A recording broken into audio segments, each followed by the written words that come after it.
have no basis for that statement, but it felt reasonable in the moment. I think it probably.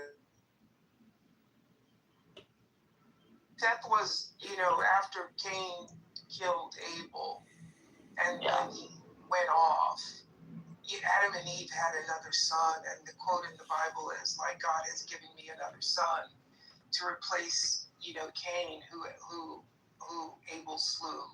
It's actually a famous quote. But I guess my question would be to you, if you say they came down, you saw, my question is, when people say they have these experiences, right? My question is always going to be, well, what did he look like? I'd love to know what he looked like.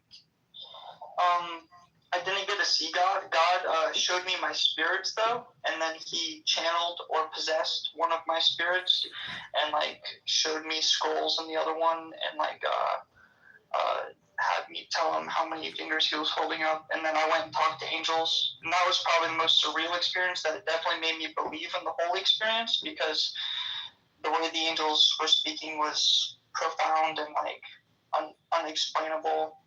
Okay, so my thing is, words mean things. So when you say it was profound but unexplainable, so I guess the question I was going to ask you is, can you remember what they said? But since you're saying it's unexplainable, then you probably don't even remember what they told you.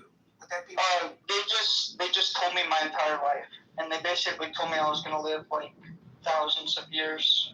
And so I have no reason to disbelieve in what they say. But that's interesting. Are you going to live these thousands of years in this body? Are you going to reincarnate?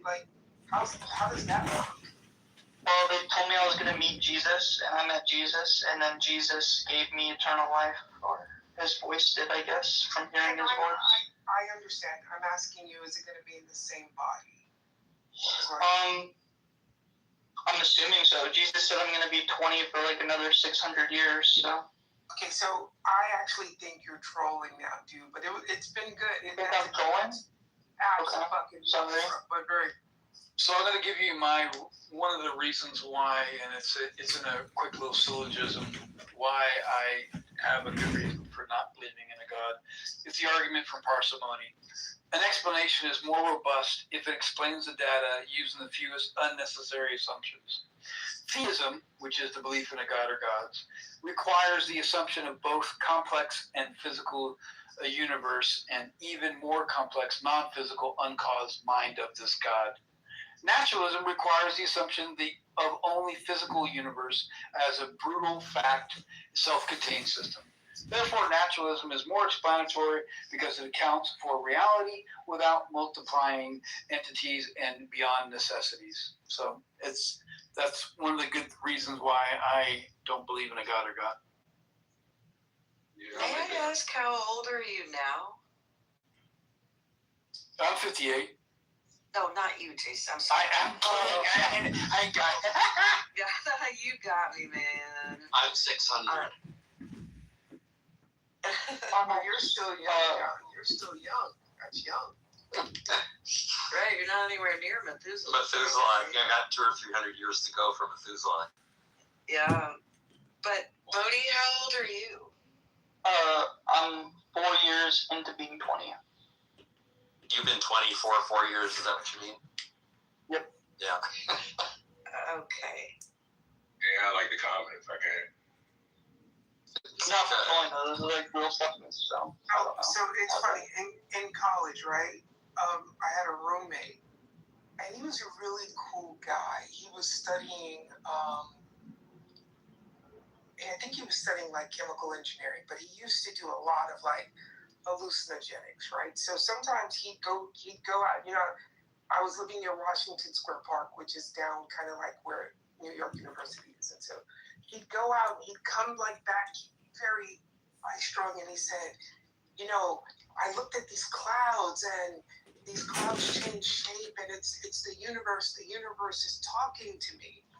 And so I gave him a one of those little portables, right? And I said, hey, man, next time this happens, take a fucking picture, right? If clouds are making shapes and you're seeing all of this shit, take a fucking picture. And without fail, he would always come back in and he would say, I saw this orb. And I would say, hey, did you take the picture? And he'd say, no, man, you don't understand. It's happening so fast. It's happening so fast. Daryl, I can't grab my camera. And then I said, okay, well, yeah, but you grabbed your drugs. But you can't grab the camera. That's literally something about Like the that in high school. That's funny. Hey, for John, are you there? Say something. Yeah. Oh, sorry. I think No, I think Mike I wanted. think Mike said he wanted to say Yeah, something. Mike had a comment or question. What up? Yeah, hey, what's going on, guys? I would like to speak to two things actually. The Bodhi's experience. Like I too have had a supernatural experience like that, and it's almost like a dream. It's like God speaks. I believe it's a her actually, but I believe for the sake of this conversation and the sake of this understanding everybody have a God already, I'm gonna refer to him as a man. But I believe that God has his own language, and you can interpret it. By the time that language gets to you and you interpret it based on worldly facts or worldly stories you understand to be true, or you understand, or based on how you understand these things. But I believe in them whole experiences is actually something deeper being communicated that even a person. For that, it was like Airbnb for social media content creators. Yeah, and another thing too, it'll be better and probably cheaper if you have or no. I don't know much at all about Shias. Yes. You grew up in Iraq? Yes, I'm still in Iran. I'm in Tehran. Oh, you're in Iran? Yes,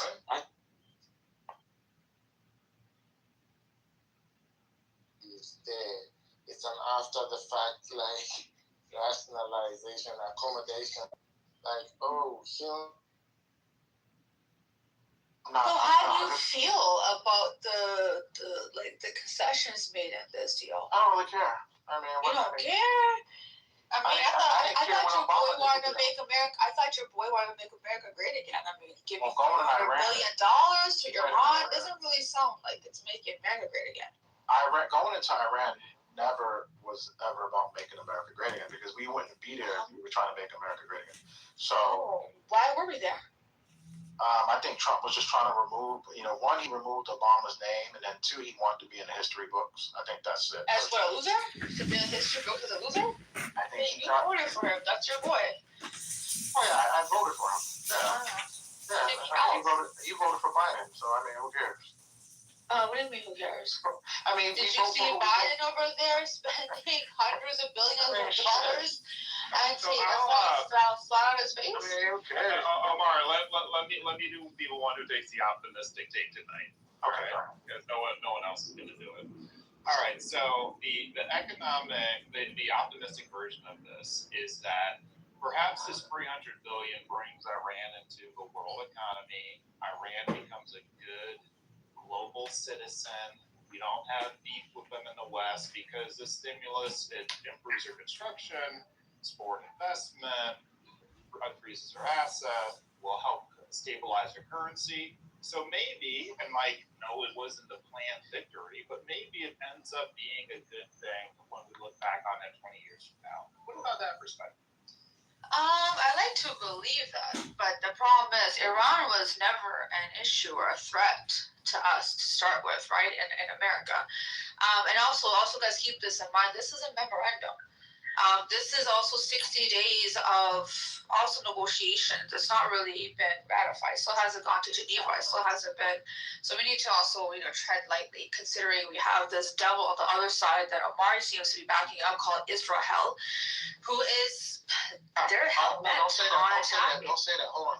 Don't say what? Don't say what? Don't talk about Israel anymore. Israel? No, you can't say that. Marlene, Why not? Why Did you not see them? Why not? They're the foot. Marlene, what do you expect? Sorry, what are you talking about, Murray?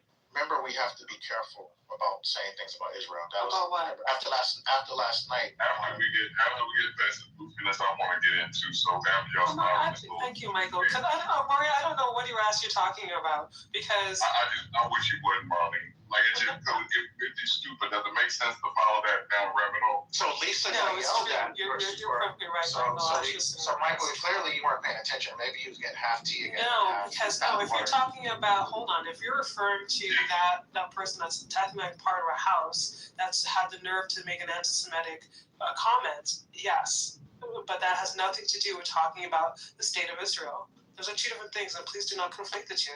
Okay. So Ace, what were you saying? Because you were answering CEO that I want to go into on what we're talking about. Well, all I was saying is, CEO, not that Iran was ever an issue to us, right? So I can see you look at the positive view in terms of business. Hold on a minute, CEO, don't act like Amari. Hold on for a second. Okay, hold on. It's funny terrorism. Let's start with that. You do know that Hezbollah came to be in 1982, and that was a response to what had Israel done? They taken about 15%, the Golan Heights Sheba farms, right? They stole that much land from Lebanon, and then Hezbollah only came to be as a resistance group because of Israel. So if Israel doesn't do those types of behaviors, groups like the Houthis wouldn't exist. So groups like Hezbollah, Hamas, all these groups would never have existed, first and foremost. Second of all, Hezbollah hasn't been funded by Iran. That's not their biggest funder. That's not at all. It's actually, there's other players in this. So don't even bring that up at all. So if Israel doesn't act like a buffoon, then people don't have to start to build these resistance groups as a response, right? And considering they're not leaving Lebanon, I don't see how they're going to stop having to deal with Hezbollah. And I don't see how the incentive that Iran's going to not, if they're the ones funding them, that they're going to stop doing that either. I think the biggest sticking point in the deal is, one of the biggest things that Iran wants is an absolute permanent end to all aggression in the region, especially Lebanon. Yeah. And Israel has, Netanyahu a few days ago already said, we're not going to stop. So exactly, I don't even see this. Why can't we talk about Israel, Amari? Why not? I just think it's safe. Please don't do that. Michael. Let's think on something. Before we go to that, I just because CEO said something and he started a topic, then Ace, you stayed on that, and I want to join in on that. So please stay on topic, please. Yeah, we can stay on topic, but because you guys came up yesterday with the rule, and stop making me take credit for something that somebody said, Omari, because like I said, honestly, you took credit, so you got yelled at. Oh, okay, because please don't take me. Yeah, no, you got yelled at for something someone else said, so I don't want you to get yelled at again. But I'm not anti-Semite, Amari, and I'm not stupid enough to say something and I like wasn't that. either. Exactly. Either. So don't be doing this, okay, Amari? Hey, hold on. It could be offensive to anyone. I don't care. Talking about an country is not offensive. Ace, let me finish real quick. The way you talk about Muslims, Amari, the way you talk about other, exactly. See, there we go. You have. That's not all I can say. No, I haven't. You have. Never ever said that. But yes, you have. You said like Muslims tend to be the ones that back anything. I'm My like, name is Arabic. Come on, stop. excuse me, why would you be sitting over here lying? Don't do this, Amari. My name is. Don't try to silence people because just because someone else says something obtuse, don't try to silence the rest of us. Thank you very much. So you missed the inside thing of it, right? Oh, no. He's not trying to silence you. Right. You have to know what happened. As far as him, he's talking about, he's not trying to silence. I got some kind of way involved in something I didn't even say from somebody who was in the room who said her exact words. She was saying something I forgot because I wasn't really paying attention, Ace, I must admit. But when I came back, because they were talking to her at that point, she said, for them telling me what she said, she's called Jewish people, and I hope this is the correct quote, small hats. And I think that was offensive. Am I not correct, Ace? That's an offensive term? Yeah, people can take that offensively, of course. All right, so I got it. But that's not on you, though. That's not on you, though. Yeah, it was. It was on me yesterday. Well, it should never be on you. Yeah. It should never be on you. What people's individual speech is on them, not the person hosting the room, because you are human. here yesterday. I wish I was here. I wish you were here yesterday. I wish I Marlene wish I would were. You stopped because you were also like shit. I wish I was. Marlene, I wish you would have spoke up on that because And also, hold on. And also, we all know this. Lisa is moving about. She's doing things, and again, she's not responsible. Look at you! Exactly. Look at you! Oh my God, we got a co-host! We've got a co-host! I was also away from my phone because that was after the wedding started. This whole thing. I hate the fact that we're going to talk about this, but clearly let's I just know, talk I'm sorry. about I this. had no intention of talking about it, but Amari brought it up. Because Amari, as much as you troll and shit, you also were a shit disturber to the ninth and degree. And if you listen to those replays, you will know that you are a shit disturber, Amari. You are an absolute shit disturber, and it's the truth. But what had happened is that I was annoyed. The fact, I was annoyed. By that girl, EXO, right? And then she proceeded to go say the most, tried to stop what I knew what was coming, right? She was literally end up doing exactly what I tried to avoid, derailing the entire conversation, and ended up being like a couple hours or so of listening to her bullshit, which I couldn't even listen to. I actually walked away from my phone and I did other productive things because again, I just left me had moved here it. to listen to that for 2.5 hours. Yes, I did, people, because again, hold Lisa, I love you. You guys got dropped. Hold on, everyone. Hold on, everyone. Lisa, I love you, but listen, when my counsel, listen, I had done try to steer the course from the get go, and that was kind of like, no, let her say anything. I was like, okay, fine. Yeah, and you did it, you did it, and then they ended up going to this whole thing with Quinn. Sorry. Yeah, because then they ended up doing this whole thing. What Quinn actually, long story short, what Quinn meant to say, not that he said that, he said that you invited her to say that, make that comment, and this is your fault. I don't believe that was his intention, and although he's not here, and I don't want to talk about that, but I don't. But I personally think what he actually meant is that here you allowed this girl to talk in the first place, and this is what it ended up being. Of course, she ended up saying something really stupid, not only stupid, but really offensive.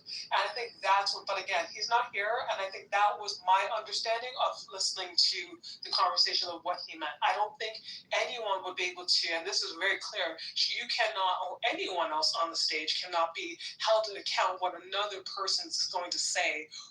That's just ridiculous. Everyone that knows this house knows that we do not do racism, anti-Semitism, especially not we're not those people. So to expect you to be in control of what people say is asinine, and so I don't think that that's what he actually meant. I just think he meant because you allowed her to go say, hey, talk your shit. I love you very much, but let me tell you what I'm very good at. Because I'm in, I don't care I'm being honest right now. Now I want to be honest at all times. I don't know where you guys work or what you guys do in your personal life, but I'm usually the only Black person in lots and lots of situations. 90% of the time, I am the only Black person. I am and then too, also being of mixed race and stuff, especially when I was younger. There is microaggressions that you guys don't seem to get. I have my antennas up. I don't respond. I keep my same demeanor, my same cadence, my same lively, bubbly self at work. But I am almost a fucking Olympic gold medalist at picking up microaggressions. Now, I'll wait till that person gets in here, but this is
Hello? As far as that he felt like that he Hello? was better on this, or he was Hello? given. I said it could come out better.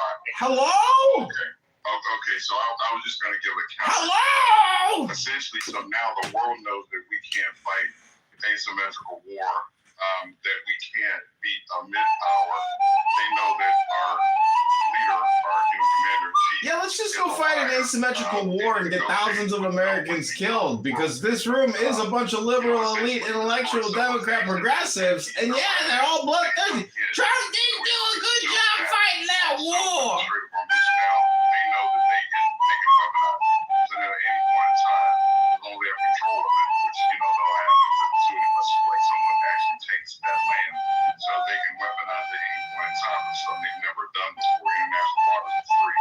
And so they know now, and plus rewarded the bad behavior. So they close it down, and now they're getting paid, billions to open it up. So I think there's been a total issue. I don't think there's any wins that are going to come out of this for us as a country.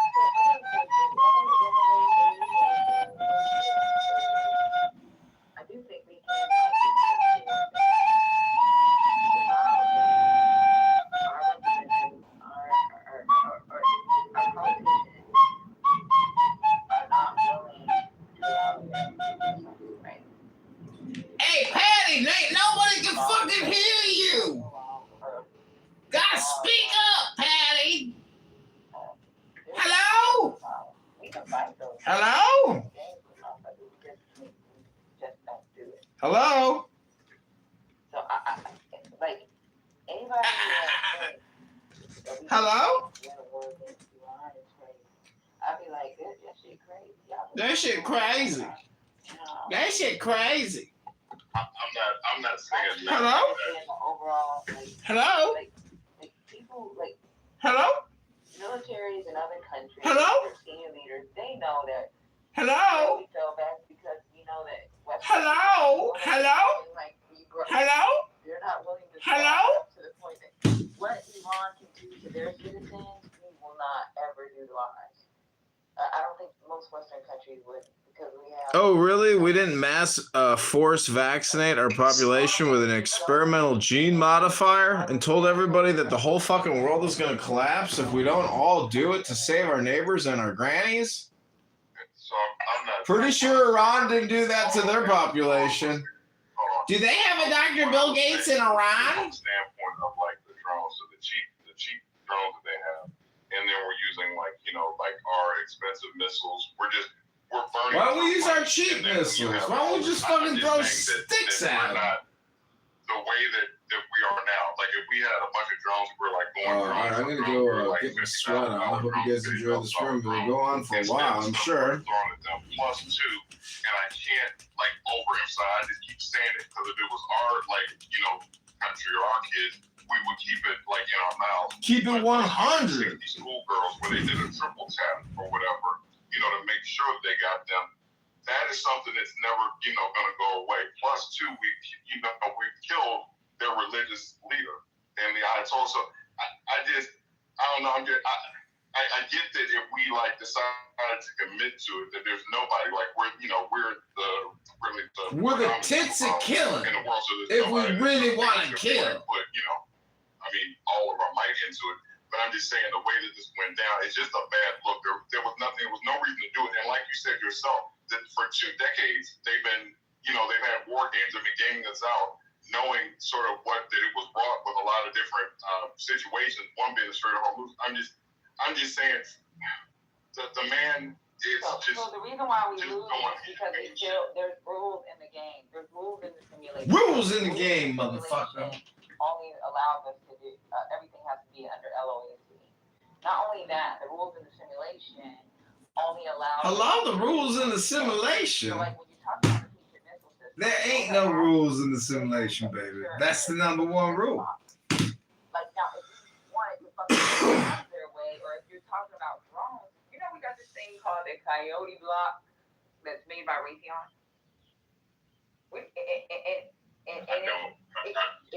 So look up Coyote block, and it's not drones.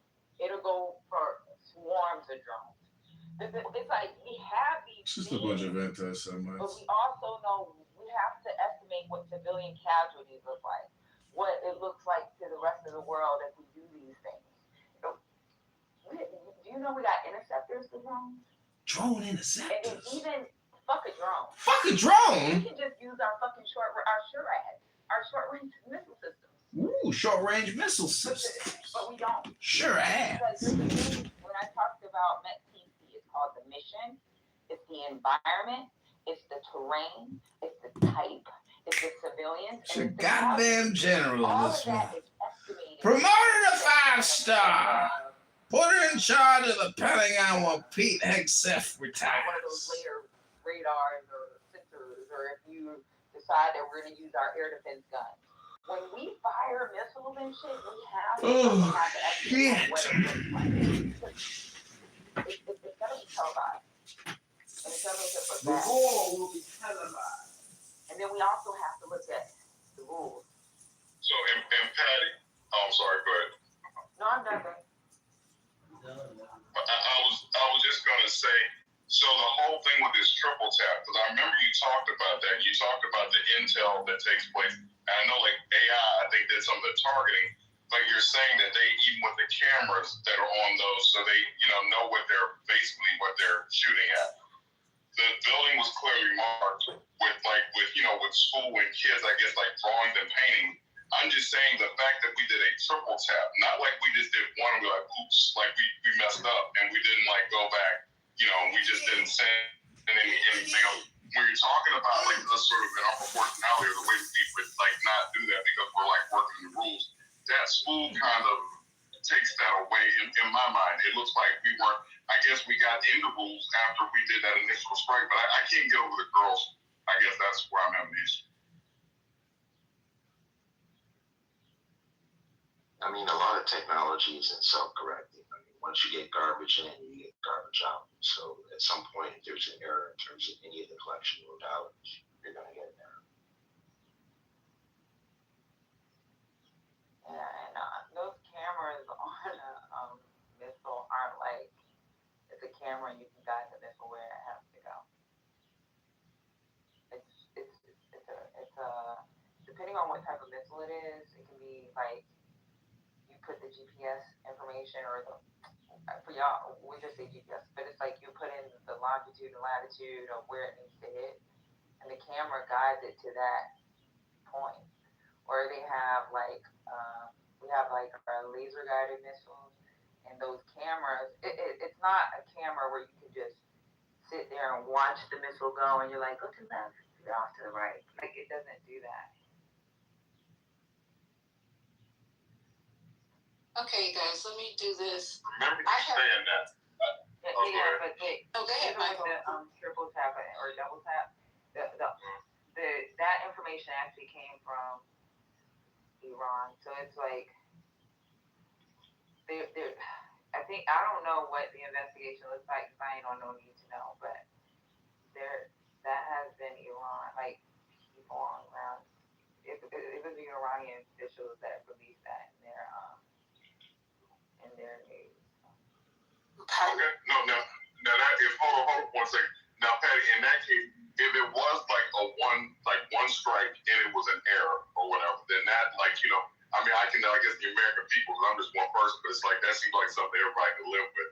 But if what they're saying is true, and they did the one strike to draw them out, and then a second strike to sort of make sure they got the people that they drew out, and they're talking about this person, that happened. So from what McCain and them was saying, is it was like a simultaneously, like, it's like boom, boom, boom, right? So it's supposed to like when they were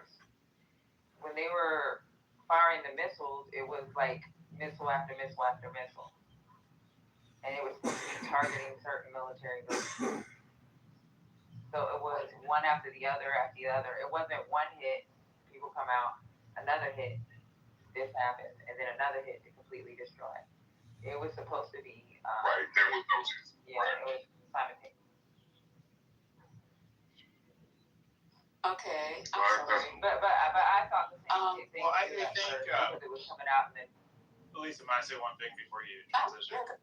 Okay, so Michael, I think the other thing that happens is when we talk about like who won and who lost, we're talking about it from the perspective of meeting goals. So America really didn't meet our goals, so you can say we lost. But if you were scoring it like a football game, how much damage did we do to her country and infrastructure versus how much they did to ours? Clearly, we did more damage to them.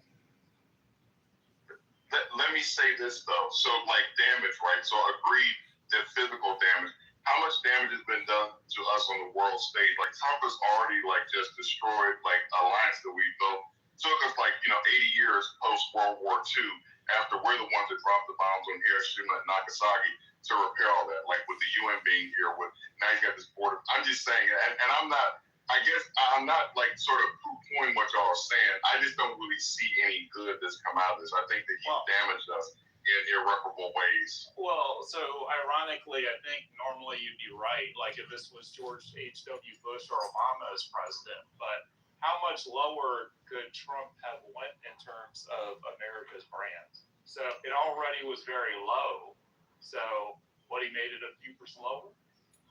Yeah, but then he takes out USAID, right? So it's like, so stuff, even like with propaganda, with like positive things that we're doing in areas to sort of bolster that, okay, we're doing some crazy stuff over here, but then it's like, with this other thing, I don't know. I'm going to yield because I'm just saying, I'm not really going to come over to y'all stuff and see what y'all saying. I just feel like the war on top of everything else he did, I just think he just damaged us in ways that I don't know that we're going to be able to recover from. Okay, it's just not just the world stage. I mean, I'm worried about what people, no, I'm not really.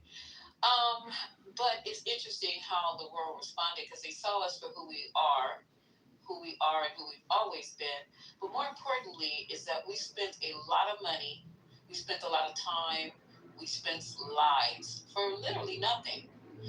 So you destroyed his 50% of his capabilities, a Navy that really wasn't a Navy. They really weren't into flying because of where they were located, from what I'm being told and what I'm hearing during the day. So basically, the billions of dollars by having three strike groups out there, all the bombs, all of the drones that we intercepted, millions of dollars for these drones, okay? And I'm gonna go get the money. And what did we come out with? What we started with, and even less. What did Iran get? Okay, they had some shit blown up, but they still got their dust that he's talking about. They still got some ways to defend themselves. They still got their oil. Now they're charging a fee to go through something that was absolutely free to start with. They're getting their money unfrozen, and plus they're getting some other perks. So I don't know when, what. Y'all can spend this all day like a goddamn Ferris wheel. Out of control, and there's nothing that was won with that money. I know you're like, it's only purported for the military, but we need to stop this shit right here, right now, because people are selling. I heard in the room that people are selling blood so they can get dinner, going to the plasma centers. People are putting the 4 extension payment plans so they can buy what they need to buy to survive. Gas is high. It's not falling like a fucking rock. It won't fall like a fucking rock. Prices will not go down. All these high-ass grocery prices. I can't be the only ones paying high-ass grocery prices. Hundreds of dollars for 2 bags of food. Stop going to Whole Foods. Shut up. I can go over the fact I want to shop. It's just that you want me to go to the dollar store because of what Trump was doing. Is that what you want me to do, CEO? Yes. Dollar store. If you take me to the dollar store, I'll go with you, and you show me how to work my budget and how to work. No, I can't be seen there. I can't be seen there. You might well tag along with me, Lisa. I certainly can hook you up on anything watermelon to milk. You got it, sister. We get that going out here. You ain't gonna be with me, shoot. I got a friend that runs a 136,000 square foot store. They own it. He's the owner. He can give me whatever I want. You know what I mean? I help him load up stuff. Shoot, I can all. Unless you have to deliver to New York, it's not going to help me out. I appreciate you, the offer. That was very sweet.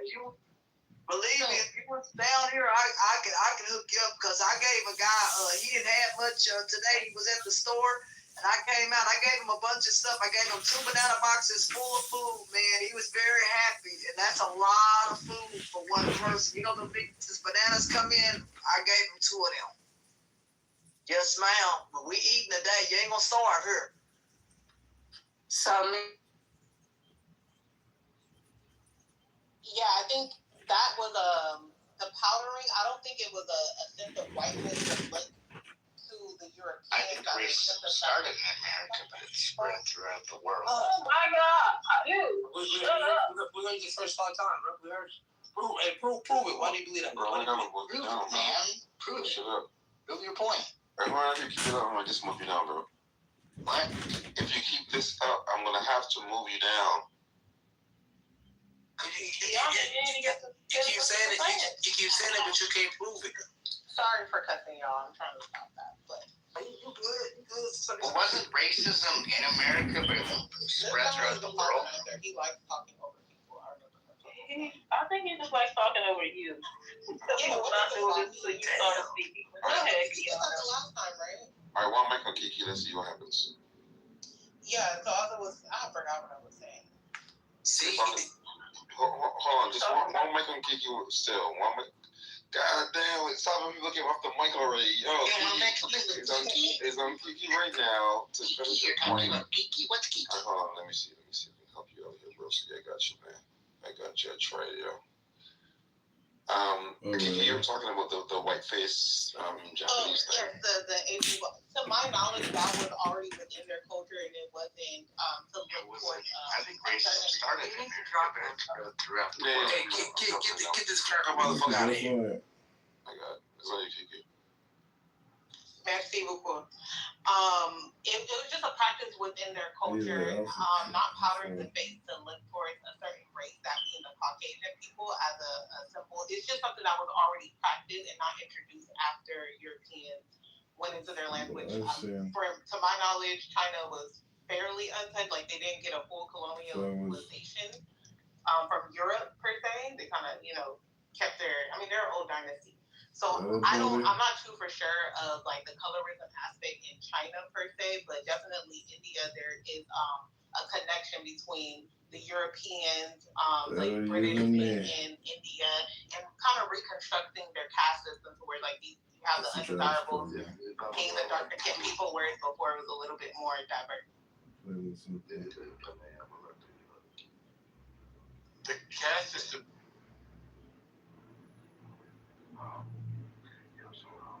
For eons before contact with Europeans.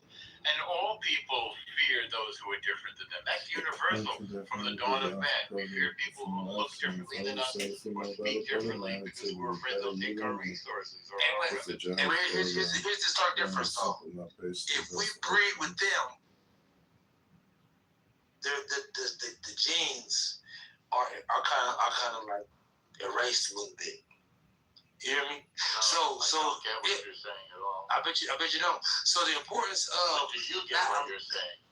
I do. I definitely do. Try to say it simply and clearly, then, please. The fear comes from eradication. That's where the fear comes from. No, it comes from losing your resources. No, it doesn't. Because you can steal more resources. What you mean?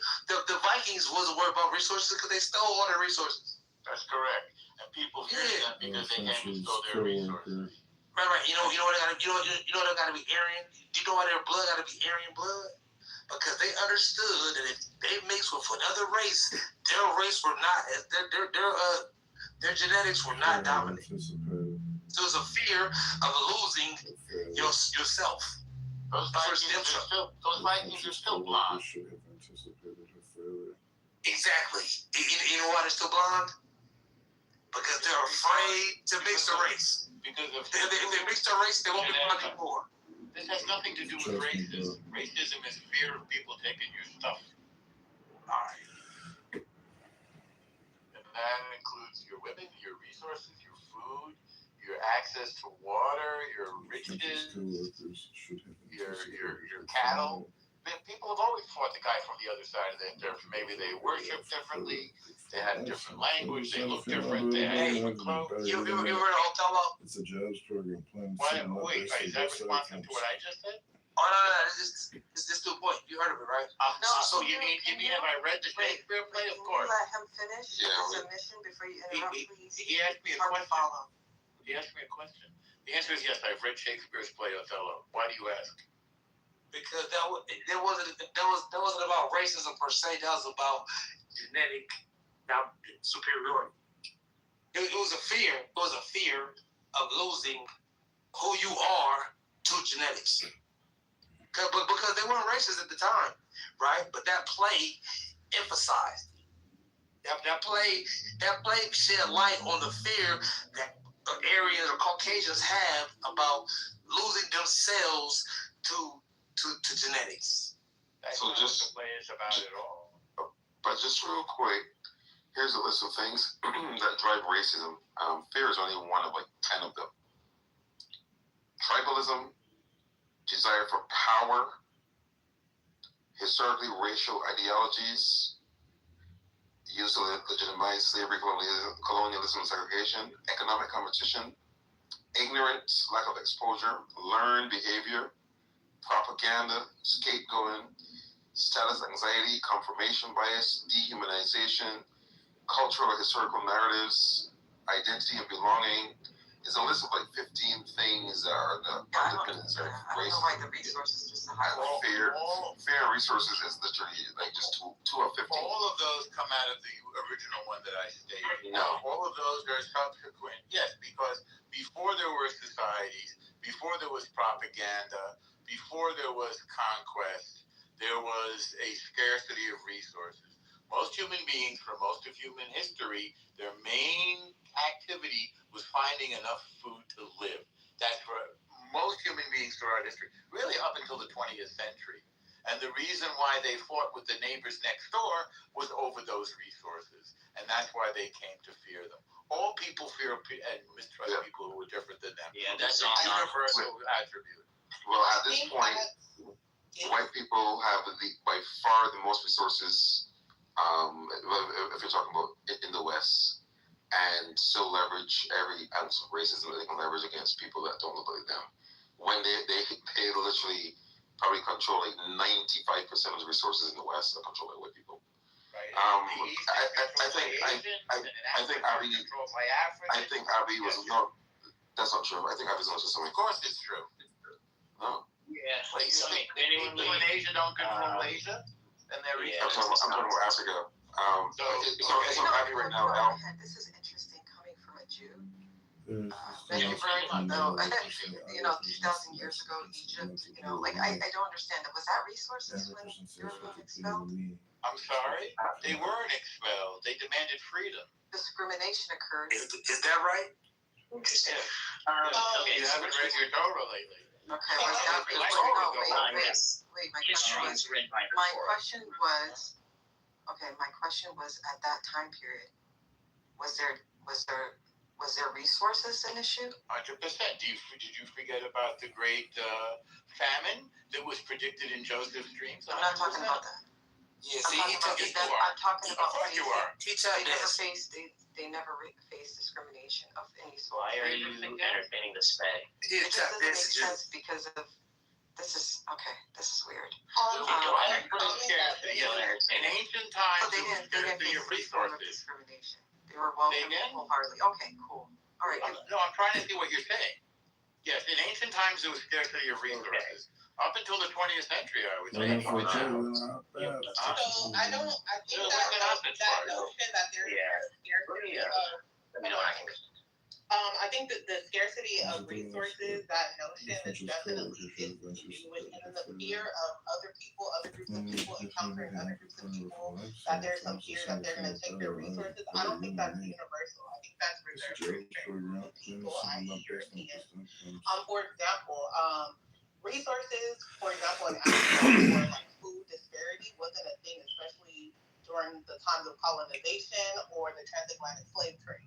So when those European groups encountered the African people were not reluctant to receiving them. As a matter of fact, they welcomed them because they weren't fearing, oh, you're going to come and take our millions of trees and our millions of cassava that we plant here, or whatever is plentiful in Africa. So that in and of itself is false. Also, it wasn't only Africans. The Aboriginals of Australia welcomed the Europeans, right? The natives of this land, in a sense, some of them welcomed and some of them didn't. I mean, the Incas, they welcomed them. They were showing them around how to plant this, how to do that. So to push this narrative that, oh, when others encounter others, they fear that you're going to take something for them is untrue. Now, you can say that for the Europeans, because during those times when the Europeans were their lands that weren't as fertile, right? They also were experiencing a potato famine, and things don't grow plentifully in cold Europe as they do in the global South, and things of that nature. So if you want to, you can define it to different groups of people, but you can't say universally that people just see other people from a different nation, different hue, different ethnic group, and fear that they're going to take their resources. It doesn't coincide with history universally. And just one sentence. Just imagine that white people traveled literally to the other side of the world to take resources from other people. They're so afraid. They literally got in their ships and traveled for months to take resources from other people. And when they found those people and took their resources, they went back and got more ships to come back and take resources from those people. But this is just. But somehow, People have done that. You're trying to take my talking time. You're trying to take my talking time right now. Listen. The whiteness and you can think that you can talk over me. I don't have any whiteness with it. It is crazy that you think you can talk over me. It's insane, bro. It's insane that you think that. It's not gonna happen though. So yeah. And so that while doing that, now we are led to believe that this was all driven by fear of taking their resources while they were on the marching grounds to take other people's resources.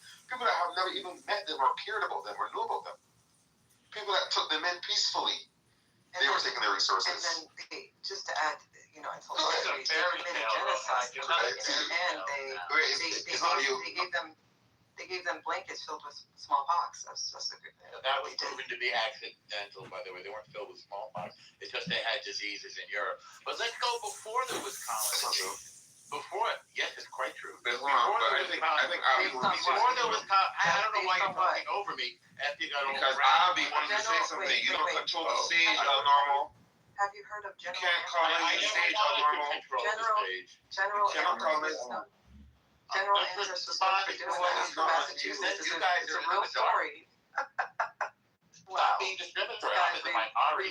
Okay, so just let's be clear here. There's nothing to even really bother focusing on here. Obviously, racism is not just the fear of someone else taking your resources. No historian has ever described racism as such. Never has that been the case. That's anthropology, not trying to colonize the talking time. Yep, I figured. Yep, as usual. So if we can stay composed, we can take turns, right? So again, no historian has ever described racism as such. No sociologist has ever described racism as such. No anthropologist, not a single anthropologist has described racism as just fear. That's fine. We do have a chat. You can always try to. Man, this is I mean, I don't want to move you down because you're the only opposition, but you're making it untenable. Yeah, shit, it's a joke. Just one at a time. That's all we got to do. You can always respond afterwards, right? I will shut the fuck up. By the way, if you get a chance to respond. He said the smallpox never occurred with the blankets. He doesn't know what General Andrews did. That was not deliberate. Wait, Abby, if you don't mind, Abby, just 20 seconds. I'll pin the link to the top of the room. It was deliberate. Yeah. It's calm. It has been proven to be deliberate. Matter of fact, there's letters. And so for everybody else in the room that cares about the truth, the link is to the top of the room. And then I'll drop a link in the chat with actual letters discussing the strategy. Thank you so Yeah, much. this is No, such a lot. no, we're not gonna let him break his- Absolutely for So this is We're why. there's a universally campaign. about. So Rohan, I'm from Amherst, Massachusetts, right? Well, Boston, but went to school there. And they're trying to strip General Amherst because of his disgusting history of giving blankets with smallpox Yes, to natives. you wrote about it. It's a movement that's going on to this day. It will fail because it's nonsense. Well, and the funniest part about Hold on, let Abby finish, please. the funniest part about all of that, Faye, is that it wasn't even worth responding to. I know, but I don't want others history. to. No, I appreciate it. Yeah, don't. Yeah, obviously, do not let misinformation be spread. But let's just talk about that at the heart of it, right? Yeah, at the heart of it, none of the basis of this argument even stands. So there's just the dribbles of someone who actually thinks they understand racism and history more than actual anthropologists, historians, and Although I have sociologists. degrees in This those subjects. is the cool. That's great. You can hand those degrees to the fucking squawk box. No, I don't need to. I care about facts. I care about facts. I care about the facts. That's great. Me too. Keep them all. Great. Fantastic. As I was saying, so no one agrees with this. There's no actual historian that says this. No sociologist that says this. Why try and fight each The other? most important part about all of this,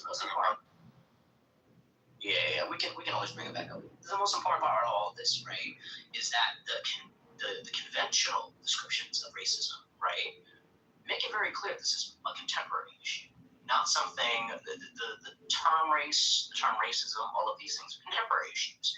They've never been necessarily wed to humanity. They've never necessarily been the thing that describes all of human history. Never been any of that.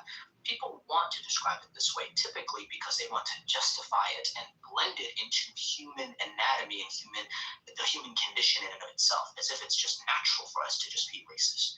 The reason's pretty pernicious, obviously, right? So let's not play the game. Let's not go into it. These people that want to justify the shit, that want to blanket it into some sort of DNA-based thing, all that is crap. All of it's never been true. Just like freaking phrenology, these motherfuckers want to make us believe that the shapes of heads and skulls and shit like that was important. Here we are describing the same thing again, just with the term racism in and of itself. So just let's have a real intellectual conversation instead of describing words in ways that no dictionary has ever described it. And I'm allowed. He unfortunately left, but just to wrap up this loose end, I put the link in the chat where Colin Bouquet wrote a letter to Amherst suggesting the distribution of blankets to inoculate the Indians. And then Amherst responded. He posted a link. You can look at his actual letter. Oh, I didn't even read the letter. Thank you. Yes, I approving this knew- plan.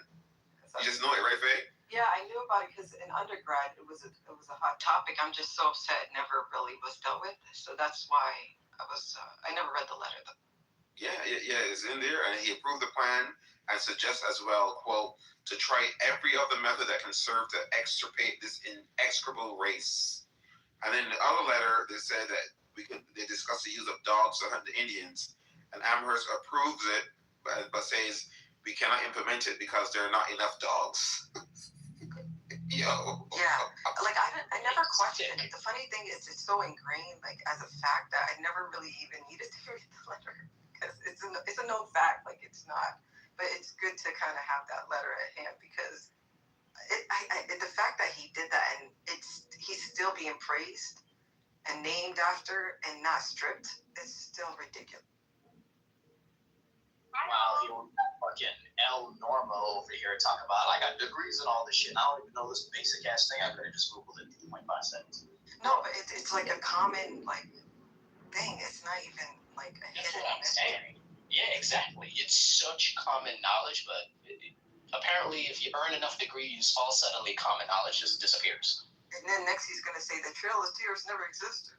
Somehow. But trust me, I got a degree on that. It's a Trail of Fears. SK, you want to say something, SK? Hi, can you hear me? Because I'm on my Bluetooth. It's a little far away. It's a little low, but if you speak with some, put some volume. Okay, hold on. And we're actually getting rain here for once. It's oh man. We kind of can hear you. Yeah. So, Project like a white man. I sound like a white man? No, No, I said project. Project like a white man is gonna come through. Assert your authority. All right. So in the town that my heritage is from India, northern India, by Nepal. Punjabi? And my parents no, the other side, from the east side. So very close to so very mountainous. Anyway, the town that my parents met, so it's a university college town, and it's where the British they developed it for them because to get away from the plains and New Delhi and other parts of India. And what happened was that they had assigned it. So there's a walk that you do around the lake. So there's a big lake. I don't know, it's like a 10K or so walk all the way around. They put a sign up. So they built 2 levels. The upper level for the British and the bottom level said for Indians and dogs only. So when you mentioned that dog comment, it reminded me of that what they had in their town for Indians and dogs only in their own country. They moved the Indians. Can you guys hear me? Because I'm going to see if I can get off of. Yeah, you're fine. Yeah, you can hear me? So that was, I mean, it's horrible. And so I'm not quite sure what letter you guys are talking about. I'm not familiar with that, or I came in halfway. But that is the truth, that's how they were treated in India. That's just the start of it, of course, right? I'll land there.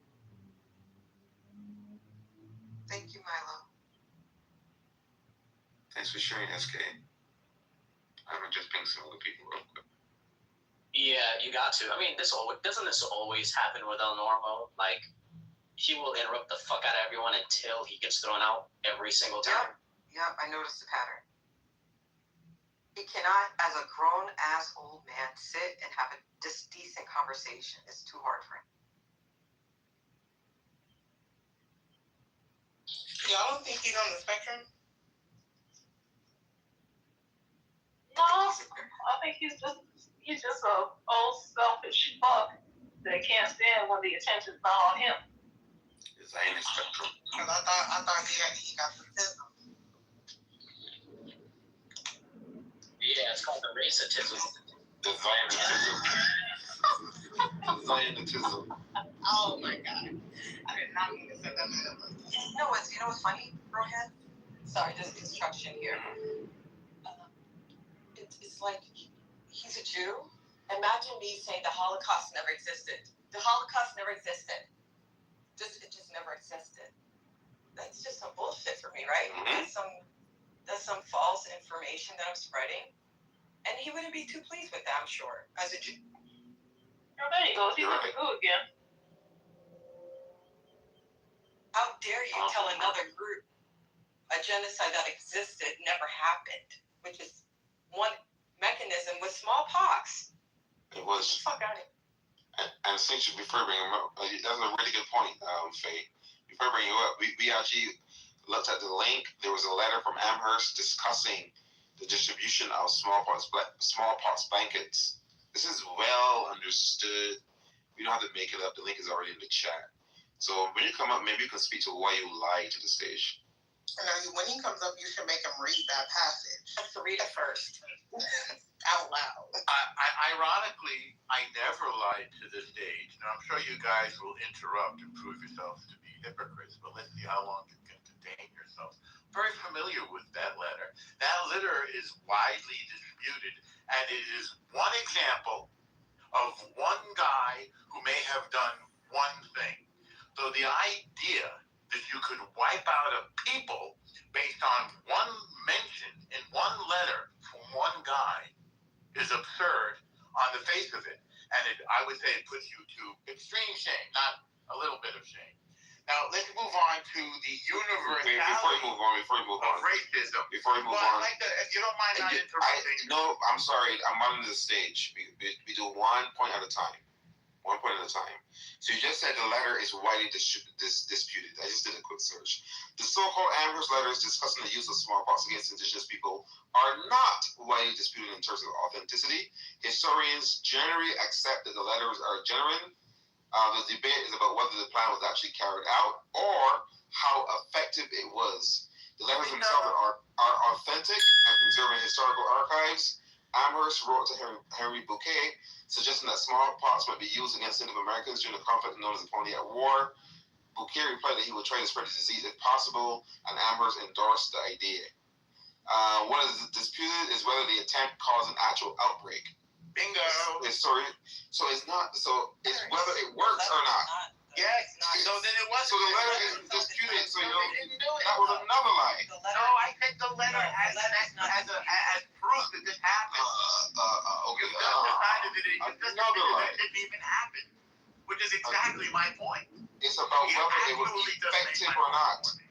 No, it did not. Right. Whether it happened or not. I'll go on mute. I'll let other people do it. Okay, so let's move on to the next one. Now that you've agreed with me. Hold on, I have not agreed with you. Moving on from that. That's authentic. Wait, didn't you just say that it didn't happen?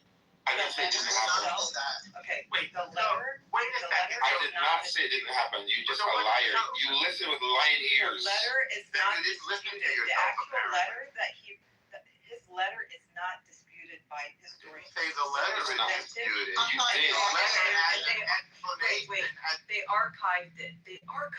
Yes, lying again. it's not the letter. Archiving? Shut The whole stage heard you. There's a It's the lack first of words. logic. Anybody in the room, El Norma does not come on stage and say that letter is widely disputed. As a proof of a deliberate disputed. Yes. I proof of a deliberate genocide using the blanket, which you just agreed to. I did not agree to it.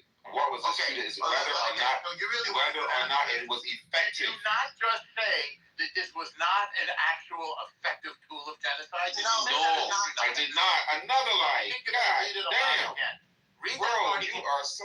Read that. No. Read that part again. Sure. Read that part again. Thank you. The debate was whether or not the plan was effective. I didn't say it wasn't done. It was like they dropped the bomb. Whether or not the bomb worked. It didn't happen. That doesn't happen. You have the listening comprehension of a 3-year-old No, I'm turtle. very good at it. Personal attack will not make your argument. No, because you're interrupting people, and you try to come on the stage and act like, let's see how long it's going to take before I get interrupted. You're still doing it. And you keep doing it. Stop. Like, it's okay. If you have mouth diarrhea, it is okay. Fragile. Enough with the fragility. You can handle it. Yes. You can wait until somebody stops talking to come off of mute. It's not hard. We all did it. We all did Enough that. with the fragility and tedious. And you don't May I act chime in, you please? still don't. Let's go to the next topic. I think I May I chime in? on the letter. I just want to say You want to say Okay. So did they commit genocide using poison blanket? I just want to say, Yes or no? I just want to say, Yes the or no? Holocaust never happened. Yes, I know. It was You're just one man that tried to eliminate a race of people. I'm not surprised. The Holocaust never fucking happened. It was just one man. You lower How yourself effective to was it? I feel like it's just propaganda that the U.S. uses to justify the amount of money that they sent to Israel. Because of the And for the Jews that they give all these benefits to, there's your and racism. all this other stuff, right? You just proved that Right? racism How is does it universal. feel? How does it feel? You just proved. How does it feel, El Normo, my point. for somebody to say that jack shit happened to your people?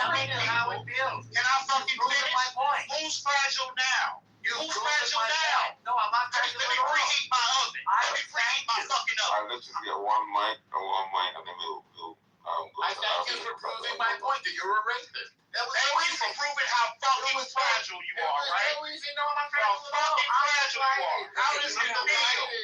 How does it feel to people to claim feels great. that the fuck shit that happened to your people never happened? Great. I gotta mute. Shut the fuck up about people being fragile. I gotta mute. Proving your racism. It's on Abby You've real quick. proven that other people can be racist. Hold on. It's on Abby real quick. Yeah, let me just go ahead and recap what just happened. I just want to make sure we capture what just happened. And if anyone disagrees with what I say, please go ahead and go into the chat and just say no at any point in time instead of interrupting me. So to be clear here, firstly, El Normo decided to disavow the entire happening and the historicity of the fact that smallpox blankets were being used. And then when given evidence, he said that the evidence was widely disputed. And then when provided evidence further that it is not widely disputed, we moved on from it being widely disputed to actually it just didn't happen, and that Rohan just agrees with that position that it never happened. Of course, no evidence of it never happening either. Just moved on, and then commencing with just trying to move on from the subject entirely. Let's just make sure we're all agreeing on exactly what just happened, all right?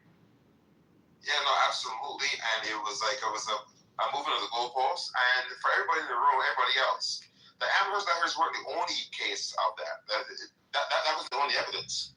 There's also evidence that British officers, I'm reading right now, gave blankets and handkerchiefs from a smallpox hospital to representatives of the Delaware Nation. That happened. A journal entry by a journal entry. the evidence. I want to see. Sure, bro. Can you let him finish? Is that killing you? Wow. It is. It's No, like it's making me feel great that you proved my point for me. Listen, my 3-year-old niece, right? If I ask her, hey, Uncle is talking right now. Can you give me a second? She would say, yes, Uncle.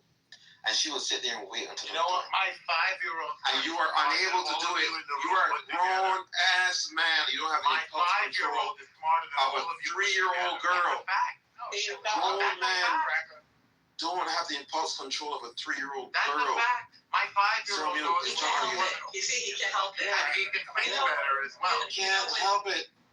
Go ahead, Rohan, about the Delaware Nation. Oh yeah. The Delaware Nation, and then there's a journal entry by Trader William Trent, recorded where the items were given to convey the smallpox to the Indians. Then there's the Jeffrey Amherst and Harry Bouquet letters. There's, matter of fact, I'm just going to drop link after link. There's so many. Go for it. Yeah. Gaslight somebody else. All right, so I'll stop. I wanted to say, like, whenever somebody has good information, backed up, evidence-based, they don't need to interrupt. They're confident with their statement. Clearly, he's not confident with the bullshit he's saying.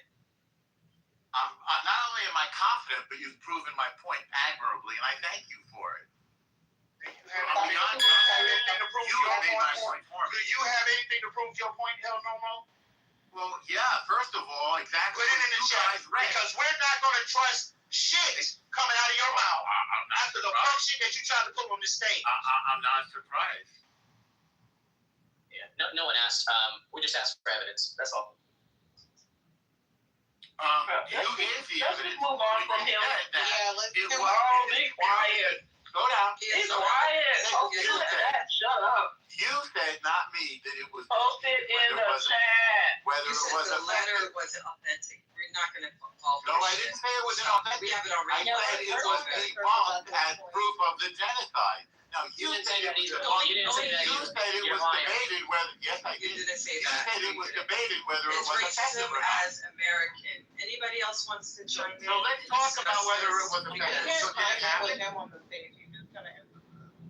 Well, if it was effective, then did it happen? No, you can put it down. Stage, but you have to maintain your impulse control. Please just control it and let people talk, and then we'll give you your chance. Do not do that. You're gonna get kicked out. But you're gonna get kicked out. I'm trying to mod the room. I'm trying to mod the room, and I respectfully ask you to stop going off of mute. And may I ask you to do the same? No, you're doing it right now. You're doing it right now. Please stay on mute, like everyone else. Stay on mute. When it's your turn, you can unmute it. Your mute button shouldn't come on until we're done. Next person. Hope, do you want to say anything? Just trying to see what is his explanation for what happened to the natives that was in the Caribbean, because they're completely extinct, especially in places like Jamaica and Haiti. So if they didn't give them those blankets, what did they give them? I haven't studied that. I know about the debunking of the blanket theory. So what happened then? How did these people, some of them become extinct? Which people is that? The Taino Indians of the Caribbean? Yes. I don't know. We could study it together the same way we studied the blanket theory. Well, it is said that they brought the same thing, blankets. smallpox and measles, starvation, and slavery. Okay, the accepted explanation today is that the Europeans had more contact with livestock, and therefore there was a zoological transfer of certain diseases, including smallpox, to the human population of the Europeans, and they inadvertently infected the native population here, which is what happens when two populations encounter each other. It was not intentional genocide. What is your source?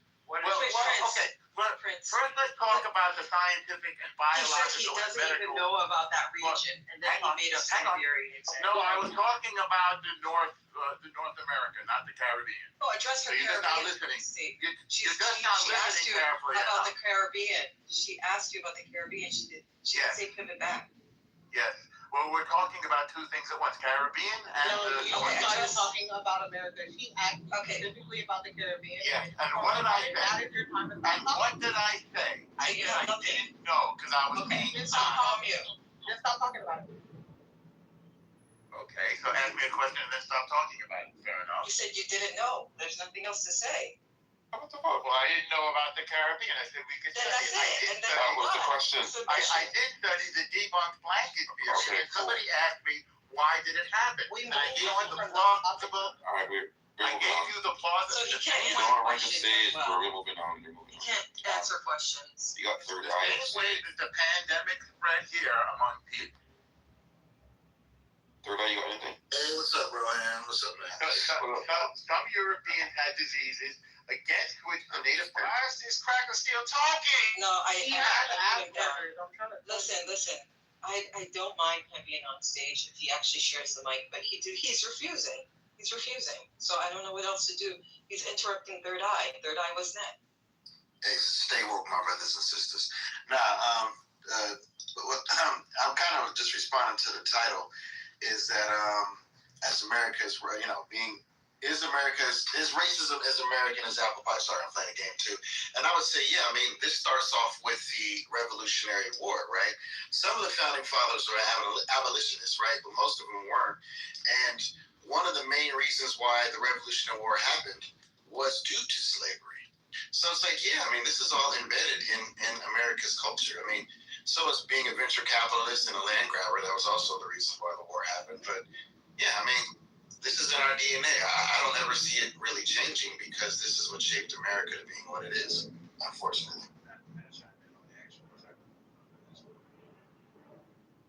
Go ahead. I think it is as American as apple pie.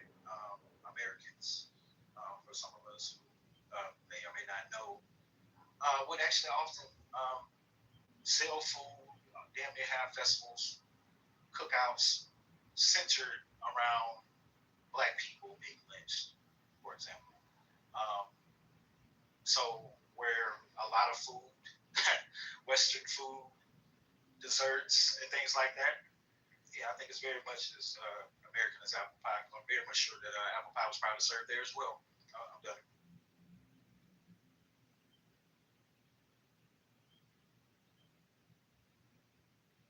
Avi, the reason why we had to clear up this whole him denying the smallpox letter, the incident, is because these, with the critical race theory, with the MAGA people, we cannot continue letting them rewrite history, even within our own circle. We can't say that statement, and then we're all going to be quiet about it because we're used to that. We can't. We got to debunk that with evidence, and if they can't provide what she never did, that's all we wanted to show. That was my goal. I mean, I wanted him to show something, and he didn't have anything to show. That was sufficient enough for me.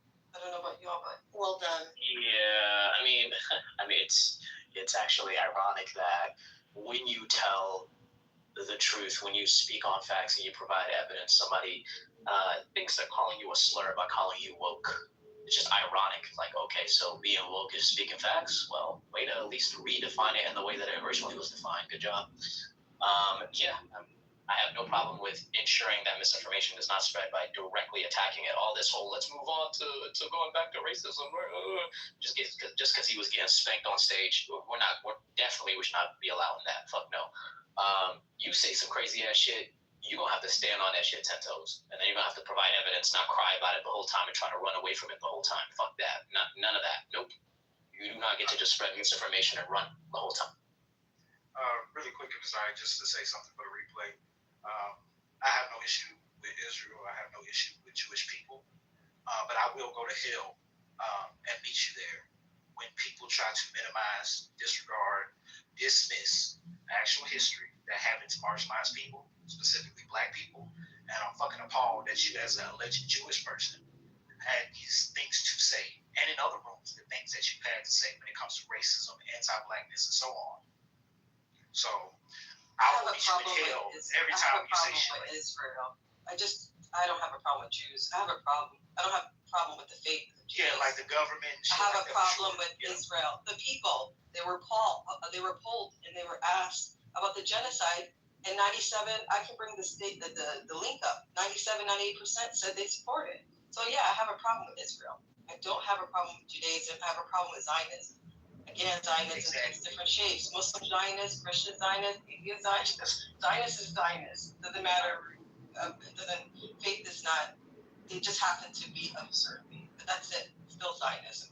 But yeah, I just think that going back, I just think that ironically he should be on our side because of the experience with the Holocaust and there's still people to this day denying that the Holocaust actually ever existed. Yeah. That misinformation is being spread. So I was using that as an example to kind of hit a soft spot, and he didn't even acknowledge. And Prince landed it. He came in and started. That's when El Normo, he started getting really mad. Yep. I like that on purpose. I like Let's see how you feel. Deny your own shit. Yeah. And we'll see how you feel about that shit. How you like them apples, as we say in Boston. How you like them apples. And that apple pie too. No pun intended. It's a joke. Because unfortunately, it's a sad joke. But unfortunately, never again for some people just means never again for us only. So that's just what it is. It is racism as American as apple pie, though. The title there, of course, it is. Funny enough, I think I heard at some point somebody go, well,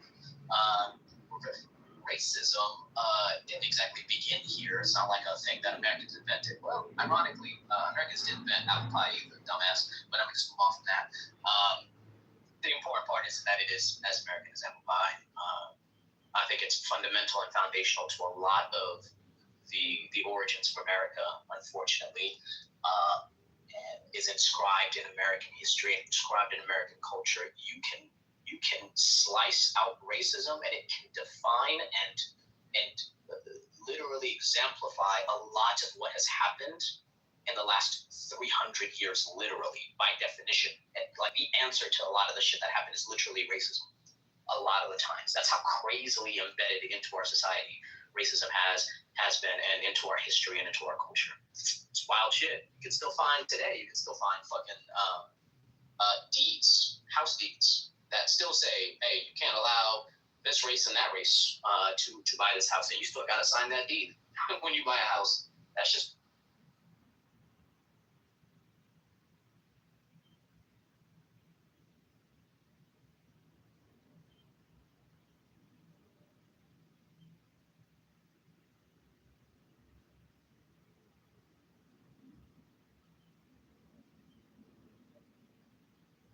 also on a side note,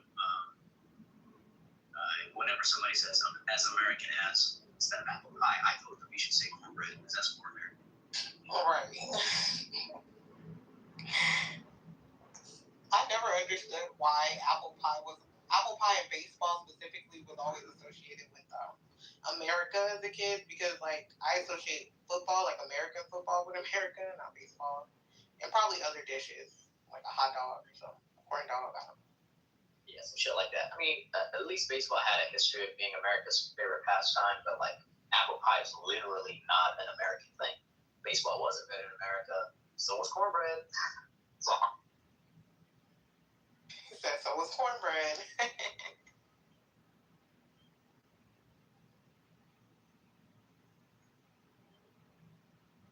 If I were quicker, the minute he said that the layer disputed, just looking like, so it's Holocaust. So y'all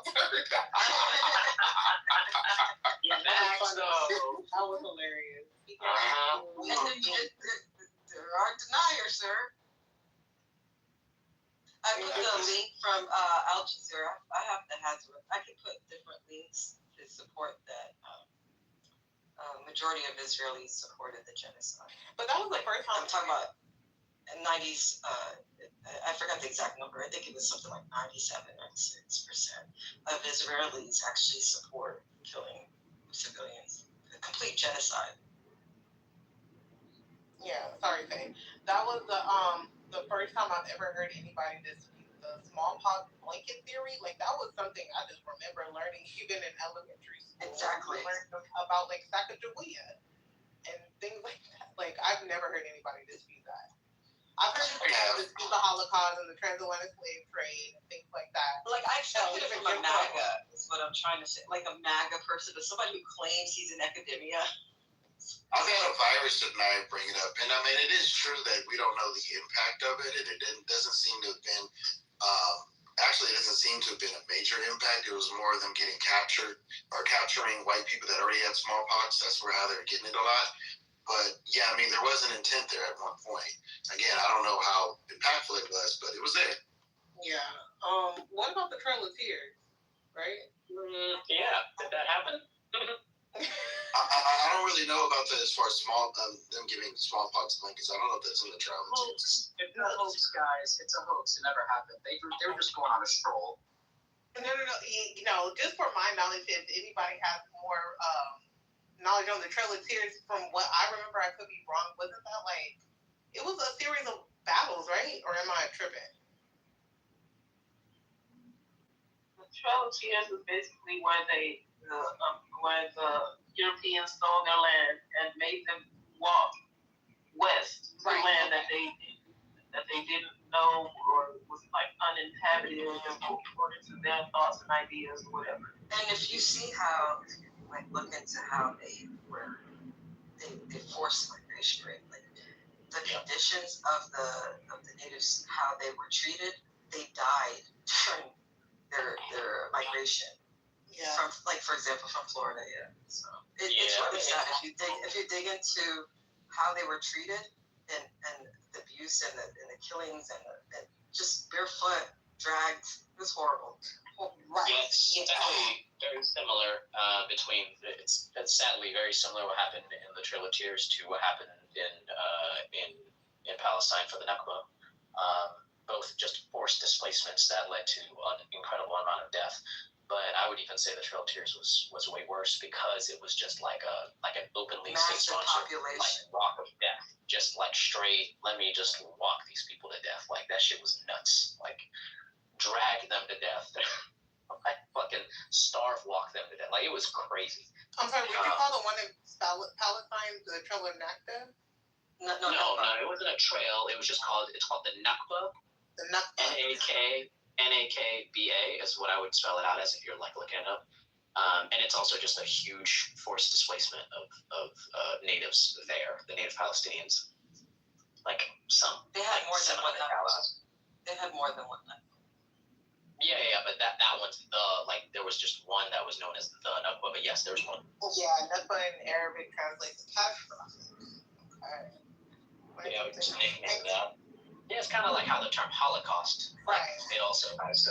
It has a connotation to a certain event, even though Holocaust is universal. Same thing with Nakba is universal, but when you say the Nakba, it's referring to a certain type of guy. Thank you.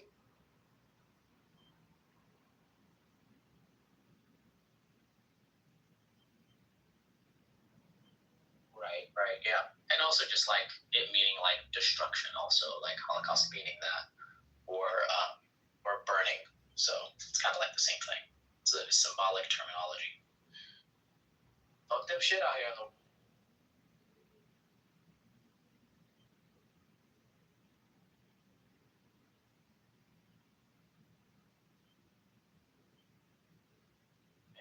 that apple pie in a minute, though.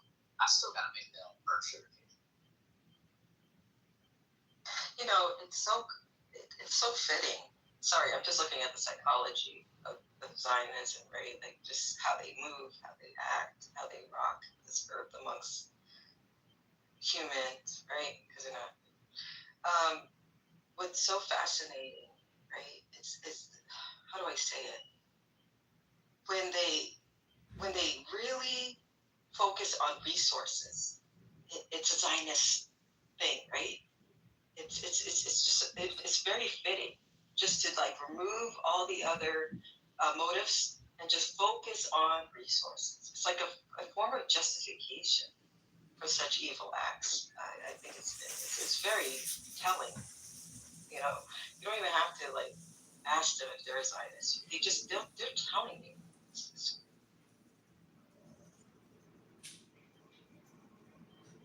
Zionism is a form of racism, so it was perfect for the topic, actually.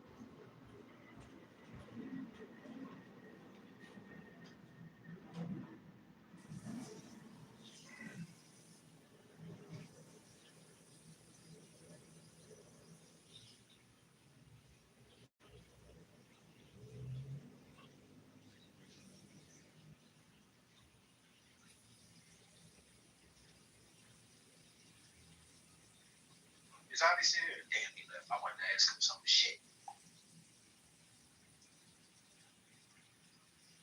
Why did Avi leave? Gosh, he didn't say bye. Rude as hell.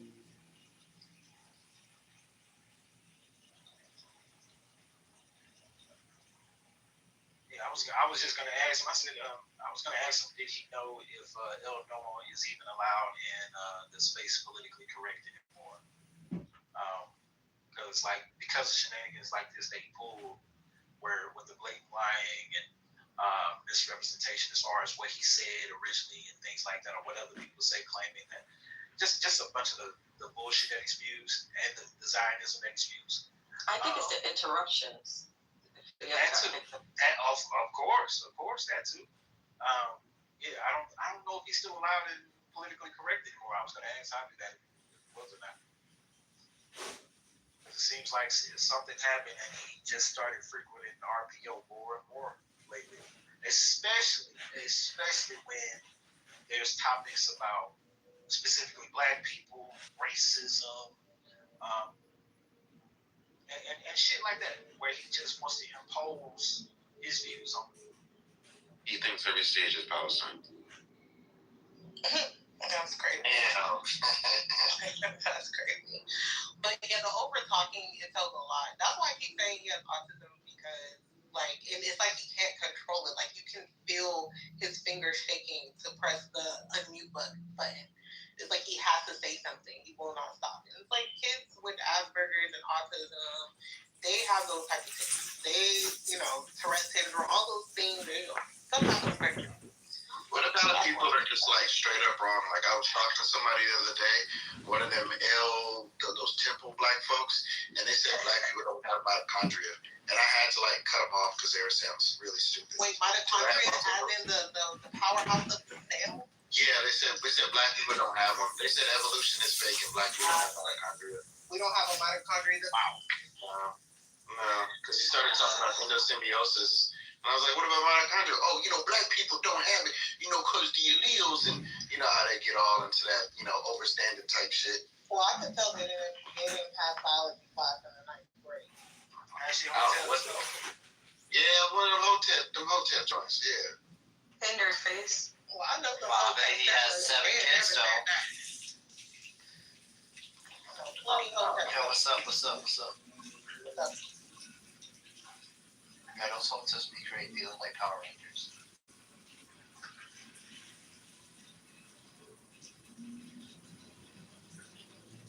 Yeah, I think Elnora got kicked out of politically correct, but I'm not sure if I think he did.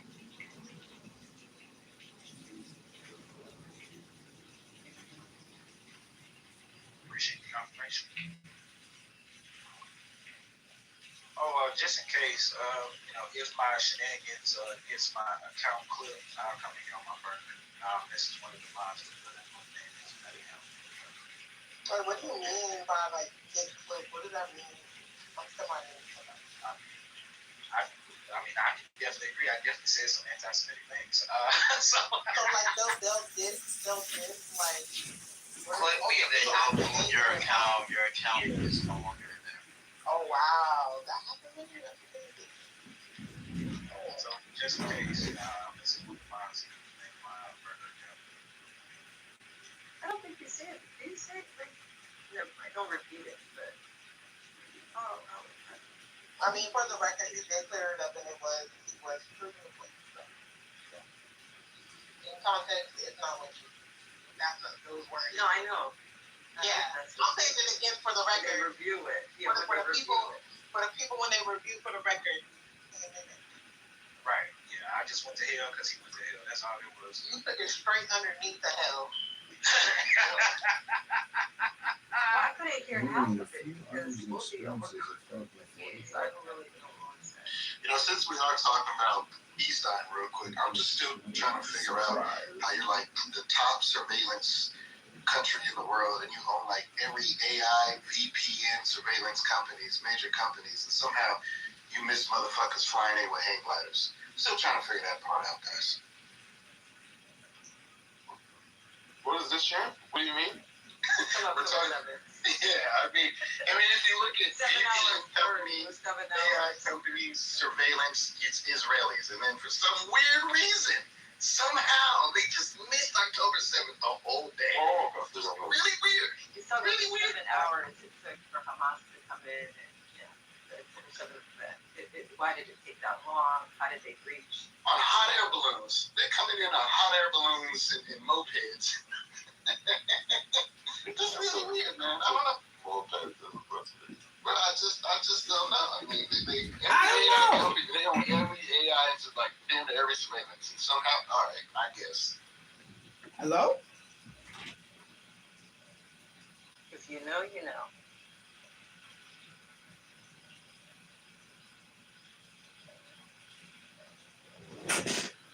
If you know, you know. As the descendants of Ali were repeatedly excluded from power, hopes of the restoration of the Prophet's family became increasingly expressed in messianic forms. The Mahdi is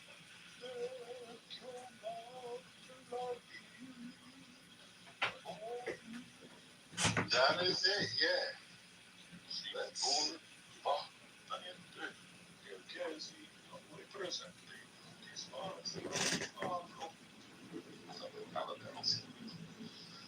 the conductor was really good. We're getting there. That's about almost 30 something. Most of these people were once again working with Israel and Assad. They were armed people at those rallies, those protests. It's a shame that they. And look, this is how you know that he's not only a propagandist, but he's a terrorist supporter. Because look at the flag he's holding up. That is not the Iranian flag. That is not the flag of the Iranian people. These people are living in a fantasy world. You don't deserve oxygen. Yeah, it's hold on. You don't deserve to see those white women in Europe. Hold on. But even people that we were totally in this war, that are honest about, but not all those Iranians, if you want to know, we will see what happens. You won't survive this Mullah on the politics. The life of Mullah is finished with peace inside Iran. I would guarantee that. With whatever means I can do.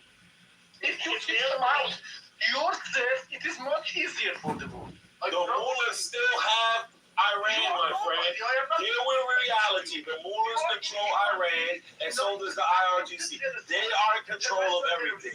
Nothing's going to stop that. They have the strain of hummus in the chokehold. They messed up the U.S. economy, messing with those filthy-ass dikes.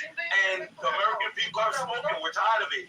Donald Trump was forced into the corner, and he knows that his presidency is going to go down as one of the worst, which he cares about his image.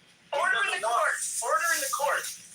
Now, to be fair, there's a lot of people that were it's kind of more right wing, I guess you could say, skeptical of this war, but nobody, I've not listened to anybody say that anything more than like 80 or more than, it's like, I forget the percentage, it's like 10 to 20% of the population is supportive of the IRGC. The rest of the fucking country does hate them.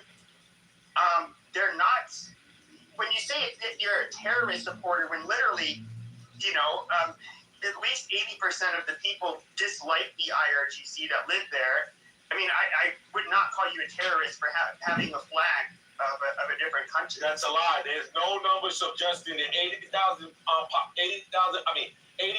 the population of 93 million are not in favor of it. That's a nonsense. It is not they were democratically elected with more than 52% of the population that voted. No, Pepe, do you not know that? You are wrong. It is more than 90%. No, you're wrong. You're a liar. You're not even wrong. You're just a liar.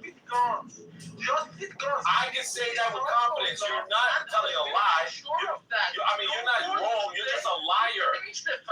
The fact of the matter is, more than 50% of the country do agree with the Ayatollahs and the Iranian regime.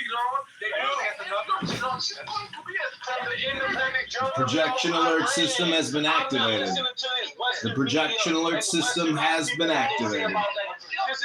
The projection alert system has been activated. They were elected. He's coming from Iran. I don't want to hear this from America and Europe. They don't live there. It's coming from the Iranian people. First, it's not the source for that. Second point is that you are even launched that. We're not listening to the UK.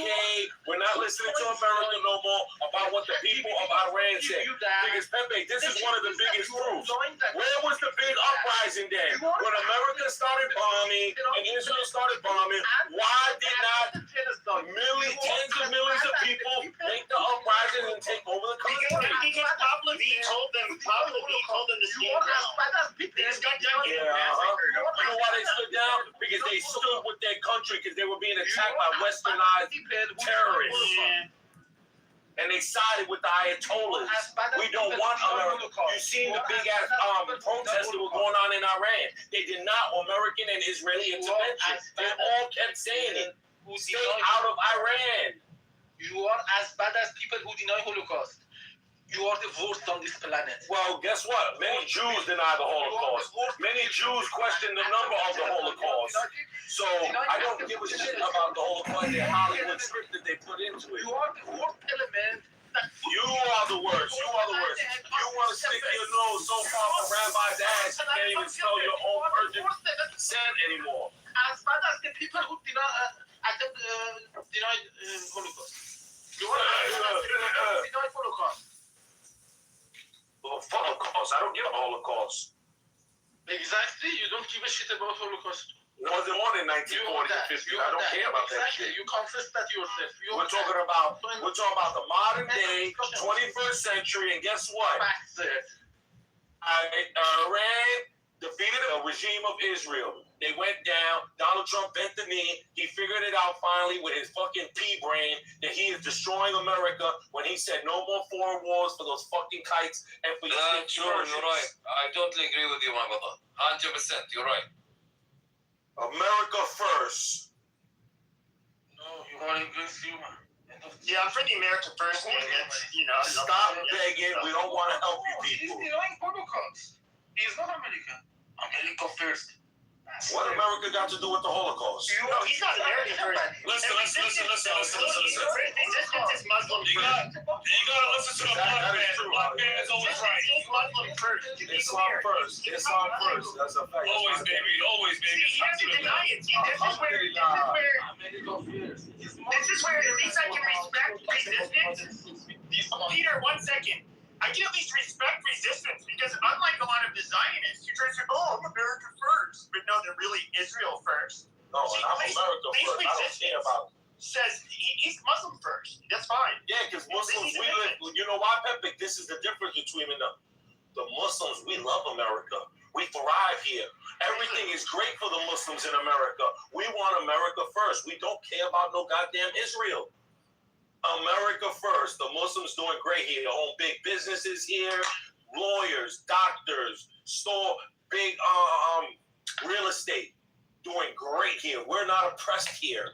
We don't care about what's going on in Israel or Iran. We care about America. We care about those goddamn eggs. We care about our goddamn gas. We like driving Lamborghinis and fucking Mercedes just like everyone else.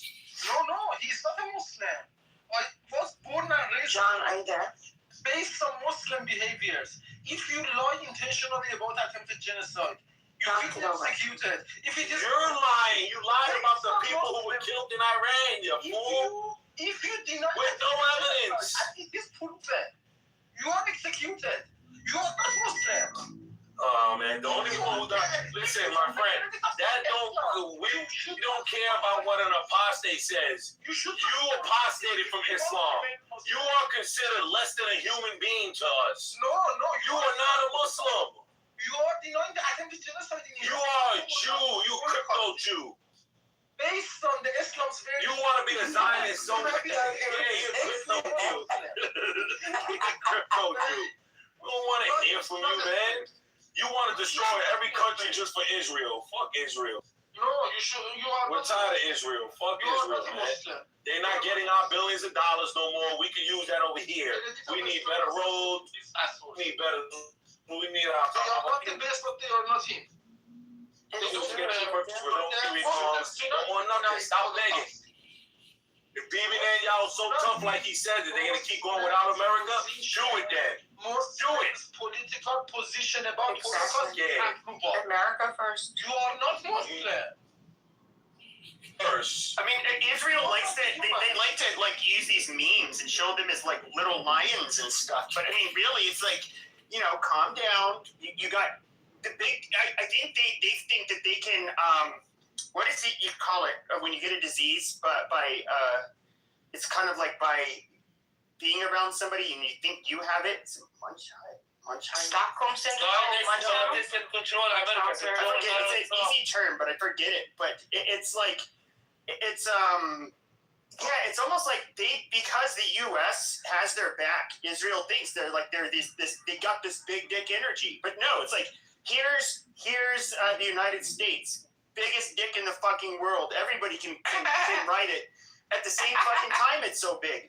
But then you have this little squirt, this little nerd who has this big dick, and they think they're the ones with the big dick. No, it's not the case. They have a micro penis, a very small micro penis, and they have to manage. They need to be humble. They need to basically just realize, hey, you guys are little, really little, very small population. They didn't, and you know what else, them? They didn't take into account how Donald Trump's Alzheimer's is affecting him. You see, because Alzheimer's affects them to tell the truth sometimes. When they get their episodes, they just start blatting out the truth. And you heard what he said. Israel wouldn't be shit without America. Without me, there ain't no Israel. Because that's what the facts are. Without America, everyone would take a piece out of every Jew's ass. Casino clip. Exactly. Should I play it? If you are not there, he would shoot the asses of Jews. You ask for his political opinion. I think I should play the Robert De Niro. He's in another league. He's not. You know what's crazy, Pep? Too. It's only the Zionists that feel like that. Because, for example, when you go to if you go to the Diamond District, right? A lot of the Jews there, a lot of them are Russian. A lot of them have the background of the Khazarians and stuff. They don't give two shits about that Iran war. They always say Israel's stupid. If you ever come to New York and you spoke they will tell you how stupid Israel is because you know why? They make so much money here in America, and to them that's everything. That's their God. They're the money. The money they make from Palestine, my brother. The money, all money they have it. They became rich. They became a country. Guys, that's why they control over. But soon, Muslims are gonna take over. Soon, very soon. Okay, but now you're going too far. I don't go that much far, brother. Believe me.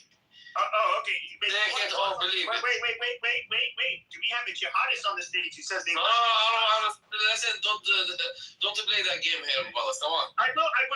Respect. No, I will play. Respect. Don't act racist. Don't act racist. But I know all Zionists. I know all Zionists. Most Zionists, a lot of them, they like to play games. Shut your fucking ass. Dirty Star Moot. Shut the fuck up, you bitch. Before we got smacked. in white America. White people are Christians, except for maybe Bosnians and Albanians. But they are rest are Christians, and we You got right. You see, because we are not team Islam or Jew. I mean, really. Right, you're tight, man, because I think that's the truth. Because the truth sometimes make you get pinned.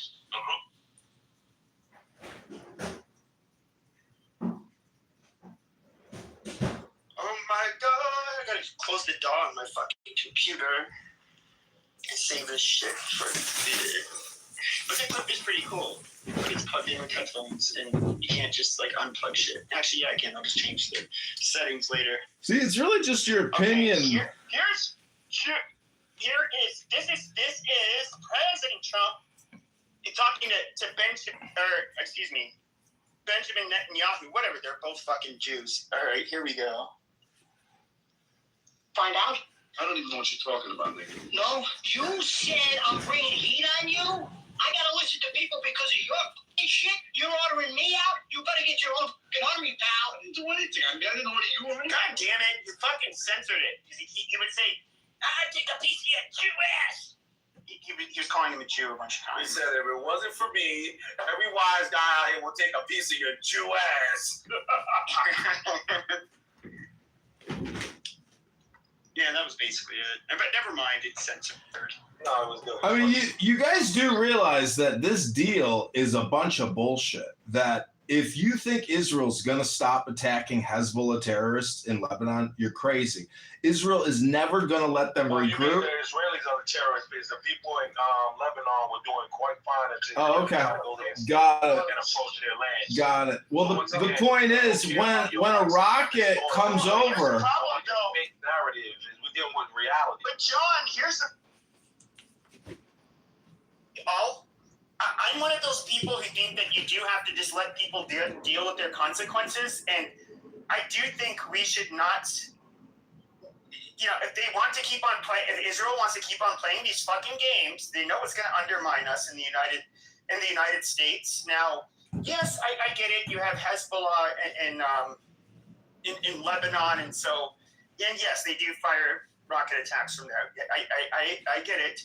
But you decided now that Trump was president, it was time to go ahead and invade Lebanon. It was okay to go ahead and, let's get America to do our dirty work, and we'll fly some of the sorties with him, and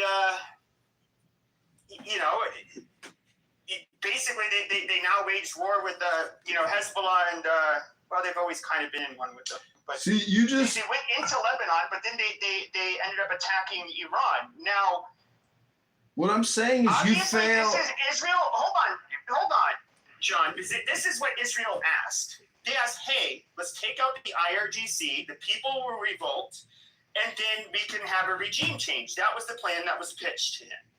He did it. He sent 5 groups to the Middle East. He ended up at 50,000 troop buildup. They ended up doing the attacks. They ended up flying a whole bunch of sorties when missiles were getting and drones were being targeting Israel. They were intercepting them. They left their tankers in the air so that they could refuel Israeli and American jets.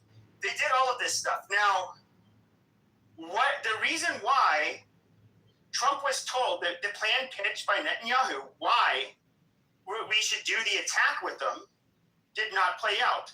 But America did do its part.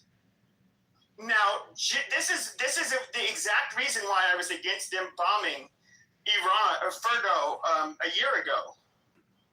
Not because it might be a good idea, but because it will not be enough. There's always going to be something else. There's always going to be something else. The minute you take your foot, the minute that you show, hey, I'm not going to continue, we've helped you out enough, they're going to attack you. That is the game they've been playing with Trump. They now are, obviously the Israelis and the Zionists are losing their fucking shit. Okay, what do you want to do? When it comes to the reserves the oil reserves that most countries have, they're being depleted. This is not a game that can go on. The whole world is not going to have their knees bent to make fucking Netanyahu and a handful of fucking prominent American Jews and Israelis. Trump was calling for the Syrian president to invade Lebanon. Did you hear what Trump said? He called for the Syrian president to invade Lebanon. So what? Do you know why? That is not what he called for. Donald Trump said that he thinks it would be a better idea for Syria to handle Hezbollah in Syria. They would do a better job. That's verbatim what he said. Yeah, he's calling for Syria to invade Lebanon. So but with Syria, with their president, I don't know if you know a little back history, but he's been doing this. That guy's gangster. I mean, he's a tough motherfucker, but. They since the Iraq war, they had the different insurgencies. They had a civil war, Shia versus Sunni. There's a lot of bad blood between the group that's in power in Syria and Hezbollah. They will undoubtedly go into Lebanon, seek out every single one of these motherfuckers and kill them face to face. They work a lot differently than the Israelis. Doesn't it make sense for countries to have an army, not a proxy terrorist force occupying their country? That's illegitimate. No, he said he could bring them in to kill. The goal would be is you already have a government in Lebanon. They just can't overpower the Hezbollah. This is how easy it is to catch these people and their propaganda and lies. Check this out. Number one, that ex-ISIS leader, as you guys call him, the president of Syria, ISIS has never attacked Israel, ever. Never. It's never happened. But guess what ISIS has done? ISIS has killed many Muslims. That's what they attack. Other Muslim groups. This is just a factual matter. Israel would treat them in their hospitals all the time when they were wounded in Syria. ISIS. So you're talking nonsense, you talk shit, and you don't know what you're talking. You're just another propagandist. You talk lies. Projection alert system has been activated. Projection alert system has been activated. You don't understand the difference between facts and opinions. Go ahead and explain to us the difference between a fact and an opinion. Why are you getting so excited, Resistance? Oh, you don't like getting called out on your projection? Okay. Earlier stages and before their evolution, they were basically the resistance fighters against Assad. And so, yes, the U.S. was arming them. The U.S. just armed them and gave them hundreds of thousands of dollars. Yes, because they were fighting Assad. It's kind of like the Taliban. The proxy group for America, that means. Point blank. No. Yes. No, we fund adversaries of our bigger enemies. See, the truth is, they were not created. A proxy group is created. By a nation. Then why we haven't funded anyone to attack Israel then? Because they're our biggest enemy. They're the ones that been fucking America over already for almost 70 years. Yes, they did. After the Islamic They've been fucking us royally for the head of Hamas, almost 100 years. The first guest of the dead Ayatollah. And after that, they said that Iran is some kind of gift for Islam. They call it, for example, something that we took by power and we deserve that. We need it back. We would make them accountable as much as we can. If they can prevail us, they can stay. If they cannot, we will break their back. Nothing you say will change that. But Syria cannot control its own territory. How can they invade Lebanon? His own territory is in the hand of Turkey. Kurds are independent, and he is in Damascus. If we can... He never said for Syria to invade Lebanon, you fool. What are you, retarded? You don't listen. I know that it is impossible, but you said that the general of Lebanon is already stronger than that Syrian, Michel Aoun. Michel Aoun is already stronger and he cannot deal with it. Hezbollah. And the Syrian president commander. There's nothing new under the sun. These conflicts are going to go on forever because even as we're debating this conflict, Ukraine is striking deep into Moscow, blowing up oil refineries. These conflicts will never end. The military-industrial complex, the profit, the supply chain, the whole fucking thing will never end. Second. And not an actual Jew, but I mean, Israel has every incentive to want to keep us involved in fighting with their enemies, okay? Your local congresswoman, your local senator has every incentive to keep the war going forever. You go fuck yourself. I'm telling you the real politique. Donald Trump is a mercurial motherfucker. This guy is playing good cop, bad cop. The goddamn what the fuck do you call them? Defense contractors. That's bullshit. Well, you know, the biggest problem is Medicare, Medicaid. It's not the military-industrial complex. The scam is happening in Medicare, Medicaid. They would literally bleed this country dry. Oh, really? Just little Israel? That's the only country that wants to bleed us dry? Try Russia. Russia can't wait for us to fucking implode. China can't wait for us to fucking implode. Probably India can't wait for us to implode. You think little Israel, tiny little Israel, 10 million people are the biggest problem? Hello? You know, Jews are fairly successful, and they're, you know, Jews being as tribal as they are, they're going to have, like... Yeah, you know us tribal? The 50x killing of white people in this country. The black on white crime in this country. The tribal murders in this country. You know, to do what's best for their tribe in Israel. And, you know, we can look at Miriam Adelson. This bitch is not, you know, I shouldn't call her bitch, but, you know, she's... I mean... To call her an American. She's a patriot and a hero. Without her, we'd have Kamala Harris and Tim Walz. She's an Israeli, literally. Donald Trump even said in front of it, we know you love Israel more. Yeah, it's obvious that Trump keeping it real all the time, 100. Okay, whatever. He says what he feels what he says. It is up to us. Jews care about their own people more than they care about us. Yeah, it's called tribalism. Why do you think black on white crime is 50x? Shut my fucking mouth. Stood is that yes, they can do whatever they want for their tribe in order to get ahead. Perfectly reasonable. I mean, a lot of people are. They gave you the 10 Commandments. They gave you the basics of law.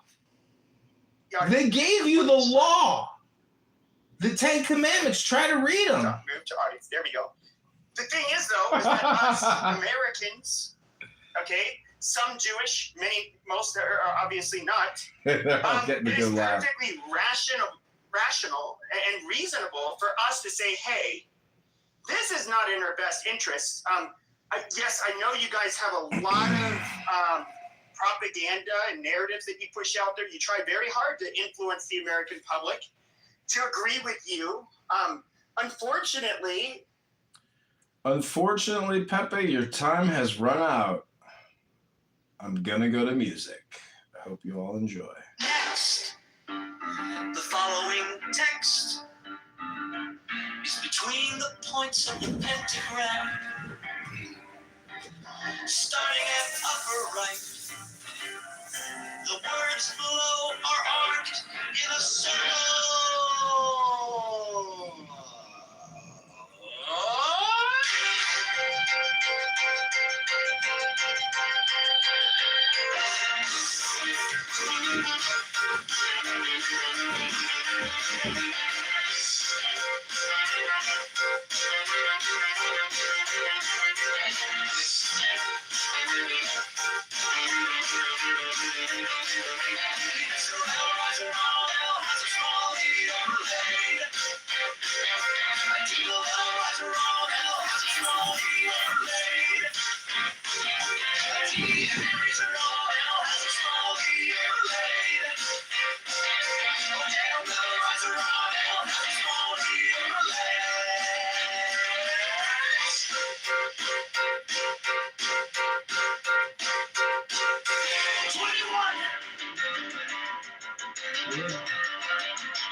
Our rebellion has her own hell, has a small league parade. Next.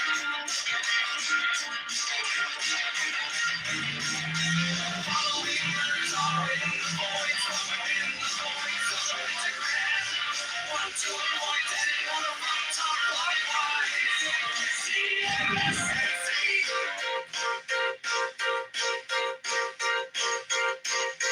Blast!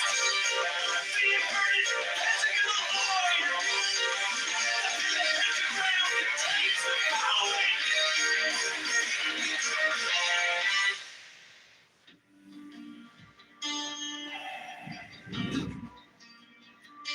Now ye shall know that the chosen priest, the ox of infinite space, is the prince, priest of beast, and in his woman called the Scarlet Woman is all power given. They shall gather my children into their fold. They shall bring the glory of the stars into the hall. A bunch of money. You heard America, I'm giving them a bunch of money. Come on, Devane. So hold on, Marshall. Let's have this conversation. Yeah, so they're two separate things. So there's one is like the release of frozen assets. In terms of sanctions are just something that's either in place or not in place. It's not a control of money. If the United States decides, So the financial sanctions are under control of money. Wow. Okay. So it's not the idea that the U.S. says, okay, we're going to approve this transfer of money or not. Either the sanction is in place saying that you can't have those types of transactions, or you can. No, it is. So you have no clue what you're talking about. So when there's financial sanctions in place, we have financial sanctions right now with Russia. Okay, what happens whenever a transaction comes through? The U.S. is the one that says, hey, this is under sanction. We have to review it.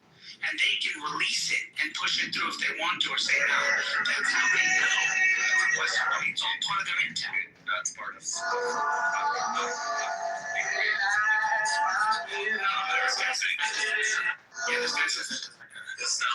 what I said. You did. You said they don't control. No, I said that the airport's not. No, what I said, that's not what I said. I said if you lift the sanction, no. What I just said is either there or it's not. Okay, it's not what I said. What I said was, no, I'm not lying. What I said is if you lift the sanction, if the sanction is no longer there, then the U.S. is not saying on an individual basis, oh, is this transfer okay? Is that transfer okay? That's what the MOU says. Okay. If you read it, it actually says, based on performance. Based on performance. The sanctions will be released. So they're in control of what sanctions need to be released. They're in control of and it's interesting that Marshall is parroting the talking points of many of the rhinos that are talking about it without actually reading the full MOU. It's incredible. But, Obama basically sent cash money to them with no control over where that money goes, who it goes. That's money that the U.S. had full control over, and U.S. banks had to close down essentially for one day to get enough money to be able to send it over there in a jet to go over. Here, the U.S. banks aren't sending money to them. What's happening is Qatar and other countries in the region, including Saudi Arabia, and Rafi, you and I spoke about this. They all have a vested interest in rebuilding Iran. We spoke about this a week ago. They've all talked about wanting to rebuild Iran, saying that we can build Iran into a new Dubai or a new type of UAE type thing and make it into a flourishing country. But the Middle East, and we talked about the Middle East being the new world order, right? You remember, Rafi, we had that long conversation about how the world order's changed, right? And so what does this do? This says that, okay, Qatar is sending the money. The U.S. is still involved. and what's going through. Other countries are giving money and assets. There's going to be venture capital firms and other places where money is coming in that way. And what's happening? It's being controlled. It's not just cash and piles of money and saying, Iran, do whatever the hell you want with it, and then we have no control over where the money goes because we gave them cash. Here you're doing financial transactions, which Rafi pointed out, through SWIFT and other areas where you know where that money's going. There's a traceability point to it. You can argue saying that the amount is very high, but if you actually read any of these alleged MOUs, because I move funds all around the world, to Europe, to South America, Asia, and everything in US dollars. And every time I move US dollars, it goes through an intermediate bank into the US, depending, it's either Bank of America, Chase, whatever. My bank is associated with whichever bank in America. And it goes through an intermediate bank. I even have to provide them, like, they ask me for a reason. Why am I moving this X amount of funds to this place? I say I'm paying an invoice. I usually write the invoice number for the recipient to get to be on file, and they basically, it goes from my country, it doesn't go directly to that country. It goes first into the U.S. It takes about 24 hours for the U.S. to approve that transaction, and if the U.S. approves that transaction, the U.S. dollars flow into that bank account that I basically am trying to get the funds to. So U.S. with the SWIFT, they know every single dollar when the American dollar gets moved around for what it's getting moved around, and so it doesn't get used for terrorism or anything. And Rafi, just to be clear on that, just so you know, is that was what was initially proposed by, if you read the initial drafts and the reporting of the drafts of the JCPOA, which I'm sure Marshall probably doesn't remember it, but at the time they talked about doing those digital transactions, and Iran disagreed. Iran said, we want you to give cash. And so part of the deal was, okay, we're going to send you a plane full of cash. And then everyone goes, well, it was just their money anyway. It was frozen money that was theirs. Well, yeah, it was theirs as a punishment. It was their money that we froze as punishment for hostages that some of them they didn't release, and some of them were killed later on, that we punished them for. And so, yeah, we released that money to them, and we gave more, but the U.S. financial system took a strain for 1 or 2 days to give them that money. So that was in cash. And so you're right, Rafi, that this is going to go through a digital mechanism, which gives us more traceability into what happens. And it's not coming from, the United States directly.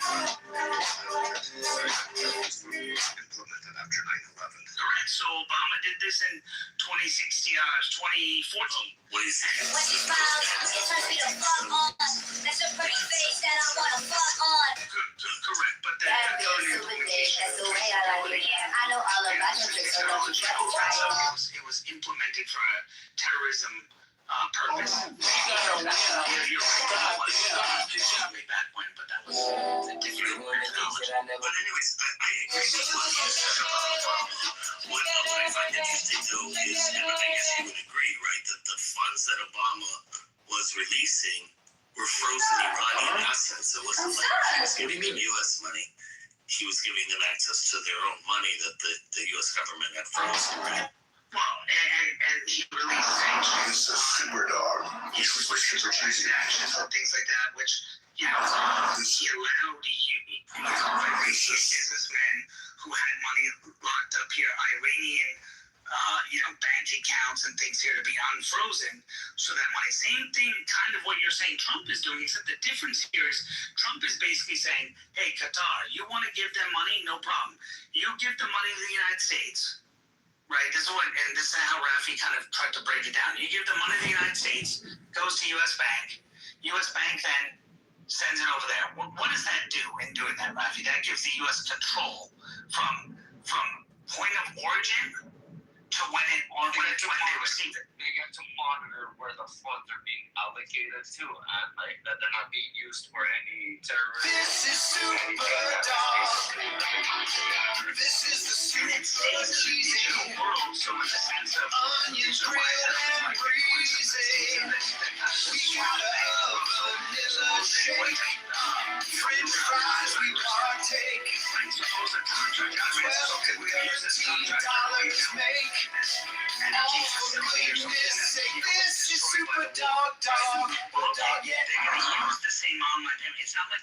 cash in their pocket and somebody's meeting them in a back room and taking a bag of that and saying, okay, let's go bomb Israel. This is super dark. Right, Obama, this is their money, but don't forget he gave them cash. There's no traceability into where that money was, how much. This is super who dark. took the money. There's no traceability into that because he gave them cash. That's a dirty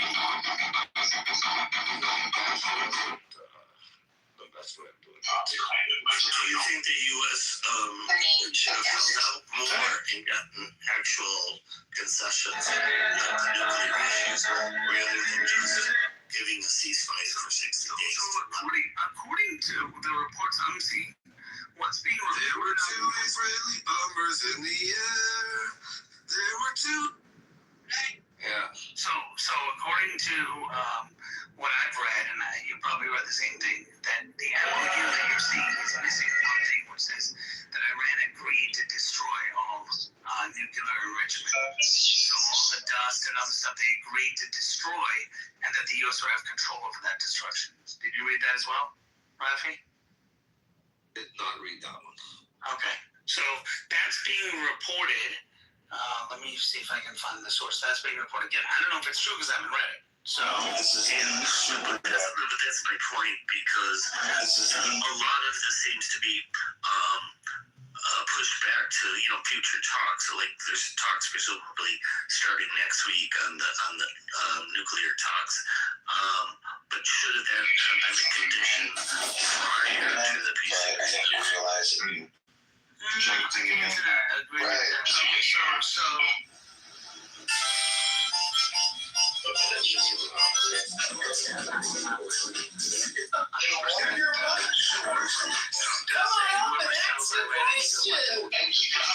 Multiple times. He also destroyed the Iran agreed to never have a nuclear weapon. Also, paying $3 million is fake news. That is never satisfied. 300 million. Yeah, but that was Iran's position before the war. They haven't changed their state. They've always said that they're not interested in developing a nuclear bomb. And yet they started developing facilities to build a nuclear. That's my point. Exactly. Right. So their position is that, but now their facilities are decimated. Whereas when Obama signed the deal, their facilities weren't decimated and they were growing the facilities. Do you see the difference or no? No, I do, and I agree. I think it's a good thing to destroy those facilities. What I'm saying is I'm asking for more, not less. I think the whole thing's dead in the water because it's between the U.S. and Iran, and it says hostilities will cease, including those in Lebanon, which requires Israel to be a party to it. And the Prime Minister of Iran said, well, we expect Israel to withdraw, which ain't happening anytime soon. That goes back to the title of the room. Should Israel give back the land that they took from Southern Lebanon? Well, should they keep it is different than should they continue to occupy it. So Fox News correspondent, take it for what it's worth, Aisha Hasni writes, from White House official, nuclear material will be destroyed and removed. Nuclear program will be dismantled. None of their money will be released until they perform. Strait of Hormuz will be open and no Iranian funding of terrorist groups. This is all in the MOU, not in what was released, the actual MOU. Yeah, but that's based on these future talks that are going to take place. But it's in the MOU. So it's saying that this is things that they agreed to now. And then the future Which MOU are you referring to? There's a released one that didn't include the language you just said. I'm just repeating what this reporter said. Yeah, the White House website didn't officially release it, though. I got a question, too. I have a question. Should I ask? Okay, so I have a question. Everything you guys say, let's say it's correct. Let's say it's true. Trump is making a deal. All of this. What is Trump gonna do if a week from now, 2 weeks from now, before the 60 days is out? What will Trump do if the Iranian people, just like back in January, storm the streets to overthrow the government? Because keep something in mind. Yes, they do kill people and all that stuff, but U.S. and Israel spent 2 months bombing 30,000 targets, and those are every single target the government of Iran needed to repress the people. So what's going to happen there? Are we going to send troops on the ground to help IRGC kill its people? Well, the MOU says no involvement in the other country's internal affairs. That's not the official one. That's not the White House release one. That's what someone is saying was released, because I'm looking at the White House website. I don't even see the MOU. So we're going to send military to kill Iranian people and help the government? Is that what you're saying, King? I don't know. But, that's not in the MOU. But Trump did say if they don't follow or they don't, do what they're saying they're going to do here, then we'll just blow them up again. No, but that's between U.S. and IRGC. I'm talking about, because this is the deal. They did kill 40,000 people and more. They did do it in a way that there is no way to stay in denial. There is a dictatorship 101 rule. It's called the repression, the paradox of repression. If you guys don't know what it is, go look at it. Once a dictator government goes on a killing spree like they did, there is no way they can stay in power. I'm sure governments like America know that. So I'm trying to figure out, because right now, people might still be scared, or people might got out of that fear and they already be angry. But the reason people haven't done anything is because U.S., Israel, and like the prince of, the Iran's prince, Reza Pahlavi, they all three have told people to sit put, right? But the moment people realize, oh, Trump is really making a deal, and if people decide to go out and storm the streets again, I want to know, how are we going to stop it? Our government knows that this is going to happen. Our government does know that. And the question is, does the U.S. want to stop it? So this AP article that I'm posting, Does that mean they're going to make a deal for what reason if they believe there's going to be a revolution by people? Yeah, because it's not, usually these things would be released on their website. So it says senior U.S. officials, when they don't say who, they spoke on the condition of anonymity to read the deal before a formal signing. That's usually what happens when documents are not in our favor and someone wants to leak something.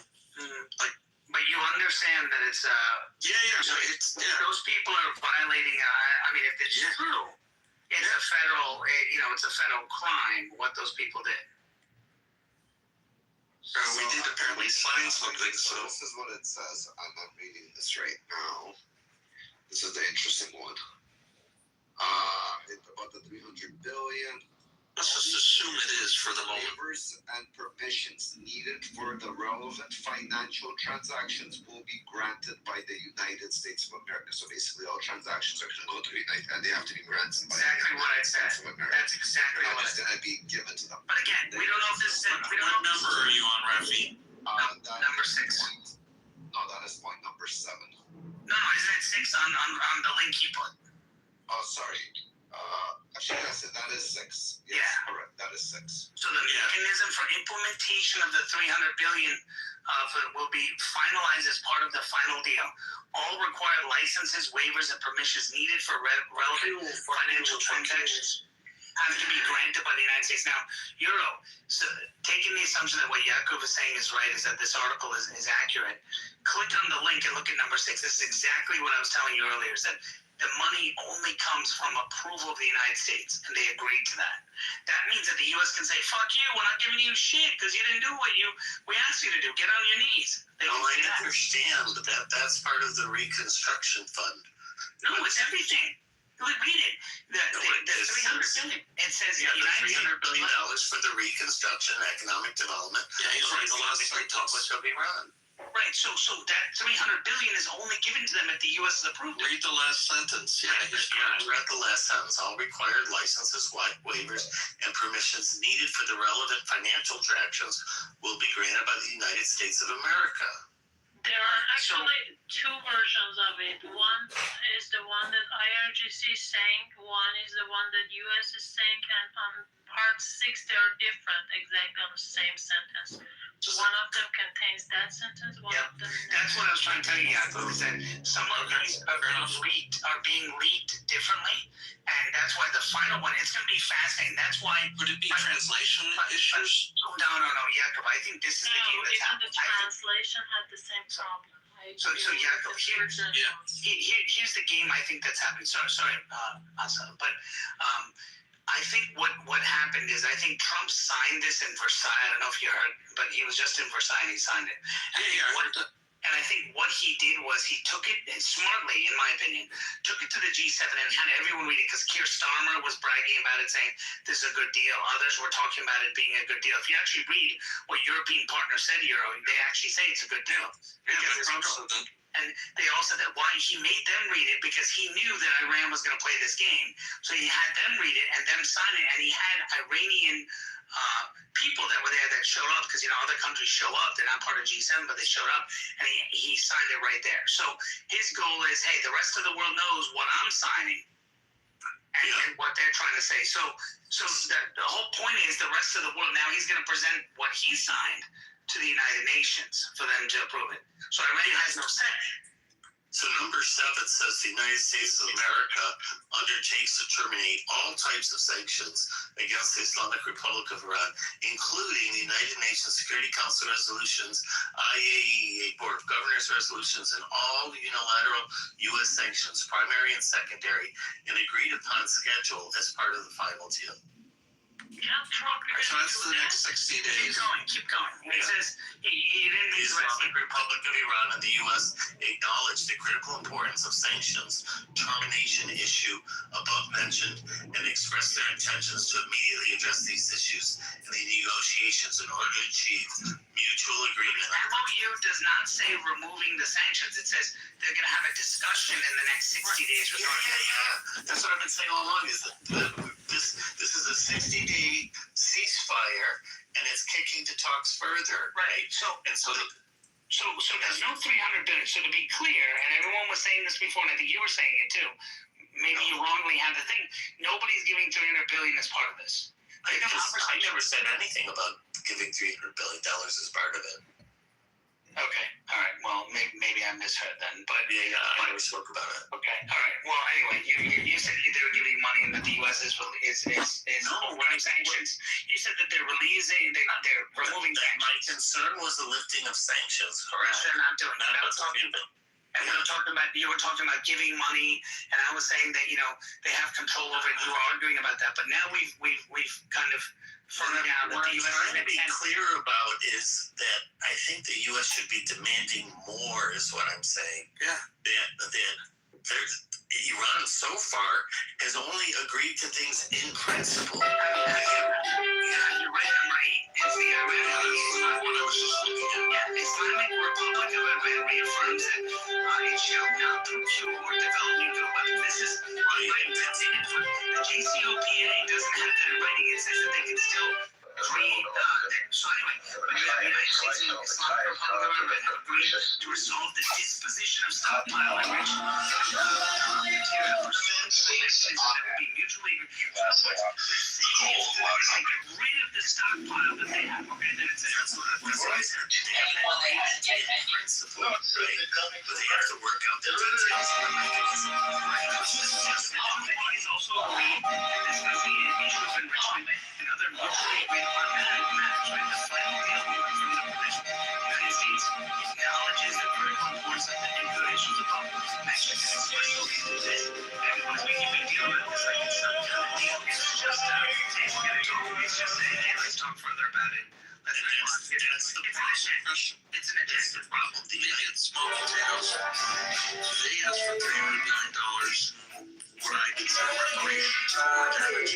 Why didn't we request, money for all of our, devices and the planes that were destroyed. There's a couple $1 billion. Like, you just throw that out there. That's where Rafi and I were talking about. It's not coming from the U.S. This is a thing that does. U.S. for compensation. That's fair. That's what I'm saying. But at the same time, right, the U.S. is controlling what they have. So the U.S. can just say, hey, you find, hey, $1 cent. If they get it off the top, maybe if they say, well, let's say, but you have one case, right? At least $2 in one case. So he's going to say, all right, take $1 billion off, because you know what, we're just going to pay this. You know what, I don't like how you're using it. Fuck you. We're keeping the money. You know, and it's like, and what are they going to do? Iran's going to say, we're going to attack you. All right, come on, try it. Well, you know, so what number 6 says is that the U.S. undertakes with the regional partners to develop a mutual plan with at least $300 billion for reconstruction. So that's what it says in terms of that part. But in terms of 8 that was read, the problem is there's an agreement in principle on the stockpile, but there's not an agreement in principle on the enrichment. They just agree to talk about enrichment. And the United States, I think, should have pursued to the point that not for an MOU. I think that's for an MOU. And I'll tell you why. Because that's how this whole issue started. They were already under an agreement to keep this stockpiles of enrichment limited to 3.67%. Now, of course, they brought up the trust. That is true. What agreement was that? This is JCPOA agreement. So did they maintain that? They did maintain that. You sure about that? Yes. Weren't they at 60? No, they were at 6. They were at 60 after the U.S. pulled out of the agreement. No, that's not true. It is absolutely true. And they say this guy's a gaslighter, dude. I'm stating the facts. Is that my girl Yasmin? Hold on.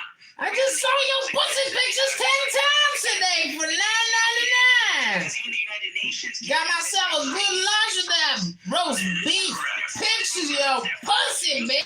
Is it true that they were doing that? You said yes, they were. The enrichment was limited to 3. Fuck you, you blocked me. I ain't wasting my time with your bullshit and your fucking roast beef pussy pictures, bitch. Go castrate yourself chemically. I just said, well, they violate different things. Do you not understand? Foul mouth.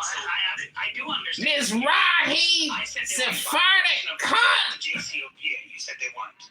And I said they weren't. Never met such a fucking waste of time as you. Coming on this app every day. Talking to that fucking whatever the fuck that thing was that you blocked. What was that thing's name you blocked? What was that guy's name? Fucking Macro or something stupid fucking F word. Should be stronger, but they were respecting the 3.67. Yeah, did you see Snapchat has these new $1,300 glasses coming out? Yeah, they're called Spectacle, and they're $1,300, and it's like supposedly fully augmented reality. But they're $1,300. I'm like, I don't want to spend $1,300. The fucking Meta glasses are only $400. I'm looking at my Snapchat. I don't see some text or something. Did you send me something? No. Yeah. And where's Alistair? I'm looking at Snapchat. Don't check it. I don't see You're anything. on Snapchat on here. Don't look. What do you mean? In my DM? Yeah. Let me see. You wouldn't let me up in a room. Oh, let's see. Michelle sent me something a week ago. What was Michael talking shit about? He keeps removing it. He didn't want to tell us. Want you to tell us? I don't see anything. Did you send me something? Yeah. About 100 things. I don't see anything. Let's not talk about Damn, I'm looking at messages that I've never ever looked at. There's tons of messages. Oh my gosh. Why don't you Holy answer shit. them? I've never looked at the fucking messaging on this app ever. Why? Because I just don't even think about it. Why? I mean, I just don't think I'm always just listening or talking, but I'm never looking. Think about it. Why aren't you thinking? Do you know what an untapped resource they are? Do you know how fun it is to troll people in there? You aren't thinking. Well, you know, I don't even have children, and you have a child. Like, if I had a child, I know. I mean, I'd be educating my child. Over though to 1 week at a time with her dad. We're now doing 50-50. Wow. I don't know what the fuck to do. I'm like, I don't know what the fuck to do, so I'm gonna have to get a job, I think. Just go to the gym and call it a job. What the fuck? Well, so last year I took up hiking and I started doing like 15, 20 kilometers a day, but then I broke the toenail. I've lost over 30 pounds, by the way, it's nice. But my big toe. Did you do it with injections, or did you do it from working out and dieting? No, it was from hiking too much. You lost 30 pounds hiking? Yeah, is that crazy? Wow. Yeah, from the summer. Yeah. Like over a year span. But yeah, it's crazy, right? Can you? I mean, do you realize? Like, have you ever picked up two 15-pound dumbbells and walked around with them? Like, when you realize. To my legs when I hike, so I wear ankle and arm weights. Wow. So yes, I do know what that's like. I've got ankle weights. I love them. Okay, so I also have the arm ones, and then you can add weights onto them as you're going to like increase, the thing. Dude, I'm looking at my messages. I don't see. Did you message me on a different Clubhouse account or something?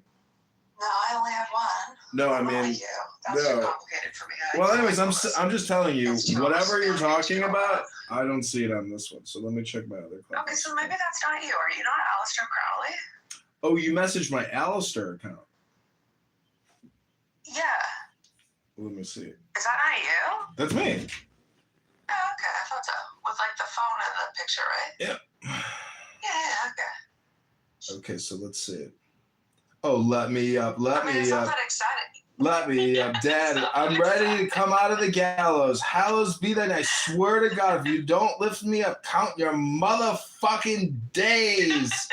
I'll chemically castrate you and put you in a psych ward, bitch. Yeah, I was really angry in the audience. Jeez Louise. Well, are you lifting weights? Yeah.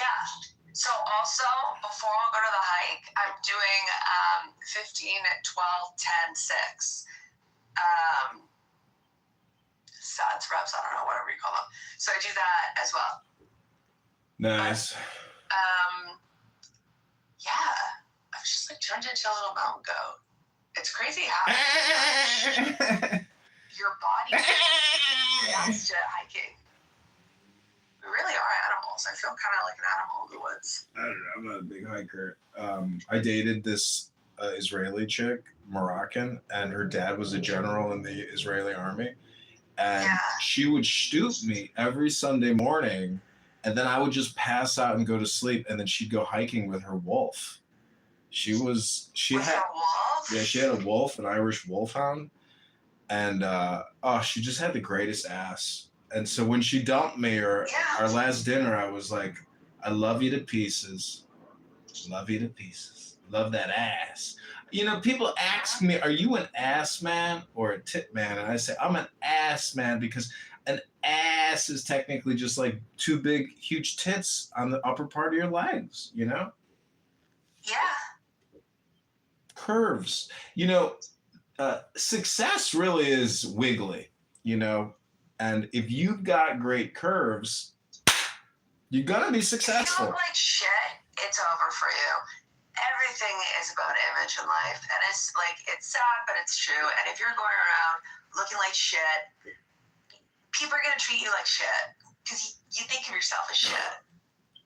It's true. I mean, your presentation. It's so true. It's like I'm reading the 48 laws of power. Yeah, your personal appearance actually is an indicator, and if your personal appearance is off, it's just a red flag for people. And everything is off. In fact, they say that victims, people that get mugged, they get mugged because their physical appearance is actually not symmetrical or of a high quality personal appearance. They actually target people who look sloppy. That is so interesting. Isn't that crazy? Yeah, I believe that.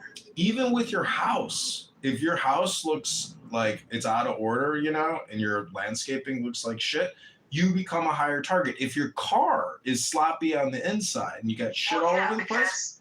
They're right, though. Think about it. People that are like, your environment reflects your mind. Mm-hmm. They're not entirely wrong with that. That's why I say, I mean, if you're on Clown House talking to Fractal for years, like maybe inside your brain, a fucking horse or a camel came by and shat in your fucking brain. And thus, that's your experience with Macro or whatever his name was. I think that's Fractal. Peak depression. Fractal is your peak depression. Yeah, that's my personal 9/11. That was my Roman Empire. Fractal got you. And he's giggling right now as he, you know, eats. I got sucked. You know what's so funny? I actually, a few weeks ago, I sent both Lolly and I just said, I gotta, like, this is fucking bizarro world.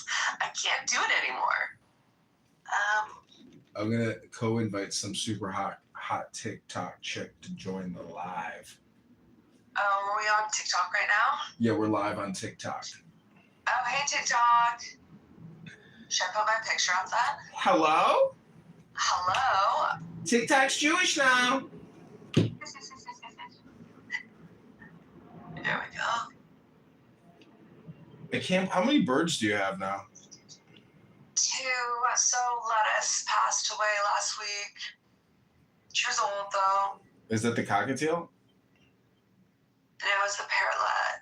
I don't have a cocktail. In your PTR, it looks like a cockatiel to me.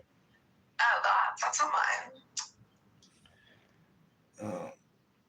Well, I have no pets, and I do not want to get a pet. And I'm seeing this girl that has 2 cats, and I'm like, you know, like if she ever moved into my place, like I wouldn't let her move in if she brought the cats. Like we'd have to adopt the cats. I don't think I would trust somebody that didn't have pets.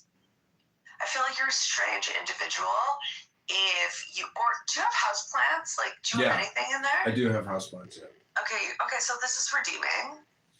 And I have a garden, which I have spent years cultivating outside. Okay, so that's slightly redeeming, but I feel like it's a bit of a yellow flag if... It's just not. I have... on your own. What do you do on your own? What are you just jerking off all the time on your own? Like, what the fuck are you doing? Yeah, you don't go on a dog walk? What are you doing? I go to the park and I jog through the park. There's incredible trees. It smells nice. It's clean. It's beautiful. And I'm so thankful. And yeah, it would be nice to have a dog. But with a dog comes a lot more cleaning and a lot of mess and peeing and pooing and breaking things. And the truth is, when I wake up in the morning, I want to just make a coffee. I don't want to have to take a dog out right away as soon as I get up. It's just, you know, it becomes annoying. And maybe, see, the thing is, I would do it if I had a partner to enjoy the experience with. Like, and that means... I think that's an excuse. It's not an excuse. I've had pets. I'm 43. I've had plenty of pets. If I had a partner, that is telling me that there's something else going on here. It's not about owning a dog. It's about your relationship status. So let's really get into it, John. Well, this is the John Kitover Chicago Mayor. It's not because the dog is messy. It's because you're single. Now, you don't want the dog, so do you really just want to stay single? That's okay too. I want to stay single until I find that incredible ass again, or I find a girl that has great tits and a decent ass, and she likes me and she loves me. And I've been looking at dogs. You know, that's asking a lot. Like, is it too much? How much money do you make a year? Yeah, that's a lot, babe. That's a lot. Well, let me check my last. Let me. Too. I'm not gonna lie. But see, men have big dicks, so we'll take that. See, the thing is, the thing about being bald is you can't get any uglier. So, like, I've peaked my ugliness. Big dicks, and they're confident. Well, my dick is not a huge dong, you know. Okay, so we don't love that actually. Then. See, I mean, I've seen some pornography with some African American men that have these like 16-inch power rods. Well, that's like animalistic. I mean, I can see the thing is I've mastered the art of making a woman orgasm 100% of the time. Do you know how I do it? How? I have a magic wand that I buy on Amazon for $15, and it's so incredible that no one ever leaves unsatisfied. What is it called? You're Rosie. Okay, put the link in the chat right now, and I'm gonna put it on my Amazon Prime on my list. Well, I'm not gonna do that for you. You can just go to Amazon and search vibrator and look at the most sold and get the $15 model. The point is, vibrator. Yeah, the point is, you know, having to actually perform oral sex. That is a preferred model for many people. That's a preferred model. I like that one. Some people like that one, but I think you have to just get the mini. Anyways, it doesn't matter. My point is, I just feel like that would be like having sex with a robot. Like I don't want to. Well, let me ask you this. You're on this app for years talking to Fractal, and so since you do actually have brain damage, and you probably have experienced migraines as a result of this app, you see an orgasm. As soon as you have that orgasm, your migraine will instantly go away. It's like flushing the toilet. That's great. I love that. I love that for you. Hello? Hello? I love that. I love that for you. Hello? The two bits. Hello? Bird honks. Bird honks. Honk honk. Bird honks. What's your ex handle again? Well, I'm in the process of shutting that down. Why? Just give it to me. Let me turn it into a propaganda. Because the more the process of shutting it down kind of get back into life, I realized how fucking insane it was. Yeah. And how many years I spent discussing shit that has no meaning. And it truly is like a state of mental illness. Yeah. And I think it's probably a good move to start slowly beginning to shut that down and completely remove it. I recognize it's going to be a well, you're retarded. Anyways, you know, if you actually destroy digital assets, you really are stupid because you have no idea the value that it. I'm going to archive it. Listen, you can change the handle and make it into an e-commerce store. You're retarded if you waste it. You have an audience. If you lose all of that audience and you just don't rebrand it and revitalize it and reuse it, repurpose it. You're retarded. Do you want to buy it from me? No, I don't. No, I've got a friend. I got a friend who's got a much bigger account than yours, and he wanted to sell it to me. And the dumbass he couldn't sell it to me. The point is, he lost it, and he could have made a lot of money with it. But his ass was fucking selfish and petty and not a partner. See, I've gone into business with people where I'm 100% of the partner. And they're not even 0%. I'm trying to get out of the business, though. I'm not trying to get in it. Listen, the point is, I'm not buying shit from you because I'd rather take that money and just invest it in advertising. Why would I waste my money on something that you want to abandon ship on? I mean, you know, go wax your pussy and sell some pictures. That's fair. That's valid. Oh, so he's pinging me. I gotta go. Okay, peace. It's been fun. The highway, looking for redemption, and whatever comes our way. Yeah, I'm gonna make it happen.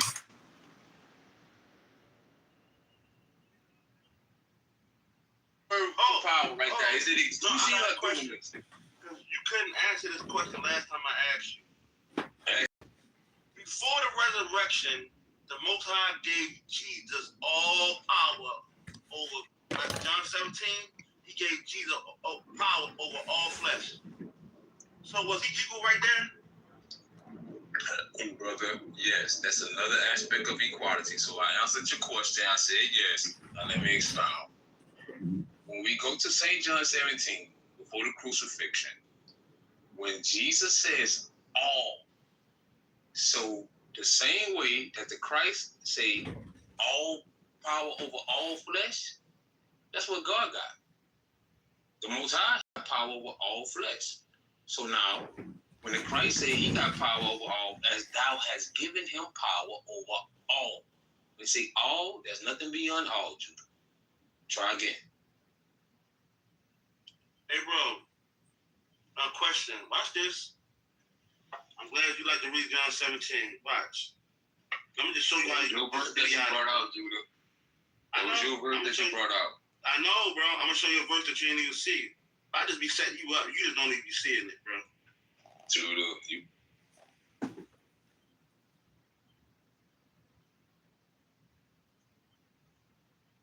I'll pass and take another. Oh, well, he's gone. Oh, never mind now. Fuck. Ah. Where did she just go? What the fuck? Oh, she left too? Oh, fuck her. I don't know. What the God. fuck? So much drama. Wait, what's happening? What's happening? She I'm so changed her confused. fucking name again. I don't know. Wait, her name doesn't mean. What do you mean? So that's admin at the bottom. Okay, you're back. Yeah, all of you only show up first. Okay, Ben tell you. Earlier, I'm like, what the fuck is what's happening? Hello? Hello? Hello? Hello? Jesus Christ. Okay. I don't care who cares. I don't want to say this in front of a fucking Anon, guys. What the hell? I don't mind. Just go ahead if it's about me. I don't. It's not about us. It's about her. Oh, it's about you? Oh. It's about me and another one of us. Who? Oh, dear. Say he? No, it's me because you're trying to ping me. What do you want to tell me? Okay, I'm going to bring you too. What the fuck is this? Just say it here. We're right here now. No, there's a it's just happened. I'm gonna, it's just John Kitover broadcasting it for the world.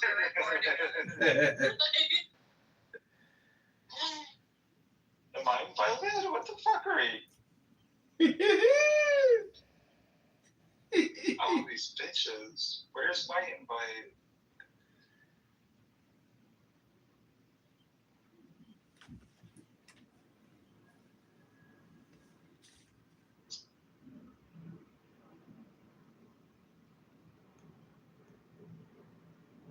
Accident. About 40 miles. 40 miles. Okay.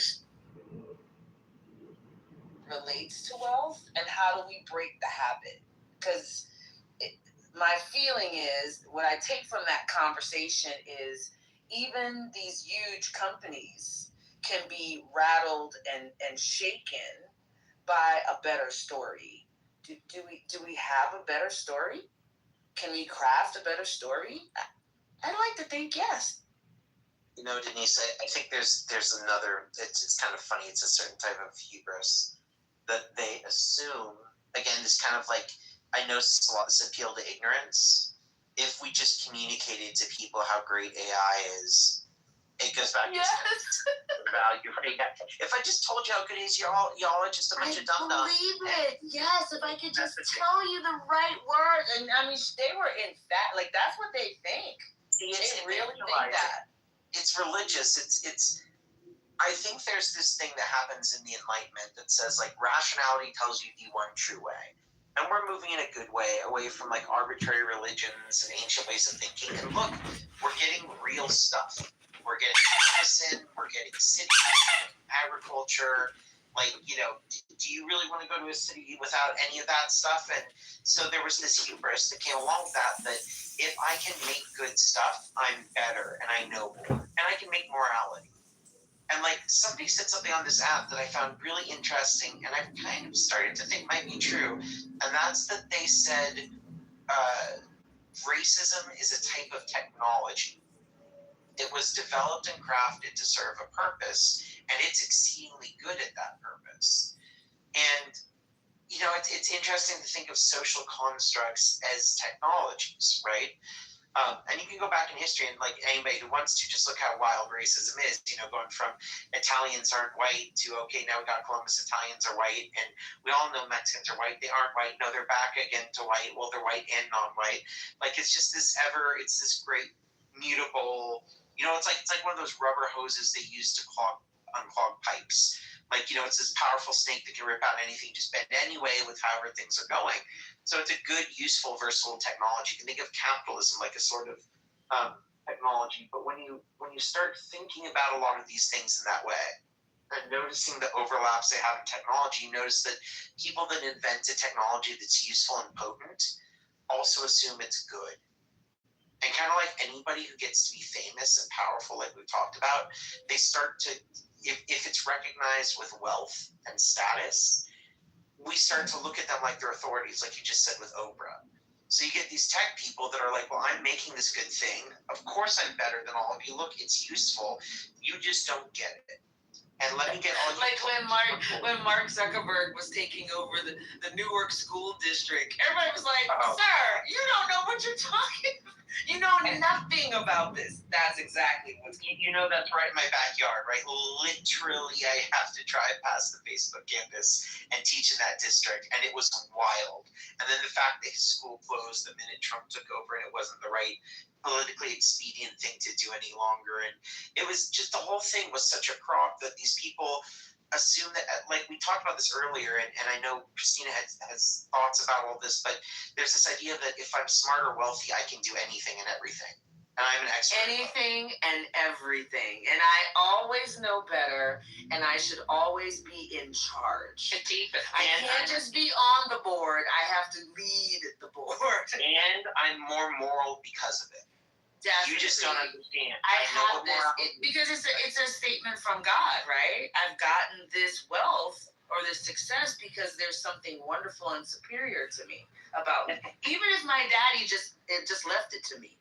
Right. That's enough. That's a message from God that I'm wondering. I mentioned this earlier where there's almost the genetic myth of like, well, even if I did inherit it, that's because my lineage is blessed, right? And I do think that's where you get the successionism that becomes overtly religious. And that's what these people are. Like, the line between religion, like, I have this thing that has been imbued potentially with the light of consciousness that as man we have made this creation and we've surpassed the divine and given light, and therefore I am like God. I know what's moral and good and righteous, and if you all understood, I'm the God creator. I will sacrifice my body and everything else at the altar of this creation that's even greater than me and will shape the cosmos, and you all just don't get it. And let me go hire Denise or somebody else it's just that I am the divine, and I can't be petty enough to waste my time talking to all of you. It's why I absolutely love the college cheating scandal that came out a couple years ago, because it was just like all of these people who wax philosophical about how wonderful they are and how special and how whatever, they're just cheaters. They just paid people to take their test for them. They just posed with pictures and said they were on crew, and they didn't do any of those things. And I loved that. Like, I couldn't talk about it enough when it was going on, because it's such a powerful message to let people know there's nothing special about them. These are not special, wonderful people that have built themselves up from nothing, but they're able to establish and create a narrative. And quite frankly, we accept it. We allow for it, right? We can't wait to hear what Hunter Biden has to say. I don't care what Hunter Biden has to say.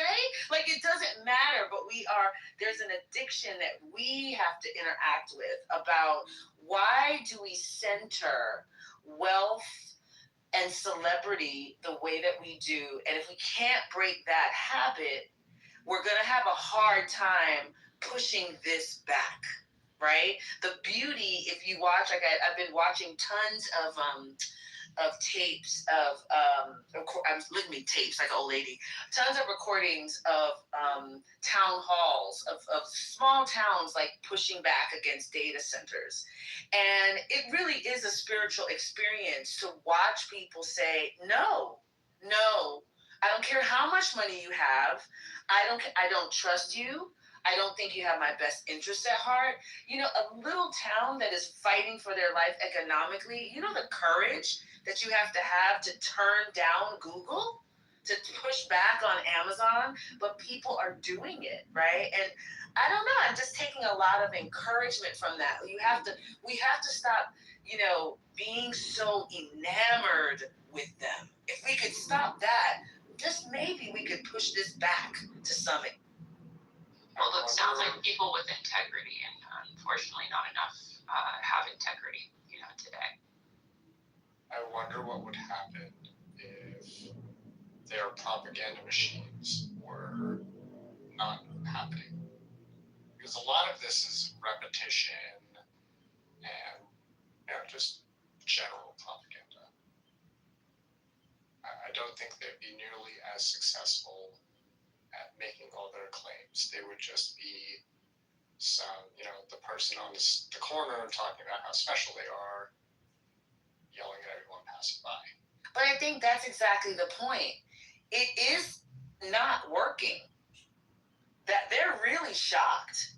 They really thought the machine was going to be like, oh my gosh, AI is going to make your life so easy. The adoption is in the toilet. It's still very low adoption. We talk about it like everybody uses it. Oh, most Americans don't even use it, let alone across the world. The adoption is not what they thought it was going to be, and they are rattled by it. And that is really, that's incredible considering the power of propaganda they have to kind of like put literally an IV into our wrist, into our arm, and shoot this stuff into us, even with that kind of pressure. To give you an idea, and then I want to say hi to Spiritus. Stop changing names, people. Say hi to Spiritus and let him join in. But to give you an idea of the scale of how much money's been spent on AI, explicitly projects that are AI, purchasing of companies, launching of countries, etc., has exceeded, I think it's now to 25 times the reconstruction of Europe and Asia after World War II. It is approaching, we're not there yet, where it will equal the amount of money spent on the entire development of atomic bombs. And it has passed by 5 times the amount that Germany had to pay in reparations for World War I.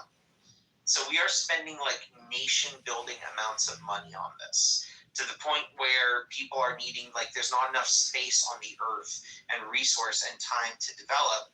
So now we're having to come up with fictional moonshots, like we're going to launch AI data centers into space everywhere. I mean, it's getting to the point of absurdity where there's not even a company that's proved it's semi-viable.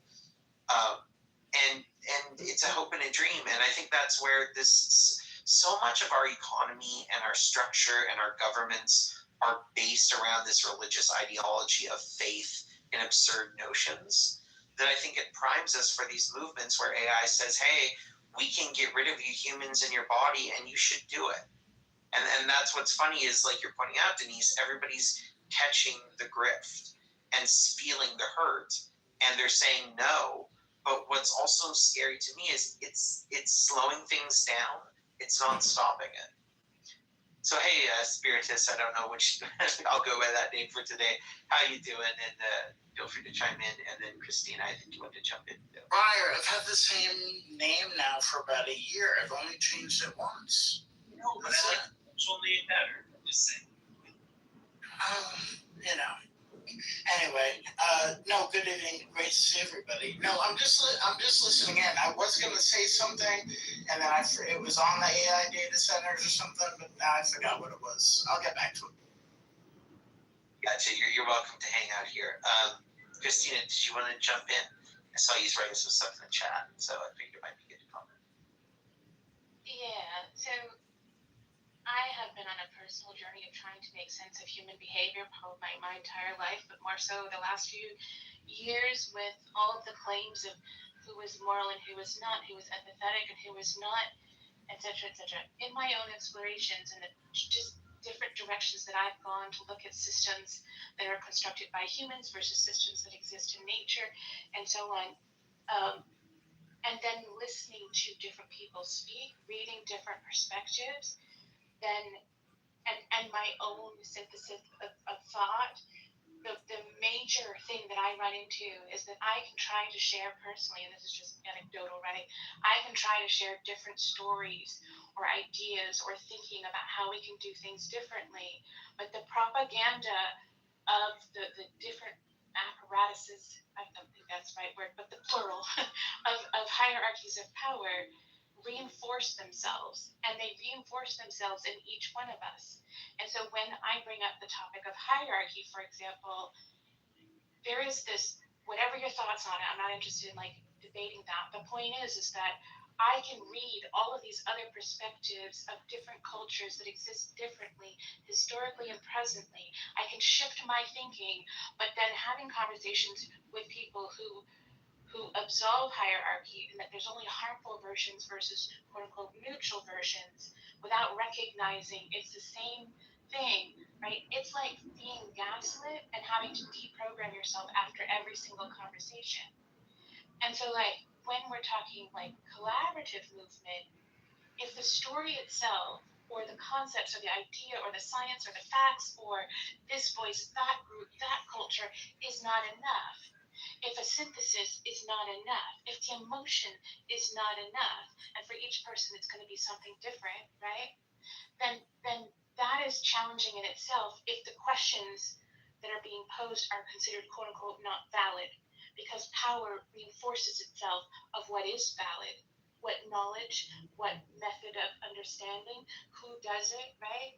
And then there's the isolation of and having to deprogram, but also then revisit these other ways of thinking and looking at it. And so it's this constant yanking and pulling of I exist inside the multidimensional matrices or the matrices, acknowledging and seeing how these different architectures influence thought, action, belief, etc., while trying to move outside of them. And like to ask anyone, let alone all of us, to do that feels like an impossibility. And yet at the same time, I feel like the more I understand about science, the more I understand about other cultures, like there's, to me, very clear ways to move ahead, but they're not palatable. And so if we start back at stories, and those aren't palatable, if the questions aren't palatable, the emotion, the facts, the different voices, the different cultures, if none of it's palatable, like I don't know what the way is forward.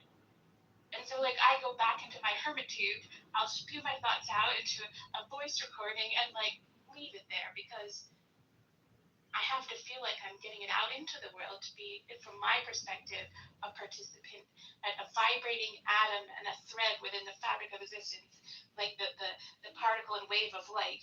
But I don't think of it as light necessarily, it's simply life, right? This multidimensional way of existing. I have to be a quote unquote true to my living, which means I have to put it out somehow.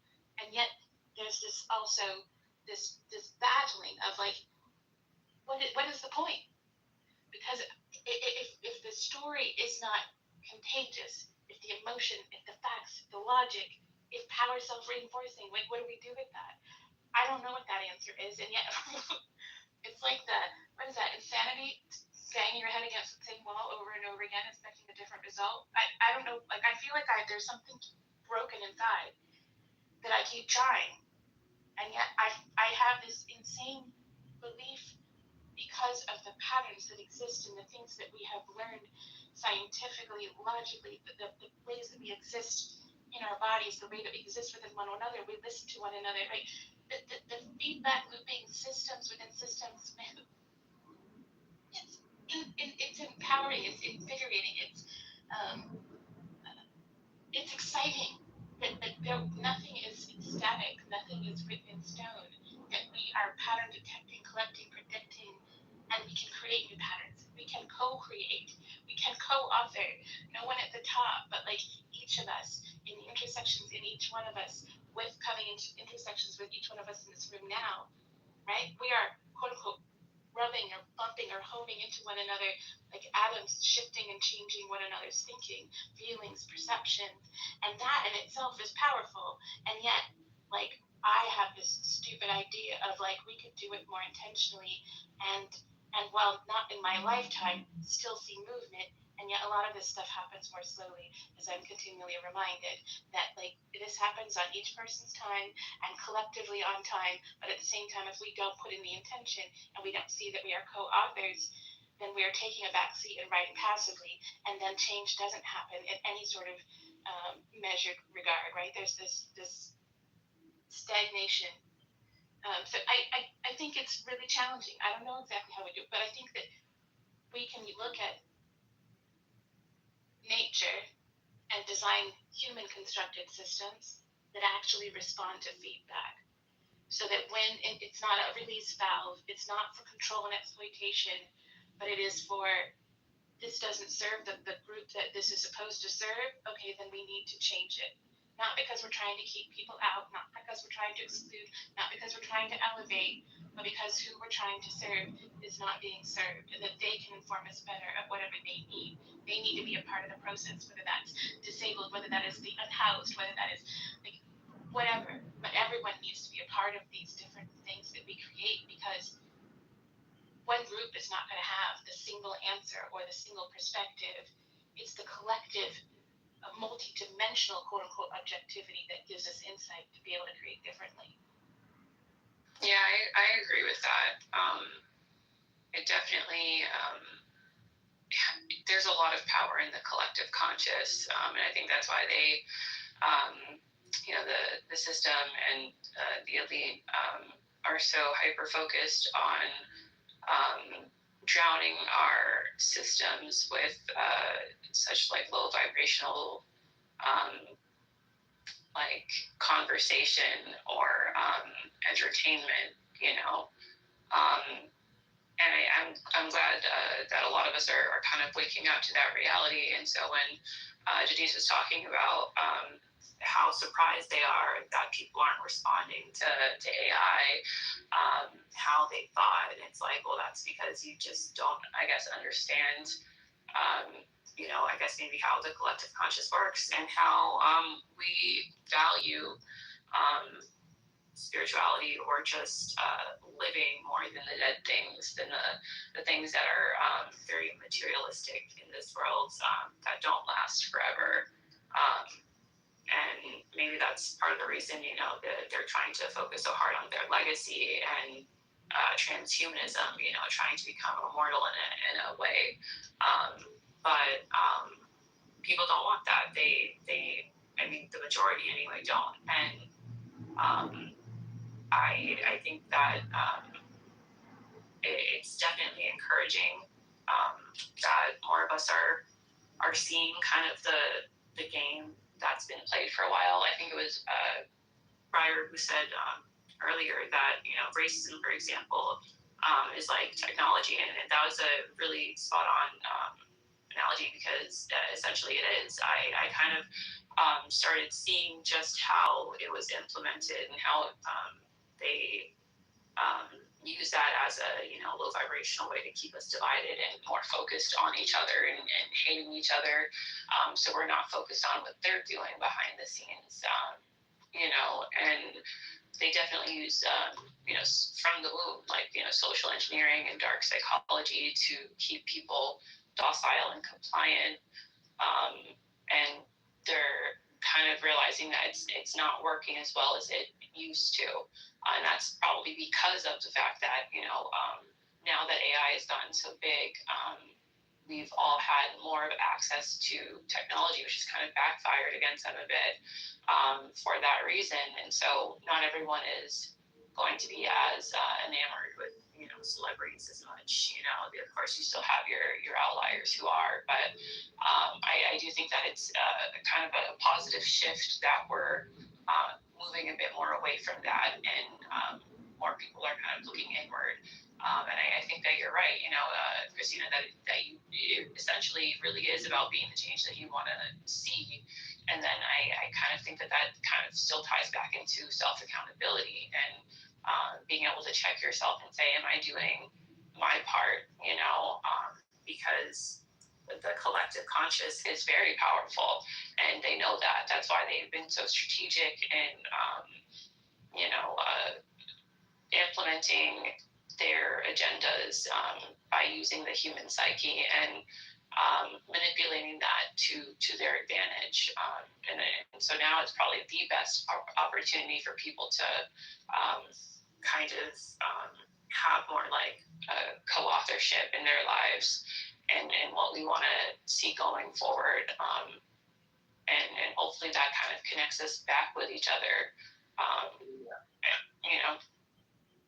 Yeah, I appreciate, and just Mike, I don't know if you're still here. I know you came up and I saw you come back down. Oh, I think he had to leave. I was trying to give him a chance to talk.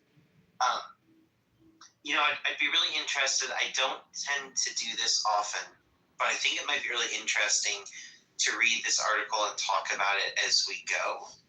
I don't know, Spiritus, if you had something you wanted to add in before checking that out for a second, or if anybody wants to team up to read the article.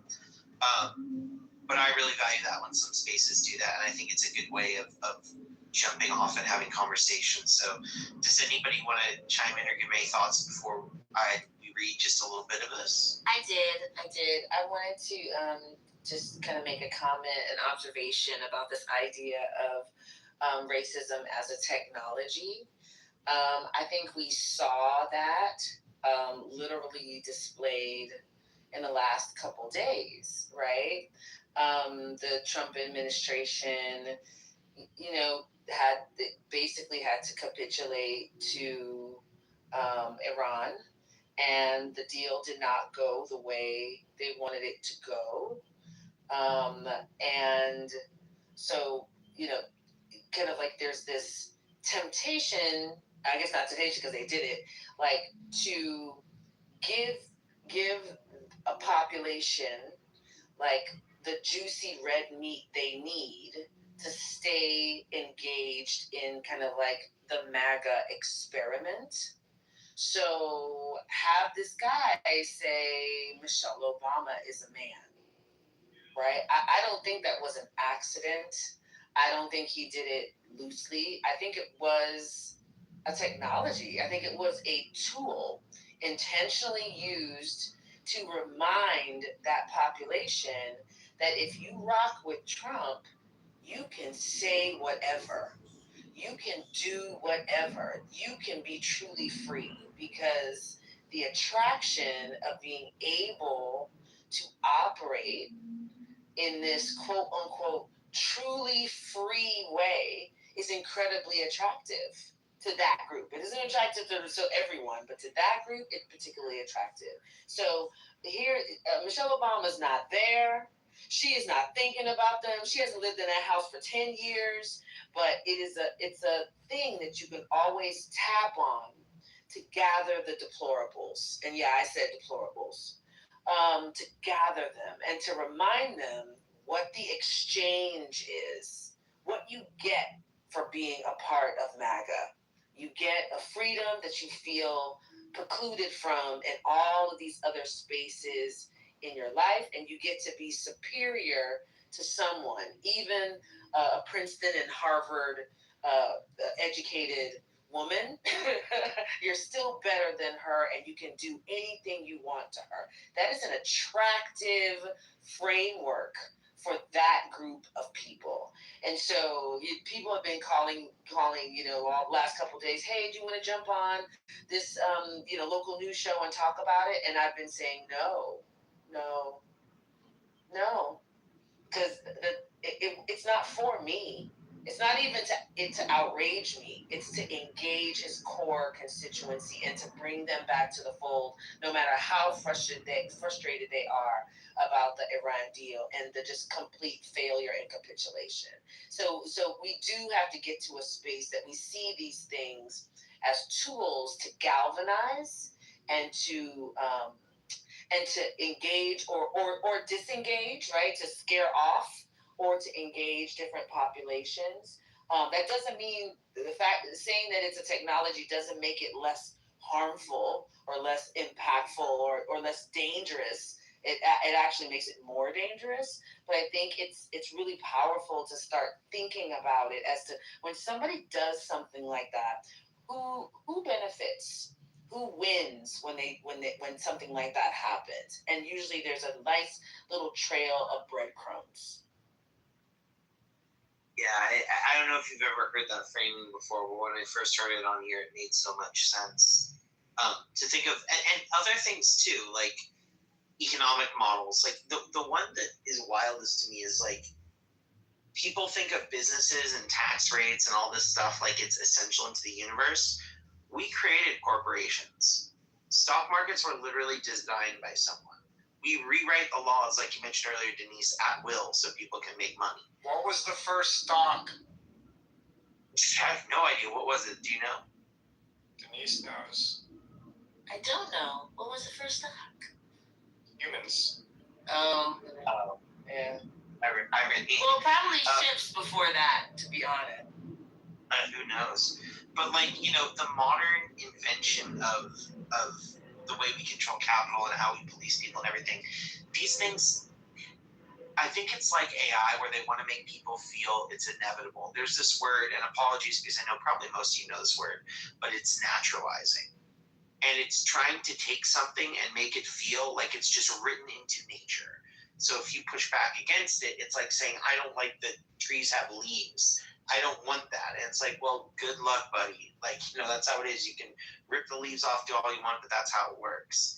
And I think right now there's this move, especially with AI and some of these other things, to say this is natural, right? It's inevitable. This is going to happen.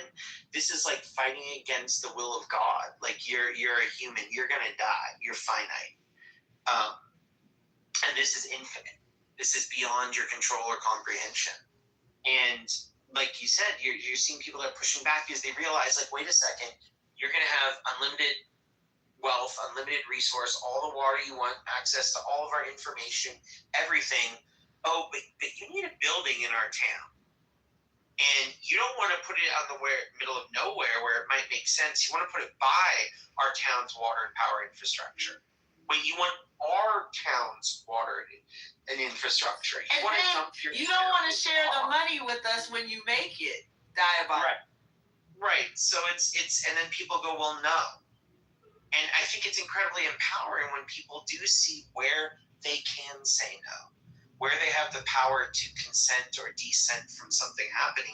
Because let's be honest, and I think this is something a lot of people don't realize, like the biggest thing we have control over is our conditioning over time to how we react. And there are moments of lucidity where we can make choices on things. But most of what we do every day, like right now, what are you looking at? Where's your left leg and your right leg? When I said that, did you look at those things or not? You didn't. I think when they've done studies, they say like it's certainly less than 50%. And some places estimate it's like 3% of what we do, we're conscious of. We have it's just autonomic functioning, just like your breathing and the valves of your heart pumping. It just happens and you become aware of it and you might think you have a story about it. But there are these moments where we have choice, where we can put our habits and our practices and our conditioning into action and we feel powerful. And what I see is a lot of stories that are picking up everywhere on when people are feeling powerful.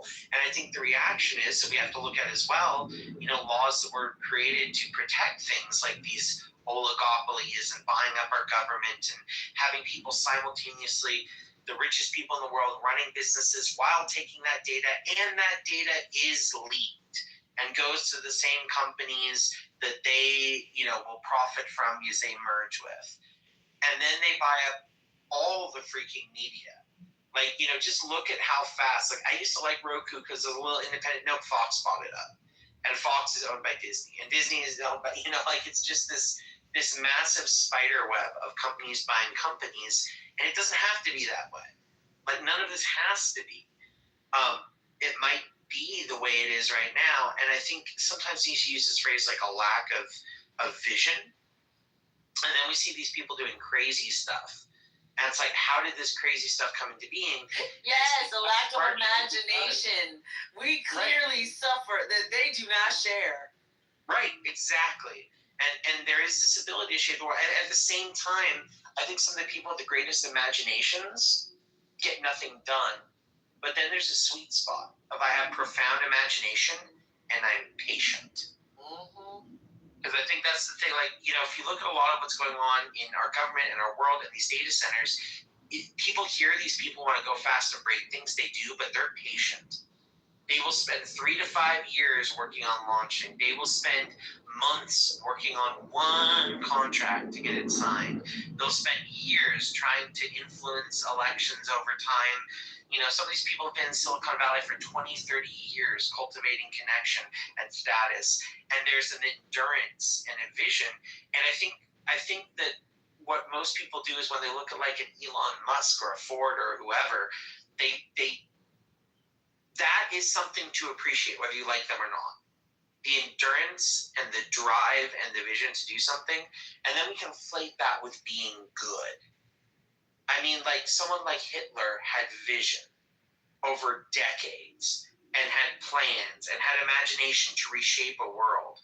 And I think that's one of the things I want to scream out is just because you have vision and patience and capability and intellect and can materially change the world doesn't make it good. It just means you can do that thing.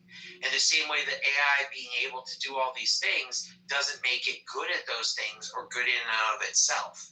It just means it can do things. And when a society becomes enamored, Denise, on a deep level, you and I can have a deep room on this one, but does our society value celebrity and wealth and status or just productivity? And wealth becomes a proxy for how productive we can be at the number one job, which is getting more wealth and status. And right now, I think we have a society that values productivity over anything else. We like a pretty girl too, though, Briar. We like a pretty girl. We like a guy that can catch a ball. I don't know that it's productivity purely. We can talk about that. We can talk about that. You know, I think a pretty girl is an interesting example. But I would say catching a ball is a measure of productivity.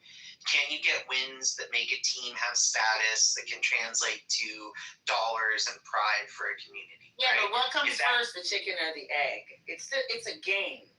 We decided that it can attract wealth because that's, you know, there's a lot of games. There's nobody making money off a rummy cube, right? So it's like we decided that it's valuable.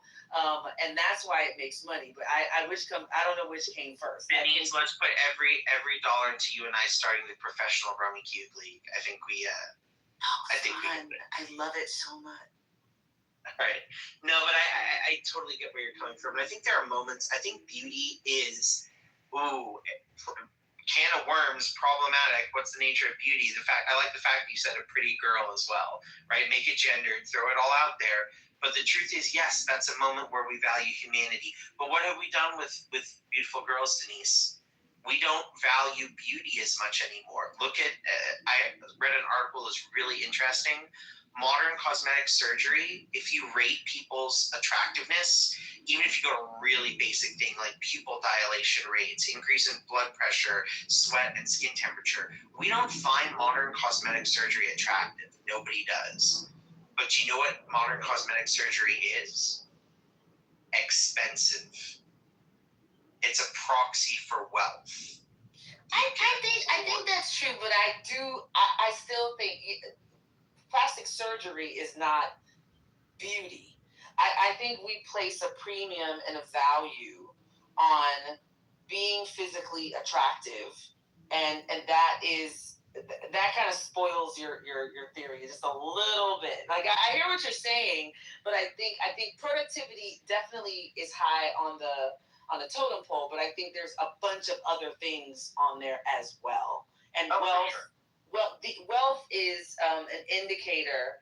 We use it as an indicator of what we quote unquote value, and value is doing a lot of work in that sentence because, you know, coveting something isn't the same as valuing it, and you know, being invested in something or desiring something isn't the same as valuing it, right? So I can value I think that there's a deep admiration for the pretty young girls that were on Epstein's island. I don't know that I would say they were valued. So it's a really complex kind of way to think about it. But your premise is a good one. It just has a few Well, I think in fact, Denise, they were valued exactly for their aesthetics. That's why Epstein and Trump, like if you read about their blowing up, it was from one, each of them valuing the beauty, and whether you say coveting it, valuing it, whatever the term, and trying to possess the thing they thought had value. And yeah, Christina, I know this is, Christina's hierarchy bell is probably ringing off the chart right now. But I want to open this up again if anybody wants to add in some comments, because I think it would at least be interesting to see how everybody feels if we read a little bit of this article slowly and with dialogue along the way. And I will say, if you can summon somebody from the ether, Victor, I'm calling you out to be a reader if you're magically at Clubhouse. Victor! Christina, go for it. I think I have like strong feelings against some of what I've heard, just general broad strokes of it. So I don't know that I'm gonna stick around, but I want to say thank you for the conversation, and yeah, please enjoy. Have a good evening, all. Good night. I don't know if is it me or Christina, because I heard her say she's breaking up. Christina, you're breaking up. Say again. Am I audible? You're back now. That was weird. I was just gonna say, from the broad strokes, hints of what this article seems to be about. Now I haven't read it. Like I'm kind of agitated, and I don't want that to bleed into the conversation. I'm gonna step out, but I want to say thank you all for the conversation and the different thoughts that it spurred. And yeah, I hope you all have good evenings. Thank you. Good night. And Christina, the article is super agitating, so I understand that reaction. It's certainly provocative, so I feel you. Well, thanks, Christina, and thanks for helping encourage me to have a room on this. I appreciate you. So have a good night, and feel free to hang out or do whatever feels good for you. Denise, if you're sticking around, I know you're very present here. Do you mind if I mod you so there's at least one more person to hold down the stage? Oh man, sure, okay. You know, I'm always going to bed at a decent time, Briar. I'm not staying up all night on Clubhouse. And you're late. I know. You and I have never done that before, though. That would be the first time. God. Okay, so I'm just going to read a little, and Denise or Elle or other Denise, D or Spiritus, if anybody else wants to read a little bit, and you can let me know what you think of this experience too. So please let me know, and unmic if you want to interrupt me because I won't be able to see what I'm reading. I'll be on the same phone.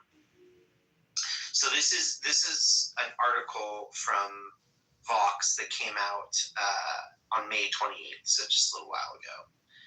And it's in Future Perfect, titled "The People Who Actually Want AI to Replace Humanity."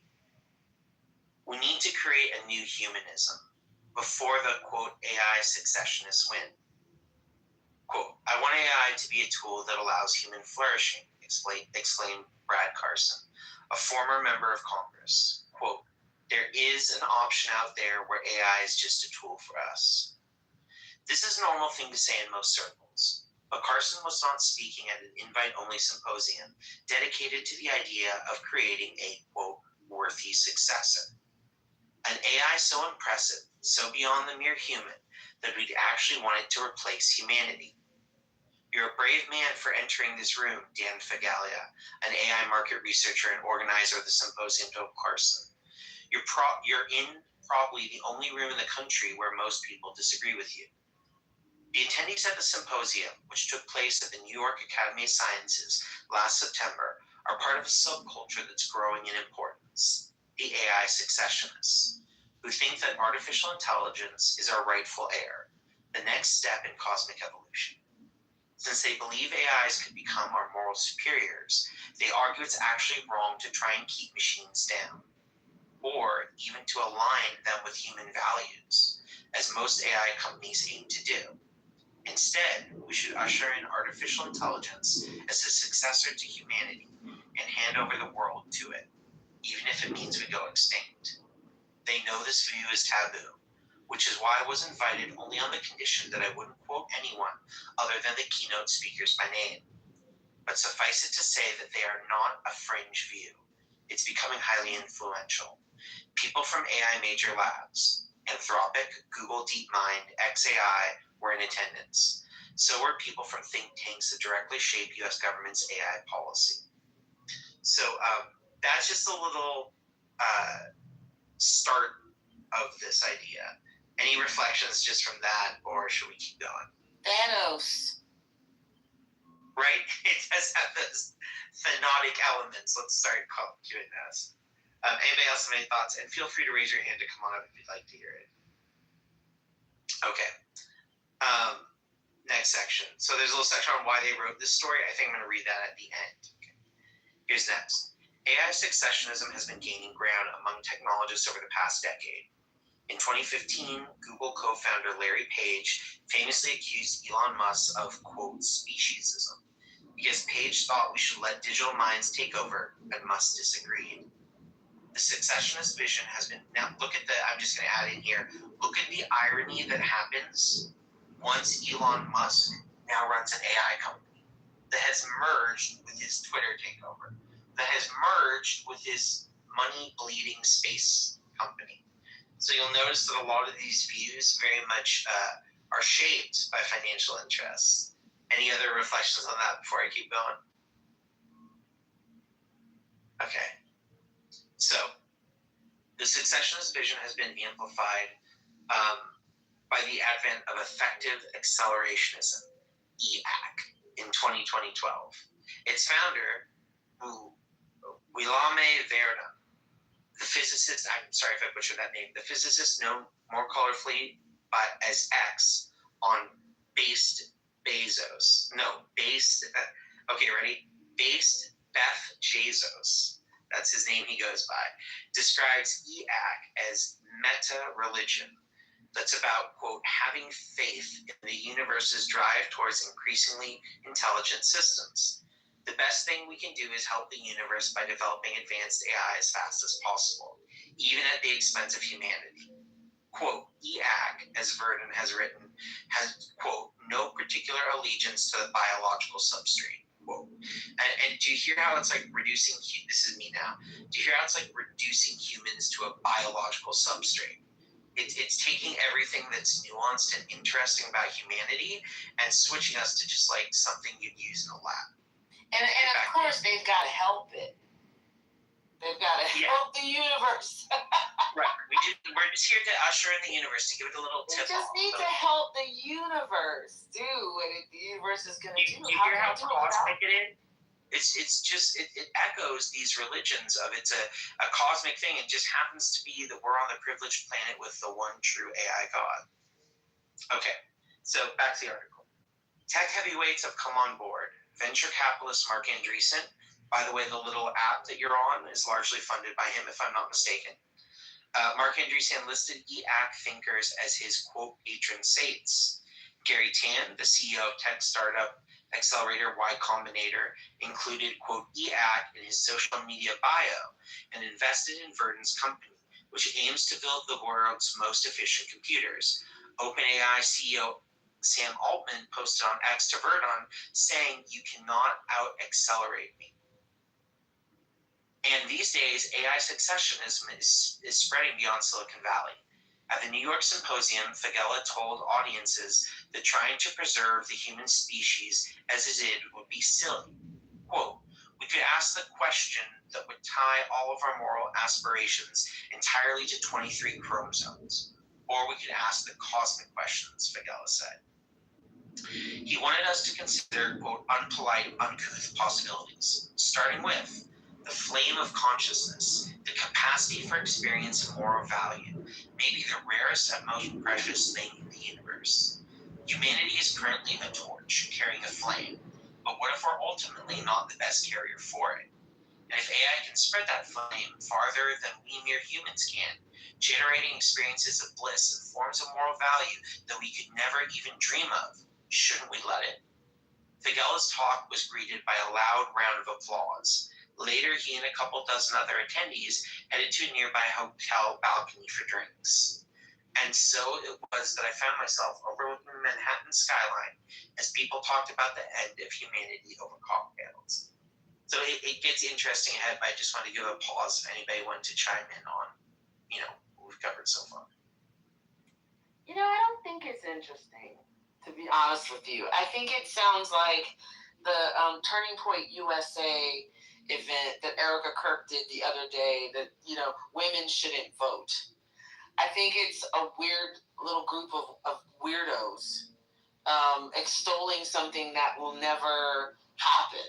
Like, I really do. Not even in the sense of, of course you can always shift it over to the window, and these are very powerful people, but they're powerful people that don't understand other humans. They're not people, and so consequently they think they can they think they've captured what it is to be human.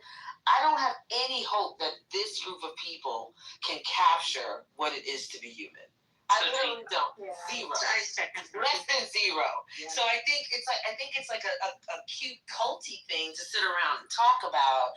I think it's masturbatory. I think it's self-important, and I think there's something kind of cool about having the courage. It's like being a Nazi.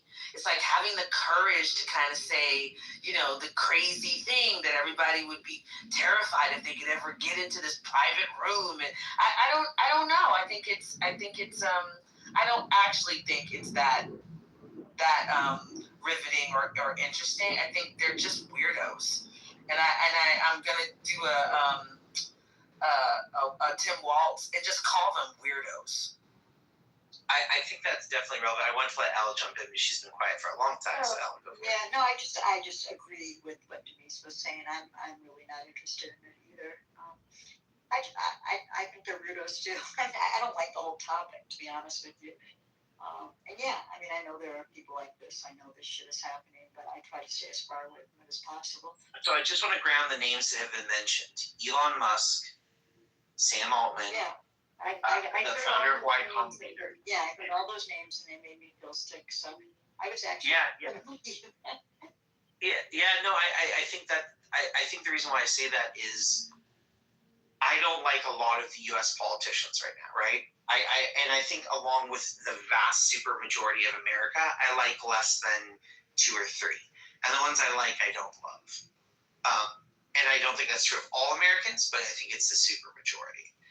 And yet, I can't ignore American politics. Well, I can, but that comes at a cost of me being engaged, being an educated voter, and knowing and understanding the world around me. And I think what's a little bit upsetting to me is that the people in this article are shaping the world. Bare minimum, they are completely shaping the U.S. economy right now. I'm going to rephrase that. They have reshaped the U.S. economy.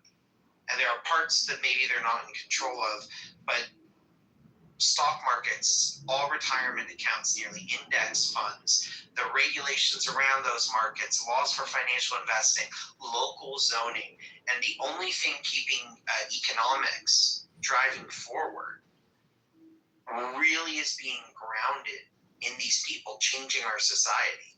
So this isn't me reading this going, yay, and neither is the article as it keeps going. But it's kind of like, when I read this, I didn't know that so many of these people were literal AI successionists. I thought a lot of them were just like, hey, this is a good thing. We're going to make something really cool. It's a tool. It's going to change our society. The yada yada they always say. It's the ultimate weapon, but it's also the ultimate weapon for good. All this type of dialogue.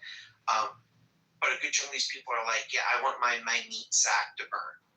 And that's wild. That's a very different religious type of fervor. Did you meet Mark Andreessen in early Clubhouse days? No. Okay. No. Okay, I did. We'll have to talk about that another time. Yeah, no, that's what I'm saying is the app. And I think one of the other reasons why I say this is we can pretend that the medium we're on is neutral. But there's that old adage, the medium is the message. And the people who are running the room we're in right now and the other 100 rooms in your hallway and this whole structure, this is their desire. This is their goal. And I think even this app is designed with an intent, and some of it conscious, some of it unconscious, but it pushes us in these directions. Yeah. Don't hear me saying that I don't think they're dangerous or I don't think they're impactful. I just don't think they can pull this off. And I think, yes, it drives their decision making. This belief system drives kind of like the moves that they make. I agree. I acknowledge that 1,000%. I just don't think these people can pull it off because I don't think, honestly, I do not think they understand humanity enough to replace it in the ways that we're talking about. It doesn't mean that we're going to have. Part of my thesis. Yeah, it's gonna be. Doesn't mean there's not gonna be pain, and it doesn't mean it's not gonna be pain at their hands. I think there already has been, but I don't. I guess I just like again, maybe I'm on a high because I've been watching all these people push back on data centers. I just think, and I just had that crazy phone call. I just think like they're not as all powerful as we think they are. Like, and so I think this idea of like I'm not gonna let them. I'm not trading like my belief system for their belief system, and I'm not like prepared to like let. I'm not afraid of them. I think that's maybe that's the best that's way to an say it. interesting distinction. Yeah. Go ahead, Al. I'm going to jump in for a second because I need to go, but I would push back even on your comment about the medium being the message because is one of my favorite line. Like McLuhan, but I don't think that that's true here. I mean, you're right that their intention here is to gather data, but the way that I think this is actually a great example. The way that we are using a platform, we are defining what we're getting out of being here. So the medium does not have to be that message, even though that's what whatever their intentions are, and if they are nefarious, then they're nefarious. But we have some real agency here on what we're actually accomplishing being on the platform. So I would say, that's a really optimistic view. I do think part of why I choose to be aware of things that I find probably problematic, difficult. Hold on a minute, Roger. Nobody's sticking their head in the sand here. We talk about AI day and night here. No, I wasn't actually. I was just gonna say why I choose. Okay. Not any critique. The reasons why I choose to do it is I find being hyper lucid, both like being aware that I'm awake and alert of the situation, but also reflecting on how it affects me and kind of doing the metacognition of what does this do to me as a person, knowing this is out there and the fact that it is out there. I think it's important, and I think frankly there's probably some number of people in this room that haven't read articles like this, that don't know what the term AI successionist is, and it's useful. And to your point about the medium being the message, I think there's a lot of complexity around this. Like somebody else was mentioning, them harvesting data and all that other stuff, sure. But even like the way speakers are appointed, the way the room is set up, whether you get a little medal next to your name or not, switching from friends to followers, all of these things change our engagement. They know that or they wouldn't do it. And as we've all experienced, like them getting rid of the back channel, sometimes it's really unpopular and nobody likes it. Other, and it's rolled back. Other times it's not. So I agree with you that there is a lot of agency within what we can't control. The biggest thing we can control is our reaction, the decision making we have, and a lot of that's our attention. So I agree with you that it's we have agency and control, and we shouldn't be thought of as disempowered. But even when I'm on this or any other form of social media, I like to be hyper lucid. I like to think about what am I doing there, how does it affect me, and how does my even engagement with it shape who I am. And that's why I like to talk about these things. I like to forge something that way. Yeah. I get that, and knowledge is power, and I mean, I tend to be hyper vigilant about stuff. I think it's really important to know what's going on, but I'm also saying that, in the same way that we're going, okay, well, just because this stuff exists doesn't mean everybody's using it and everybody has surrendered to it. We can choose. Was it Denise earlier? It was, not Denise, but Denise is good. Saying, no, it was Romero. It was Romero a couple hours ago. Romero was saying, we could all choose to go burn out the center. We could, in mass just reject this. So, I think rather than feeling like this is just, like I said, a runaway train, I don't think we have to submit to that right now. I mean, I don't want to anyway. I find it very anti-humanity in a way. It feels very anathema to me. The way I was introduced by this article was a philosopher calling for a renewed humanism, which has been something I've been trying to work on communicating and embodying better. A real, yes to life, a real life affirming is that term I keep using, like saying that life matters and humanity matters, and a dead thing like a machine matters in its service to life only. It doesn't matter for itself, But yeah, any other thoughts before I read ahead on what happens on this rooftop balcony with the AI successionist bros? Yeah, I'll just slightly, just slightly co-sign what they're saying. Like, I'm really not worried, and I'm in a space where they are pushing this on me. Yeah. And I know for a fact, with people that I talk to, that they want humans. This is why people are fighting back in their own private ways too, to be more connected with things. And I'm seeing it all over. And maybe I have the benefit of being in a very densely packed city, in a very densely packed borough, where I see the humanity fighting back, and which I'm excited. I'm excited to see what comes out after this part. After the part where they're saying we're all going to be AI, and nobody's going to drive cars, and we're all going to be, robots, and we have to live off UBI. I'm excited to see the pushback against that and what humanity does on a local level, but also more broadly. In terms of, fighting back and reclaiming, why the hell we're here. I'm looking forward to that, actually. One of my, and I don't think the article addresses this, but one of my optimistic views about technology is if we didn't worship this economic system that desires endless productivity and growth, we are producing enough food and resource that if we didn't consume as much kind of what I will call useless trash, we're talking like stuff that you don't need to live. We're not talking food or essential medicine or healthcare or clothing or even basic transportation, but the other stuff, the useless trinkets, the, food that just gets thrown away in the fridge because we got too much and never time to cook because we're working too much. If we didn't have all that kind of excess, we don't need to work as much. Like 3-4 day work weeks are very possible. Having the resources to support each other, taking the people that are injured and giving them care they need so they can have human dignity, paying people who have children so they can comfortably have housing for them and their children, and paying adults that don't have any children so they are never insecure, not worrying about payment and providing houses and basic resources. Like, we're there already. Certainly in the US, not globally, but a lot of nations are getting closer and closer to there. If we didn't have this excess productivity, competition, endless bombing of other countries, like the US has more than enough to live a good quality of life for every single American. It's a choice that our system doesn't have that. So this is the type of thing where I think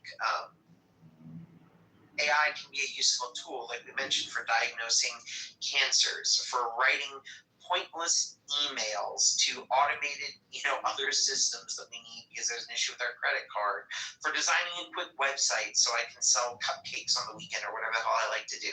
There's ways this stuff could be used to enrich our lives, and there's ways that it can be used to destroy our lives. And somebody mentioned this earlier.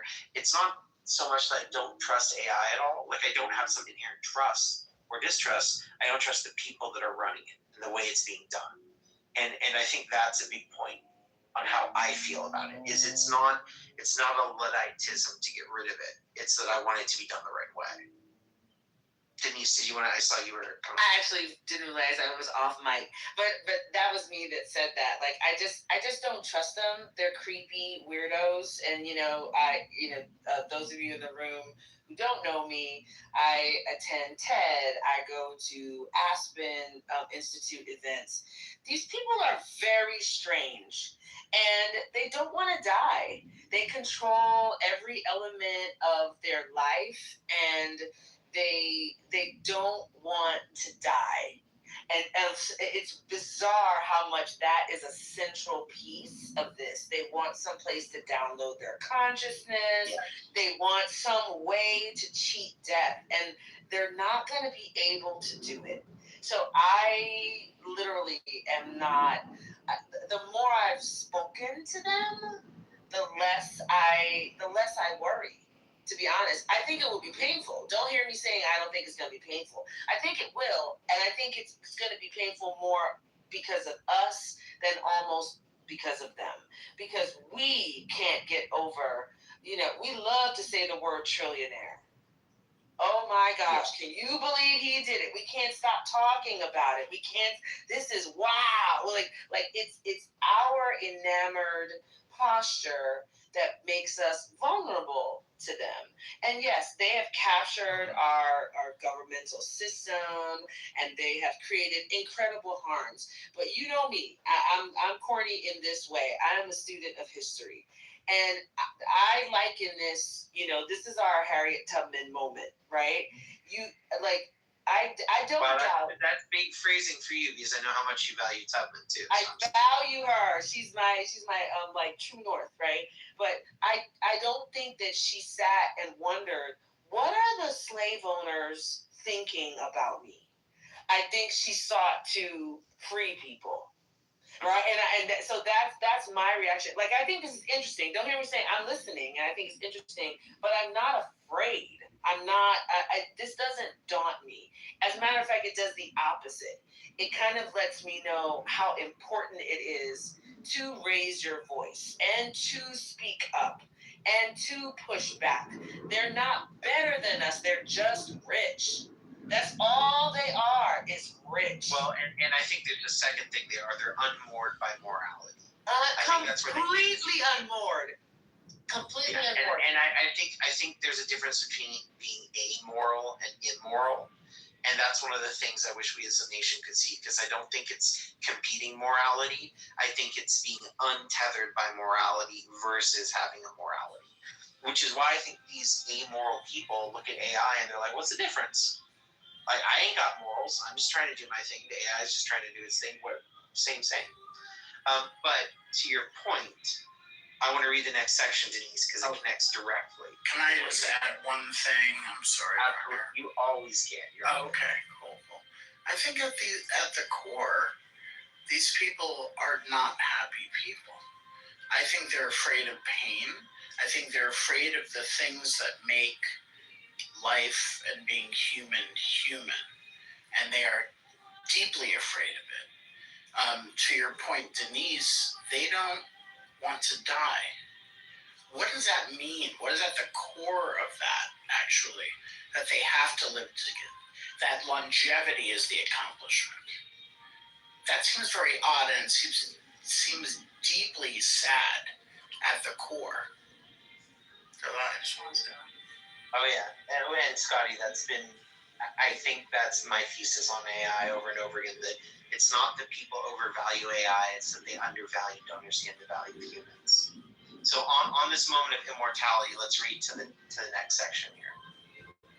This is back to the article. There was some diversity of opinion among the group.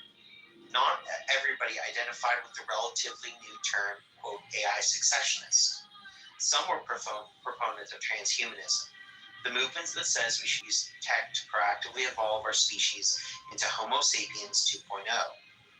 Transhumanists hope some version of humanity Transhumanists hope to keep some version of humanity going, but definitely not the current hardware. They dream of radical life extension, cognitive enhancement, and eventually mind uploading. This is in brackets. Musk, who said he created his brain chip company Neuralink to help merge humanity with AI, probably falls, or at least fell, into this category. Back out of brackets. Others were post-humanists, those who want us to give rise to descendants that move beyond humanity altogether. The biologist sitting across from me was very excited about the prospect of merging humans with AI, and this is me talking now.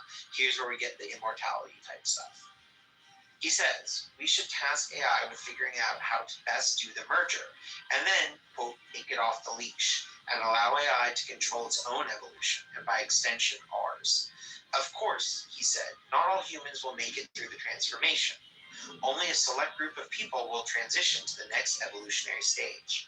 Presumably, the type of people privileged enough to imbibe cocktails at Manhattan AI symposiums. So, here's where you get it. We're going to create something. We assume we are the chosen ones. We're going to create the thing that will literally absorb our humanity. And this is the word, oh, somebody help me, I'm having my anomia kick in. Eugenics? No, well, that too, but it's eschatological or whatever it is. The term for religions that have like end times and then rebirth.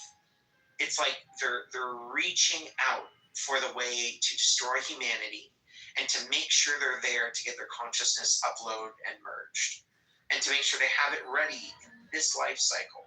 So I do think there's a massive amount of death denial and you know, this constant memento mori, but not to say, yes, we too shall die. It's to say we're going to die, oh hell no.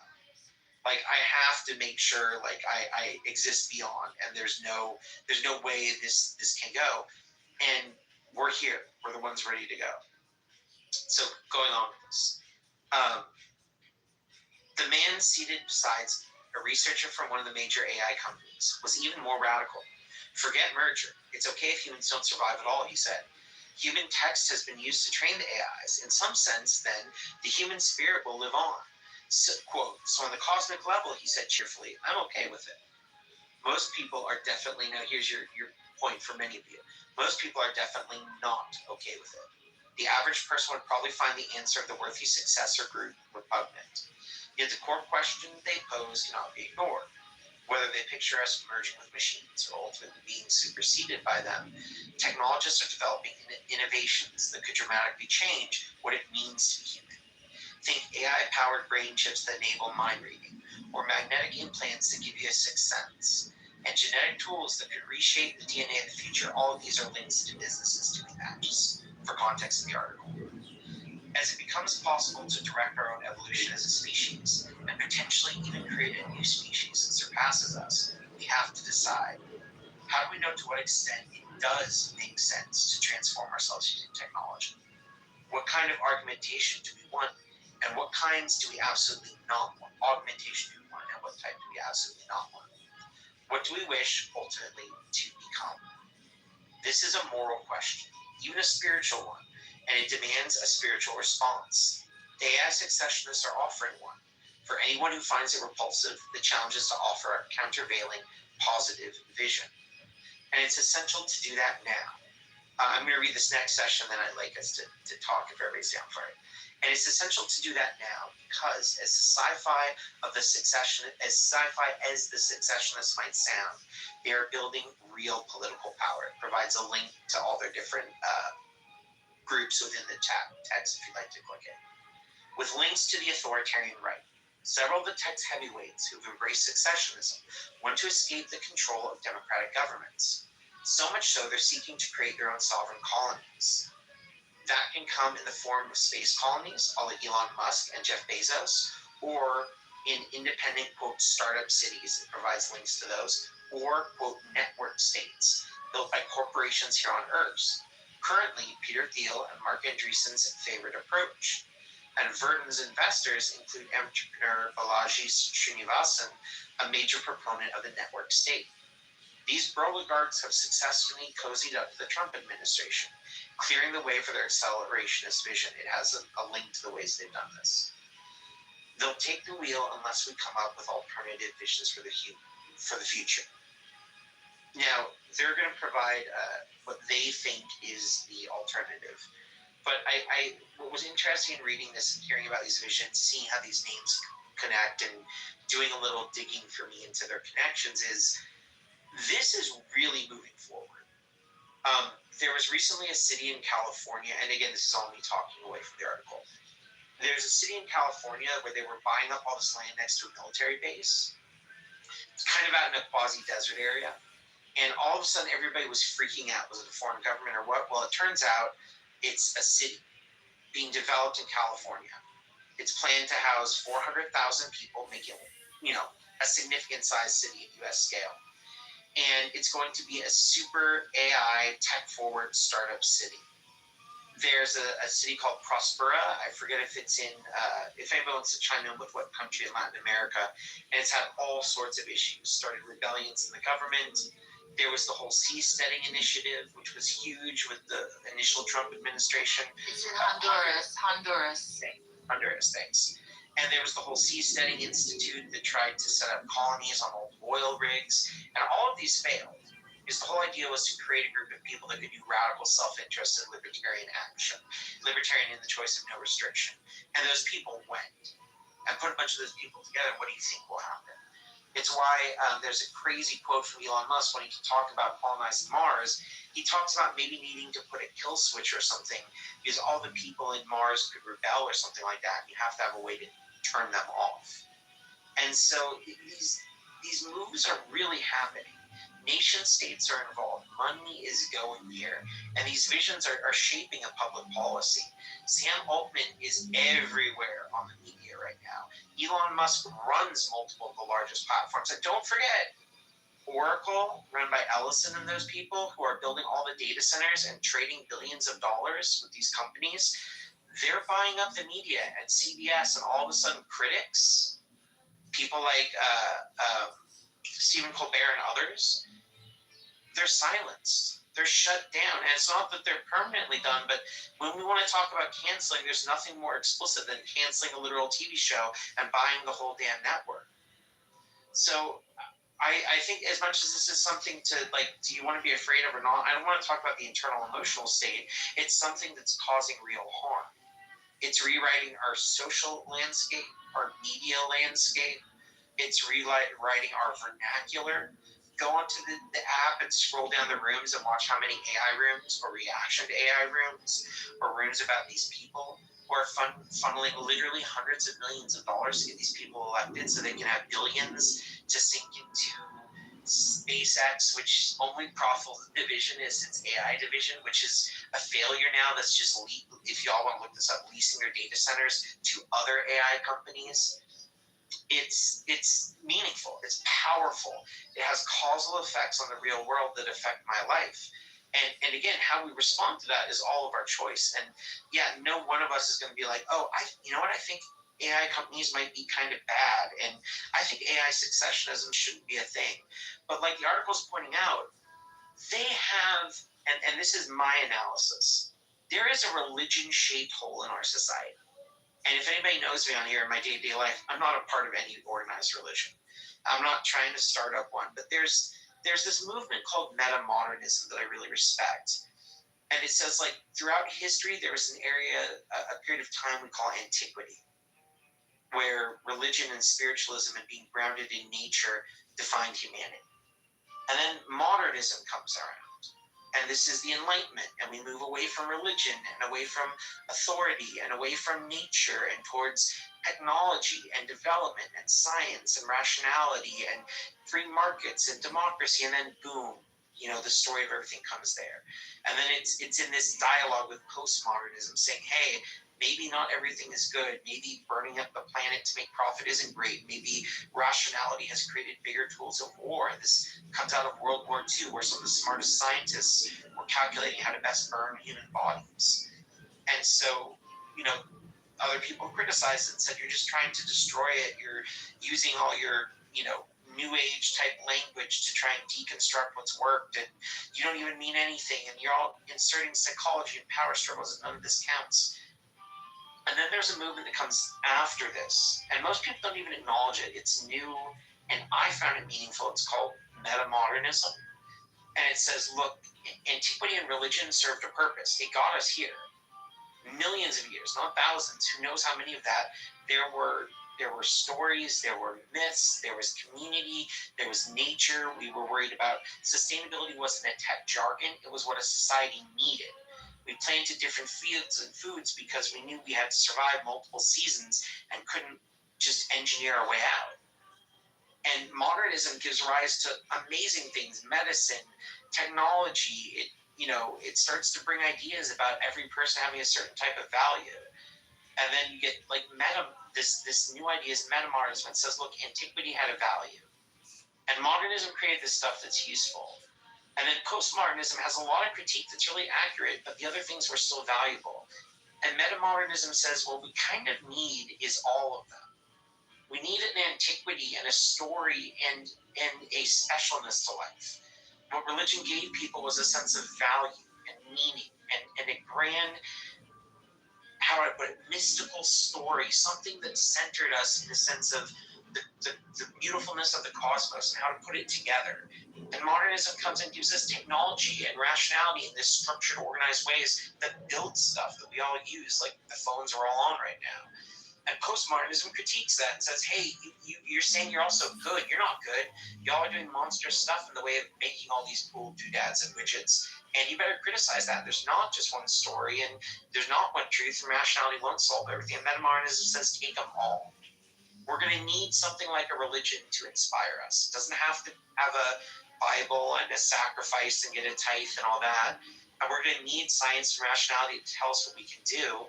And we're going to need critique of all those things and differing viewpoints and to recognize power structures so we don't enforce that monstrousness. And so I think we're at a time where we desperately need this. And I think I used to be very averse to the term spiritual because I don't personally identify as a member of an organized religion. And I think they can be really problematic.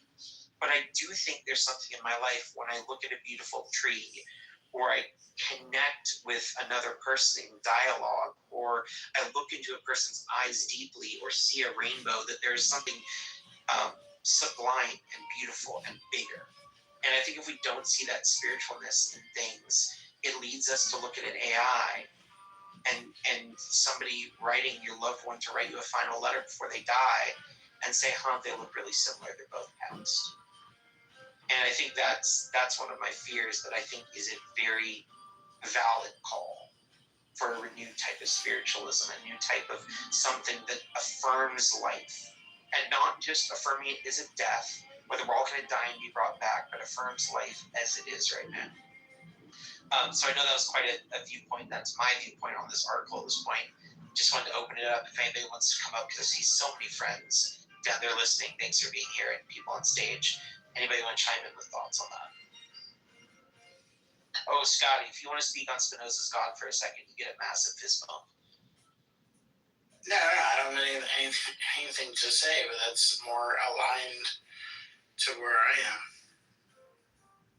Yeah. It's all within us, all within nature, that kind of vibe. That's what I think about. Yes. And I trust Albert Einstein. If that was his God, then I'm like, all right, I think we're on some. For anybody who's not familiar with Spinoza's God, and yes, Einstein was a big fan, he thought God was literally the sum totality of the entire universe.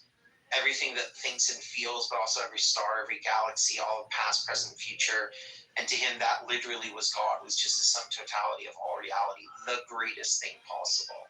And he didn't ascribe any mysticism or tradition or anything other than that, just is what it is. And it's a very beautiful idea. And he did choose very consciously to use the term God. So yeah, I've always been a fan of Spinoza's God. I think it's a cool concept. I appreciate that, Scotty, for bringing that up. Anybody else? Yeah, anybody else have any thoughts or reflections? Ooh, I'm surprised. Neither Denise had any thoughts on that. I have a million thoughts, but I'm just like letting it. Do you want to say any of them, or you want to just let them sit in the box for a while? I mean, it's weird. It's kind of like what you call it. Is it spirituality? Is it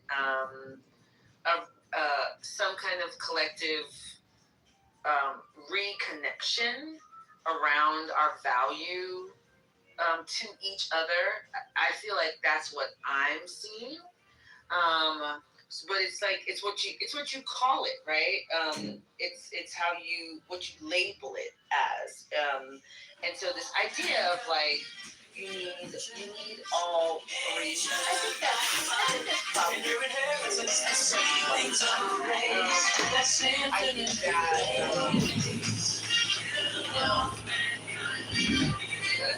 talk a lot about what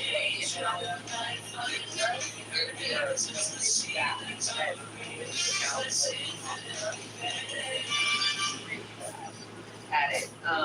And there's the kind of, deification that we have of technology in this season at this time, kind of leads us to,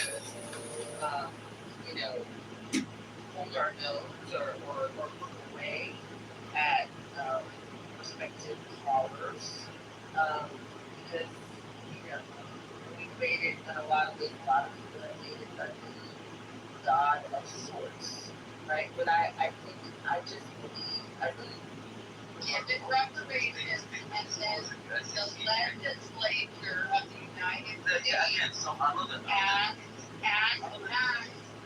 prevented from ever happening again. Let's call it sex.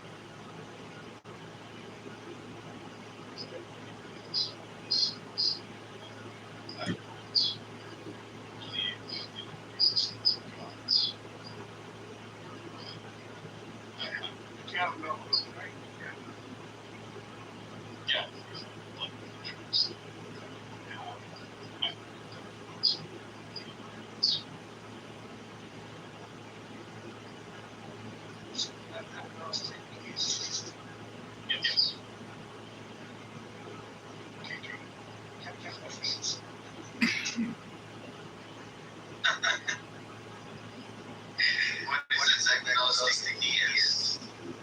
Someone who believes in God doesn't have proof.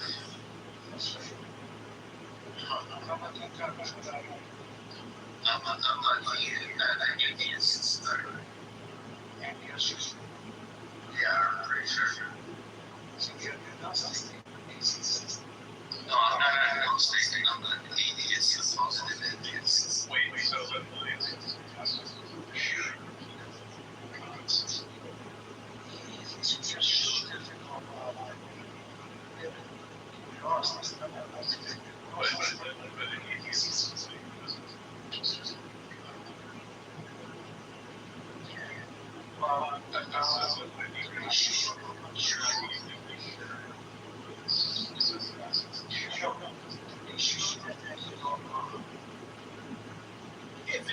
So you're gonna go to the guy and say, no, he's gonna say, I'll see you in the mirror.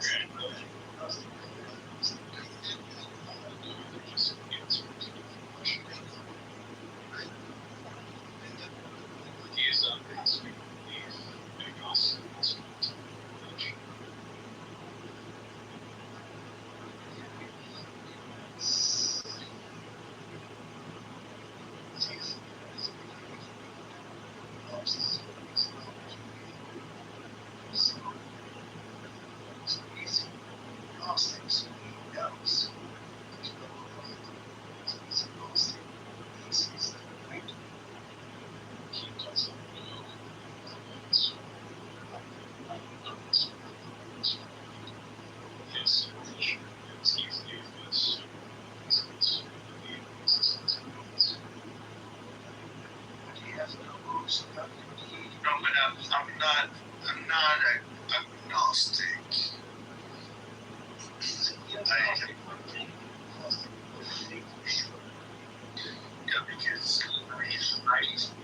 think that I can be as sure as I can be of all of. I can't be as sure that there's not a God as I can be sure of my other knowledgeable beliefs, right? Like, I don't believe that there is, for example,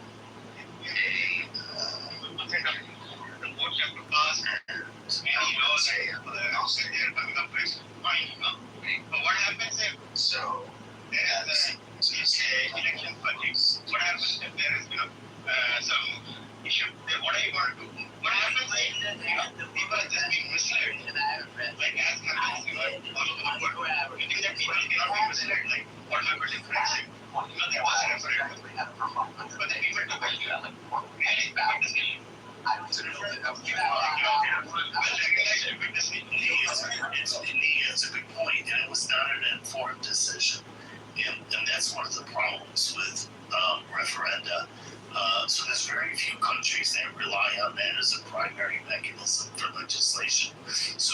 probably a good example of the exception. But they have a very good system, and it's a relatively small country in total. But countries the size of, France or the UK or US, it's just not practical. So it's like money. If he wants Sharia law, go have a little commune, raise it that way, right? Within the bounds of your commune. But don't think you're gonna run a whole country that way. This is crazy.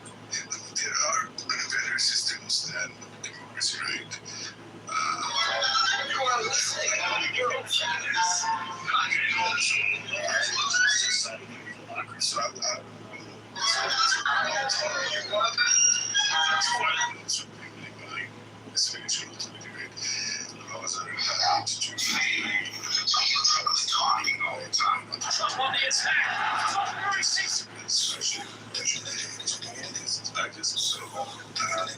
If you objectively ask the model of governance of Narnia, that is where you see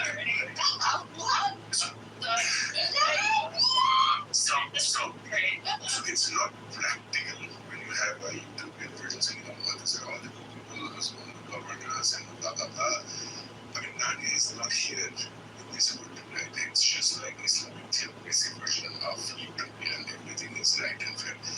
What do we see around us? What is this Islamic theocracy, Islamic governance model? It has never been implemented anywhere. It just stays in people's mind. Practically, what are we going to compare against? I'm not going to say what that's in the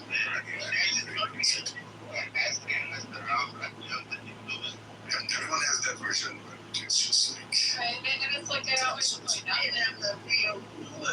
Different government systems work at different scales of populations, right? Like communism, and consensus, consensus-based anarcho-communism works great with small groups of people that agree to live in community, but it's certainly not a way to govern a nation, right? And you can have socialistic sort of welfare ideals within a nation, but you still have to have some level of mixed economies in order to accumulate enough capital, either at the governmental scale or the private sector scale, to build big things, right? Individuals, all working, pulling at their own personal interests are never going to build big things on their own. So it's just kind of, these things people don't realize. And it's not all or nothing. Like I said, it's like if you want to live, in a commune, in a communist style, if you want to live in the woods and do all that crap, go do it. Great. Yeah, Connor is spot on this. It is really a social scale, and that's why I gave the example earlier with referenda. Works well in Switzerland, but can't work on much larger scales, and it's actually counter democracy at larger scales, as we saw with the Nazis' uses of plebiscites, and even countries like North Korea do this type of nonsense, where you get 99.99% of the population both voting and happen to be voting for the same thing. But as far as benevolent dictator being the best form of government, I mean, it's largely been acknowledged that that's a great thing because it can be very efficacious and a lot of great things can happen. But the problem with it, of course, is what happens when the dictator is bad, and what happens, how do you handle succession? And so you get all kinds of problems with the benevolent dictator model because it can work at scale, but the problem is time. It doesn't work over long scales of time, and so that's why the best model ends up being some sort of Republican form of government. So what you're saying, even the communists, we may very well have a communist, even an existing democracy. Yes, as long as you're not making the big laws and stuff,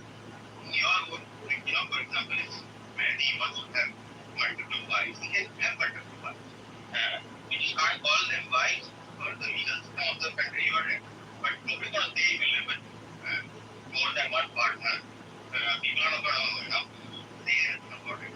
You already encourage. You have to have. Dude, Mike can't even get one wife, so yeah, I don't think you need to worry about that. No, but I'm just saying that it can be assume that maybe humans, but like we would decide it, or at least got putting them. I mean, I'm pretty good partner. You can live with multiple partners. Most of the problem, right? You can follow your plan.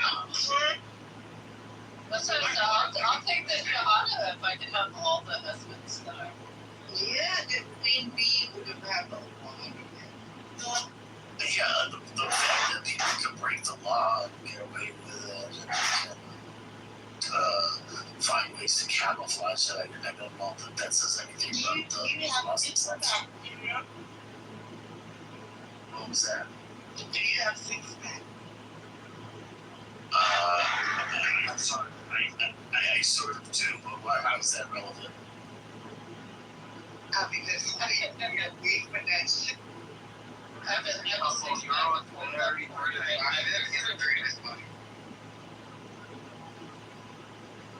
Yeah, I don't understand that.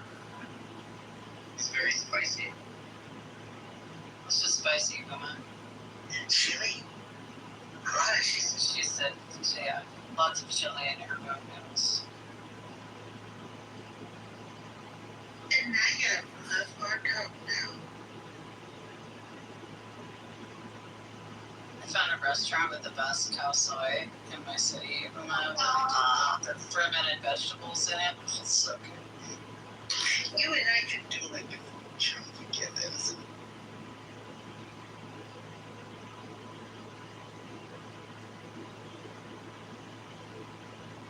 Is it true, like 100% political system exists, like a truly like democratic country or a truly like socialist country? I mean, like complete and total democracy is like an absolute consensus-based like referendum system, but like that's like impossible at large scale. Like yeah, you have to move to some sort of representative, within a democratic system where not everybody's weighing in on every single goddamn decision that's made. Another problem with these referenda is that they are affecting one population of like some countries have more referenda than others. And India has a referenda. What is man? What is you start to become apathetic, you get decision fatigue, processes taking processes, like if you're trying to decide how your city's going to grow or whatever, all of that is like just people just stop participating. They're like, fuck, I'm so tired of going through this. Well, it's just not reasonable to expect people to be experts on every subject, and so some decisions are very, detailed, and that's why representative governments work best. Like I said, Switzerland is the closest probably example in the world of a direct democracy, and. Wait, aren't you a subject matter expert on everything, Euro? I thought you knew everything. Well, if I'm saying something wrong, point it out. But I can guarantee you, I'm right on this because I'm fairly familiar with Switzerland. I live close to Switzerland. Are you and Matthew brothers? I get the feeling that you and Matthew are brothers. The perfume maker? You know the perfume maker? He's another know-it-all. Regularly vote on laws, constitutional changes, and popular initiatives, and that's the form of government. Yeah, what's happening in this? There was a referendum last Sunday about capping the Swiss population. I mean, when you have a system where such silly things actually come into the referendum. Still following. I probably would if I still had mine. Yeah, I think they used to follow her. My issue with her was just like the whole hospice thing and how she's been She's on the birthday fest for. She's fucking crazy. She's a lunatic. And it's so weird. Organization such as Hezbollah attacking Israel, all the time. So Iran could say, look, somebody could say this is not Iranian business. It has no business to dictate what Israel can or cannot do in Lebanon and take that away off the negotiation. Why would they do that? Let me just finish this. The reason I'm pointing this out because you came across, as you were saying, that Israelis are poo-pooing the deal or are making it very difficult because they're attacking Lebanon. So I'm turning this table around. I would say maybe Iran actually is the problem here. If they take their request for Israel not to just leave those two alone, then I think a deal can move forward without any problem. So in this case, I would say Iran is the country, the party actually insisting very strongly for Israel to leave, to move out of Lebanon. So what do you think about this, Ali? I think the Americans agreed to it. The Americans agreed and thought that's actually required to end the war. It's part of the memorandum of understanding that my president signed. That's what you're talking about. Yeah, we agreed to it, and that's what happens when you lose a war. You have to accept things that you don't necessarily agree to. I don't know what world you guys live in that you think that Iran didn't win this war, guys. They won. Well, yeah, you can tell yourself that and get drunk on that. How did they not win? If it wasn't in 2 months, I don't know if you know this or not. In about 3 more weeks, if we continued where we were, Brent was going to $150 a barrel. We're already seeing like the economic ramifications globally. Like this wouldn't have gone well if we continued. We're at a breaking point. You realize, Ali, that the Iran's oil producing capability has already been permanently damaged. By the end of May, Parg Island was completely filled, the tanks there. So they had to wind down production, which produces I forget exactly, but it essentially causes like a waxy buildup. I know that sounds funny. No, you can't stop producing oil. I understand that, but you realize that also our Gulf allies were getting to that same predicament, right? So like that causes also a problem. Like, the question was who was going to be able to last longer. The U.S. was using shadow shipping lanes to escort tankers throughout and hugging the coast of Oman, et cetera. So oil was getting out. I'm sorry, you think enough oil was getting out that it wasn't affecting global supply? I think it was affecting global supply, but I think Iran was already hurting. Much more than any other country. Right, but this is also a fight for their existential survival. It's like a fight for existential survival for them. Yeah, I know everybody in the Middle East is fighting for their existence. But it wasn't an existential fight for the United States. Like, there's no reason for me to pay $5 a fucking barrel for oil. Yeah. So, like, he was getting significant domestic pressure. Yeah, but there were Indians who were worried about getting cooking gas. There was no significant pressure in the United States. Pressure. None. Okay. Sure. So, let me go back to your. I mean, I can certainly tell you in California, the prices are higher here than anywhere else, and it's not because of the war in Iran. I can tell you my price is $2 a gallon. Ali, 1 second. Alan, first of all, hello. Hey, bro. Second of all, how are you? Good. You want to help out me a bit? You mind to help out? Help out how? Like this. Oh, Jesus. I'll go mad with power. I swear I can't. It's okay. We need a crazy Armenian. But what's it called? Where was I going with it? I think you sent me the article, or you sent me that under Biden, that oil without any wars, gas without any wars was still higher than under Trump with a war.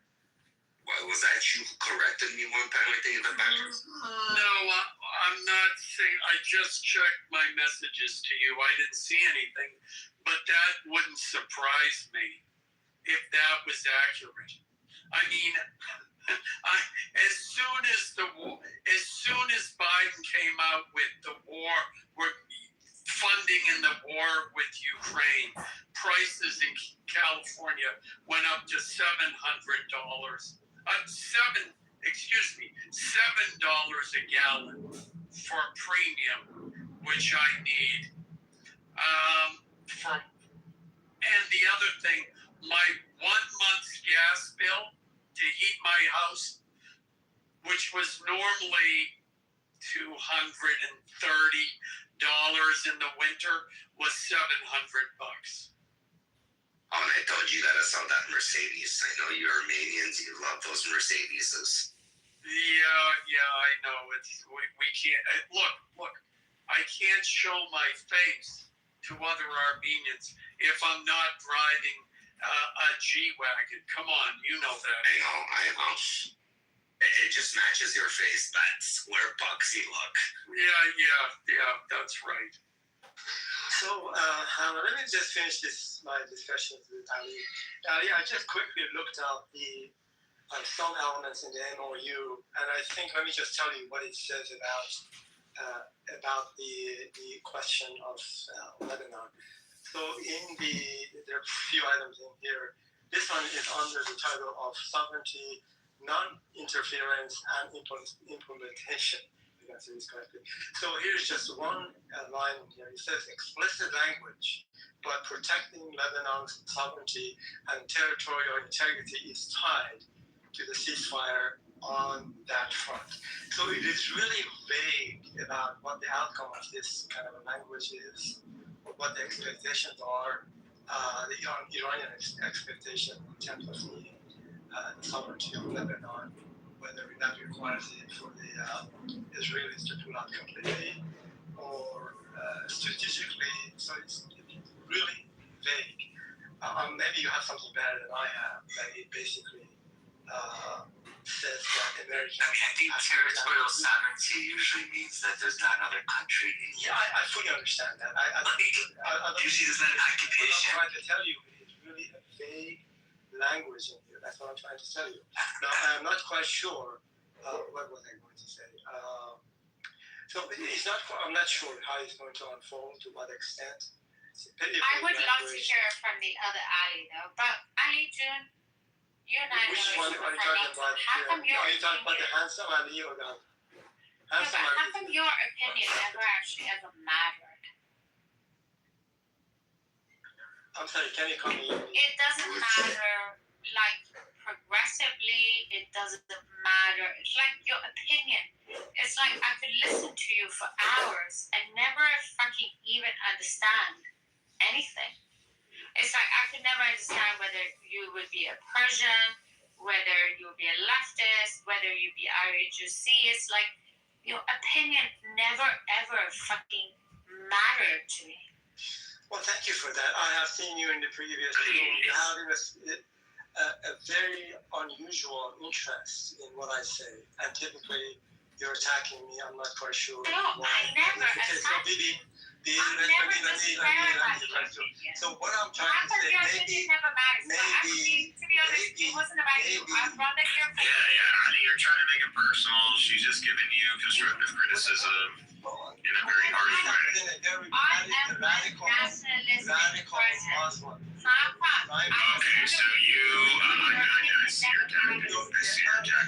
I see your tactic. I see your tactic. Listen, man, she just gave you constructive criticism. It might be harsh, and you don't like hearing it. That's the problem. I mean, a lot of people have told you this, and I'm going to tell you this because you need to hear it. A lot of people don't think what you say makes any sense, and nor is it enriching or enlightening or educating in any way. You always complain.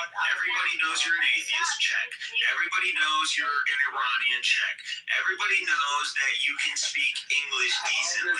Great for you, bro. But that's only an accomplishment in Iran, not in the United States or in the Western Hemisphere, or in the Western sphere, or the Anglosphere. Here, this is the norm. So if you don't speak English, like, hey, man, like, that's a you problem. But here, you don't get any trophies for speaking English. In Iran, you might get a trophy for speaking English. So I know.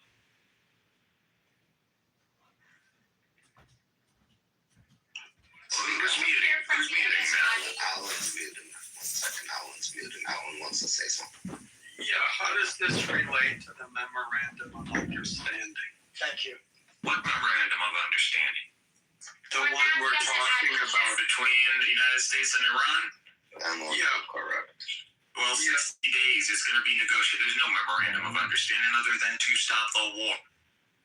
Yeah, okay. So, I'm sorry, but Ali's particular effectiveness with what he does or does not say is not related to that, nor our opinion about what he says or does not say. That's true. It's up the moderators to decide and moderate the room. That's their. We already know moderators moderate the room, Alan. Can we just Then not why are say? you talking about what BB said to him? Because we're allowed to say that and people entertained it, Mr. Moderator. No, because BB is drunk. And so if moderators entertained it, that must be the topic of conversation. And now I just thought. Okay, so you went back to, you reset the room, Alan. You could just say, I'm going to reset the room. Yeah, well, I could have said it that way. I said it my way instead. Which is no problem with that, but I just for further clarification. I'm building with you. I'm not being an antagonist to you. I know you're not. We're all good. Now I'm going to say something. You know, I looked it up. I looked up what are the points. I read the memorandum. Then I went to Google, and there was one of the things that said was, would you like to see how this compares to Obama's deal?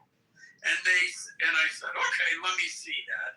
And then I asked the question, is it fair to compare this to Obama's deal, considering the terms haven't even been, the final terms haven't even been signed yet? And it said, well, no, it's not fair or accurate because this is a ceasefire deal. Okay? I don't see how when two countries are warring and they come to some kind of understanding, how that can be seen as a failure. Now, I expect that both sides are going to say, ha ha, we won. But we have yet to see what's going to happen in the next 60 days. The only other thing we just completed a grueling 3-day records exam process, defending nearly 20,000 of our signatures. In the end, as I've been saying all along, we're well over the required 25,000 signatures. That people are saying, oh, we're giving it to Iran. 150 billion of that is from private investors, and the rest of it comes from various sources, including other Middle Eastern So before the breakdown, Alan, what are we trying to say? So you agree with me? So I don't that this know. is just a ceasefire. Maybe I You're an abortionist, pro-legal but all I've abortion, heard and you you just say. you're not supposed to lie. You agree with me that this is just a ceasefire? No, it's an MOU to get to a ceasefire. They're different. That's a ceasefire means to get to the conditions of it. HR 1090. Do I give him the box then? Why the fuck am I here the other Do I give him the box then? Yes. Do I give him the box or what was the code, sir?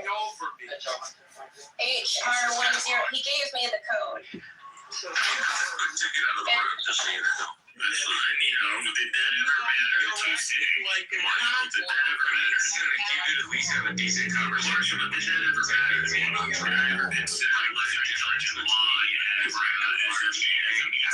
ceasefire speech, which are legally American freedom of speech, you believe in freedom of speech applies to the government, doesn't apply to the series. You just don't know. Marshall, you don't know what you don't actually understand what freedom of speech fucking means. All right, I can only take one person talking 14 at a time.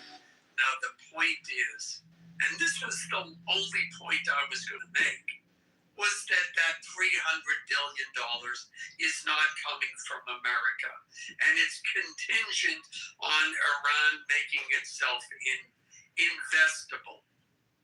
Meaning, if it's a war-torn terrorist inducing surveillance video inside Playmakers, games, cards, and collectibles in Hudsonville shows that.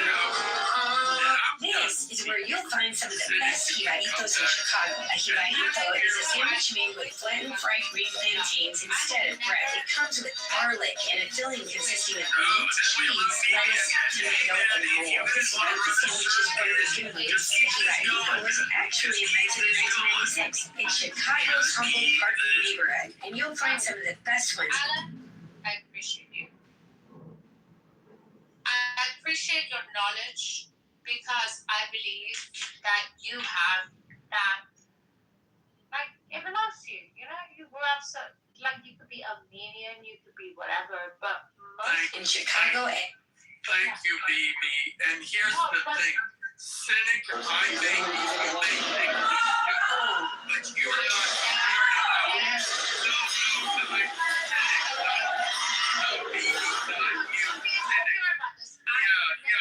listen to me, BB.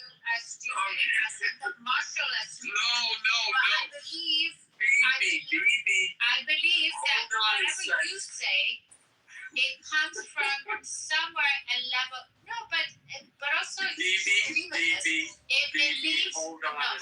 it comes from a level of experience and also a level of honesty. I don't think you ever are dishonest, by the way. Well, thank you, BB. And Cynic, you may be smarter than me, but you're not smart enough to understand when somebody's complimenting a mod, maybe you should not say anything. Anyways, next 26-27 season is a fantastic season. Welcome.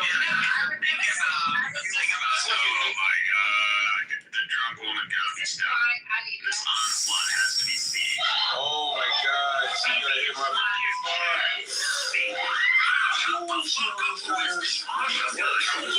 What is she doing? Oh my God, it looks like the driver's apparently playing poker cards with a Springfield PD. The officer's now trying to smash the window and pull her out. The driver speeds away. She comes to a fork in the road and veers right, then jumps the center median and crashes into a health clinic. An officer opens the door, and then this happens. The car door smashes it into the truck. The car crashes again into the health center. She takes off. This time with the passenger side door wide open. Hits a tree and comes to a stop. Police quickly catch up to her and proceed to remove her from the vehicle, where she's placed under arrest and led to a waiting patrol car. Insanity is to repeat the same thing, expecting a different result. If Israel occupies the southern Levant, this is what's going to happen. Within the next few years, they are going to coordinate the attacks against the permanent positioning of the IDF over there, and you're going to see high casualty events among the IDF, and then they're gonna post that online, and that's gonna be a psychological angle, and that's gonna be enforcing their base, and the Israelis are gonna continue asking, why are we there? Why are we losing troops? And even though we have no valid claim to occupy the land, and the international community isn't gonna recognize this territory as part of Israel. We're gonna keep it as a buffer zone. You're just gonna lose troops. You're in this high-tech warfare battlefield that we have today. A bunch of drones from Hezbollah will cost millions, yet alone the human life, which is what we're already seeing. You might not be seeing the combat footage, but I keep up with this stuff. I promise you, the game warfare, Israel is for opposing. I just not gonna stop because Hezbollah is an existential threat to Israel. Hezbollah is an existential threat to Israel. Why? because they opposes territorial integrity, which would make them an explicit. They oppose territorial integrity. They literally are within their border. They're funded by the Iranians who want the Iranians. So what?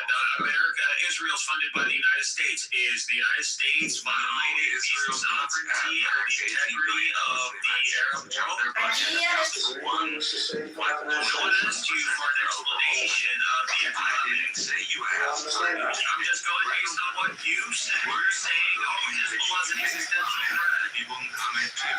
If you don't have your shit, then why do you run to conclusions so fast? And what you're saying is literally truth, common truth, like everyone should get this. No, it's not. You are free. You are free. Marshall, you're in goddamn Texas. You're Baptist. What are you talking about? Your views are nowhere normal. They're not normal. You are fringe.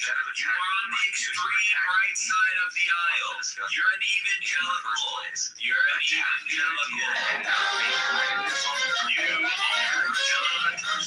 You are not mainstream. You are not mainstream. Just say I'm not mainstream. Marshall just said that you are not mainstream. Holy shit, this white guy can't accept that. He ain't mainstream. You a redneck. You a redneck. And you are the actual subject of the room, which again means you've lost the discussion. No, I'm not lost. Look at him setting himself up as judge, arbiter, and execution. You are talking about me, Sylvester Stallone. We're not. Are you some ideas? We're talking about Marshall Lincoln personally. Which I'm hearing nothing here, bro. Like, pull your head out of your ass and actually be polite. It's not that difficult. I'm not gonna be polite to someone who continues to be polite. Otherwise, I'm gonna continue the shit I'm saying the entire time we're talking. Who's muting? Who's muting? Can we have our back and forth or what? Your mother fucking taught you. It's not that difficult. You don't have to try hard. Just you're a redneck. You're a redneck. Your views are not normal. You cannot justify your views. You just said Hezbollah is an existential threat to Israel. Justify that. You said, they violate Israeli territory integrity. Okay, both of you stop right now. Is Hezbollah? First of all, there will be no direct attacks on each other. You guys want to argue facts. Okay, Thank you. Argue fucking facts. No, you're the one that's arguing and getting emotional, Sidney. Because he is presenting things as if they were fact when they're not. I'm telling him to justify them, and he cannot do.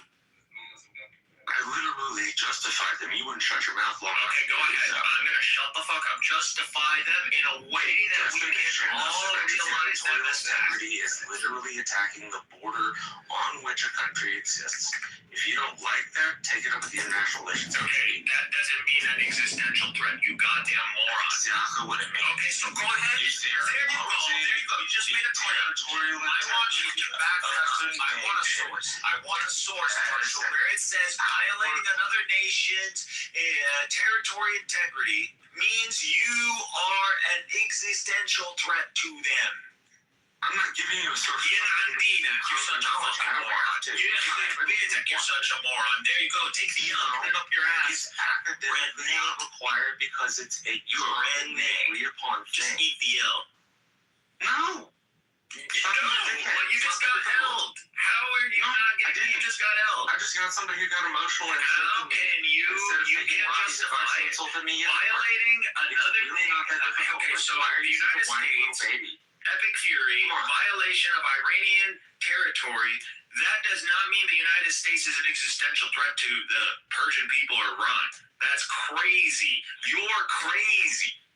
Are you Muslim? Say it right, woman. Say it right, actual. You're not a white person. Masha, you're from goddamn Iran. You live closer to India than I do. If you don't believe you're brown, take it up with the international relations community. I can't help you. Marsha, you have actually substantiated with evidence and your statements being backed by some substantiated things in the common parlance per the international relations. You need to show me under your violating another nation's sovereign territory means you're an existential threat. Yes, you can't find that because you just spoke out of your head. Because it's common knowledge. Fallacy of authority. Fallacy of authority. Fallacy of authority. That's not a fallacy. has one station. Crazy ass. You can wear all the glasses you want. You ain't gonna cover that Hague accent. I don't hear that accent, and I know you're a redneck. Yo, Maz, control this shit. Well, So I have this titanium bar. You were talking lore, Doctor, so I figured you were going to do it. I mean, let's put it. I mean, Cynic is a Muslim fuckhead. That's all. And I think we'd figure out. Well, I'm honored to be a Muslim fuckhead. Mrs. Masha, you're an atheist, brain-dead camel, and Alan is literally he knows better. He knows where the hierarchy is. That's why he's laugh like that. He can call me a diplomat all he wants, but he knows who's making the intelligent, rational points. No, but so you said you're fucking. Hold on. You said you're fucking Muslim, and this is how you speak to a fucking woman. Well, oh my God, here we go. They want to pass judgment. Who are you, and why do you believe you deserve it? Oh, because you're a mod. Because you think some electronic green badge of hierarchy makes you somehow dickhead. The hell up, Marshall, you literally don't know manners because you clearly don't know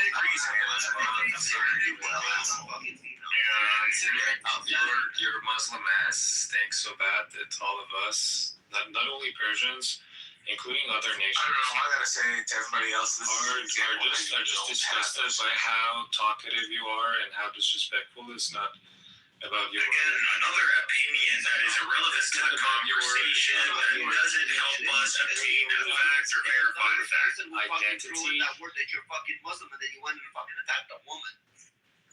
Sunny, this is a serious question. Why are you Muslim men like this? Most of you, all the time. You just can't have a simple conversation. He's Muslim though. That's a fucking great way to describe that you're fucking Muslim. I just want to say hi. Really proud. I mean, I think there's a stereotype that's just not fitting. I mean, Cynic is Cynic. I mean, people have heard Cynic speak in other rooms. He's very opinionated, and they attack him, they'll attack him back, regardless of their man or woman. But no, Muslim men by far and large are respectful. Men are respectful of women. Dean, we've just endured 10 minutes of this fuckhead. Well, leave it alone. Helen, I don't know if he's still in the room, but Cynic is a different character. That's what I'll say. He's pretty intelligent. Something in terms of really on the marks. Intelligentness, he shouldn't be doing it. You can surprise me that he was intelligent. Yeah, but Dean, he saying he's intelligent, he might know some facts or may have read some newspaper accounts, but he's not intelligent. I mean, I've heard him speaking over time. Sometimes he's really on the mark, sometimes he's way off the mark. But I just you know, I understand what you're saying and why you say it, but intelligence, and I think you're intelligent enough to understand this, that intelligence encompasses many different things, and he is lacking in a number of things that actually matter. Specifically, the points he made about Lebanon and what would happen real estate there, those I thought were same points. The problem is that everything else he said negated that and turned the entire room against him. Okay, yeah, I can't speak for that. That doesn't seem very intelligent to me. I mean, I can't listen. If he's a proud Muslim, don't tell me you're a proud Muslim and go attack a woman. It's not what we do. I'm sorry to say, it's disgusting. Of course. So if you're fucking having a verbal diarrhea come out of him right now, that's his problem. Cynic, come up and fucking. I need you to stop talking, though. I need you to stop talking. Can you stop talking? I already heard your question a million times. Can you stop talking? No, Marshall, that doesn't mean you're allowed to interrupt. Marshall, I will literally break my foot up your ass. You are not strong. You are not intelligent. I am more educated. I am more powerful. I am I'm stronger. Educated people don't have to tell You didn't even go to the military. Don't sit here and more patriotic than me. You are not more intelligent. You are not more patriotic. You are not stronger. I am better, stronger. Everything. I am elite. That I would literally say that in your face, and I would literally not. How old are you, fucking idiot? I'm so fucking sick of this. Saying that you can't control yourself. The first sign of man is controlling your emotions, and you don't. And you trying don't. to manhandle this, whatever he's trying to do. He's trying to fucking intimidate me. He thinks he's a bad guy. Come, fucking talk to me. Come. You think I'm scared of you, Cynic? You're bigger than me. Come. You never had a fucking bottle broken over your head. Come, speak to me. We can't keep doing this, man. We really can't keep doing this. The only way, you want to hear from me. You want to try to prove that you can get me by getting me on some wrong point or a misrepresentation of fact. That's what you want to do.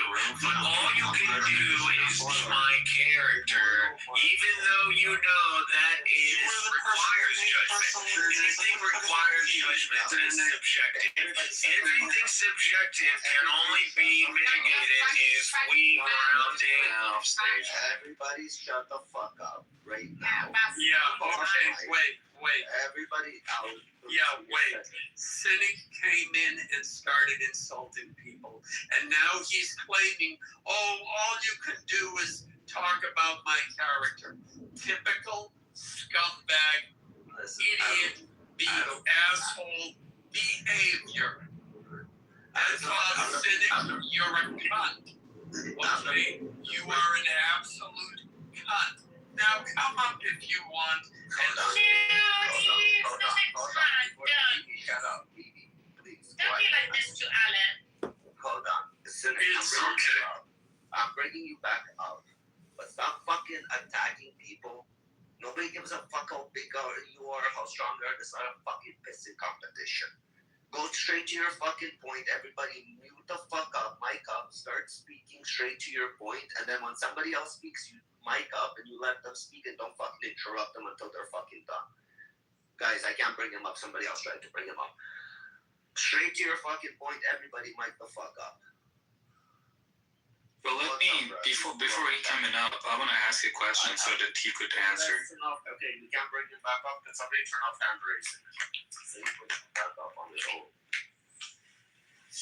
Guys, turn off hand raising. There we go. Yeah, bro, so I'm just gonna read what I wrote in the chat because, again, I don't waste time, man.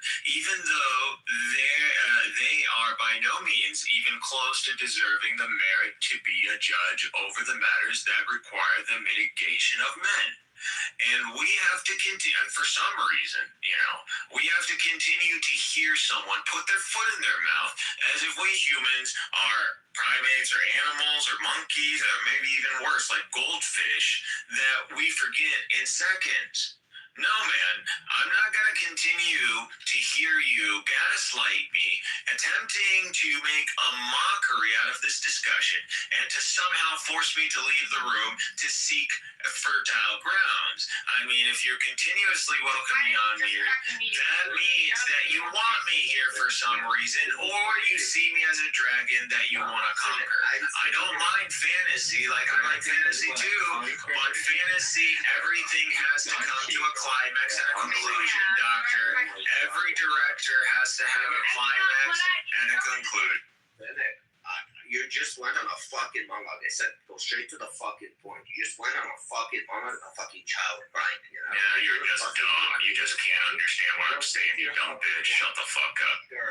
Okay, dragon to conquer. Bro, shut the fuck up. You haven't said anything intelligent but whine. You look like a bitch. You got glasses on. You sound nasally as fuck. You can't even showcase why you haven't even engaged in any physical activity. Clearly, you haven't. Rabbi, you look like a fat pig. Gross beach from the hospital. You like a pig. No, you wouldn't. No, you wouldn't. All I would have to do is run a sunset around. That's all I would have to do. All I would have to do is make sure your fat body doesn't somehow lay a damn weight on top of you. And then fucking 50 seconds. That's all it is. And then I would go and just put something around that neck to security because your neck fat will fucking suffocate you already. Because that's all I would need to do is just apply extra pressure on that triple chin of yours, and you would literally die. You would pass out in 9 seconds. You will be done in 15 seconds. You will begin to showcase signs of blackening in your blood cells in 25 seconds. That's how bad. Okay, I thought I meant to do that. I came on stage, Dean, you were complimenting how smart he is. This is the intelligence level. The guy learned nothing smart except attacks. Because is a Muslim. You sound like he's a Mark. I don't give a fuck. He's a Muslim that he's not a dog. First of all, just that he's not a value add. That's it. Again, he's not a value add because he yells at people. Listen, again, it's not yelling, it's attacking. It's not. It's Muslim by fucking force. You know what they say? They're convert or die. This is what he's trying to do. Like one of those attacks. No, he's not doing that. Nikhil's is somebody. If you say something, you make a personal attack. You make a personal attack back. Nobody else gets I don't agree with any of this. He was the one making the personal attacks to begin with. He got frustrated and started inciting it. Listen, I gave him multiple chances.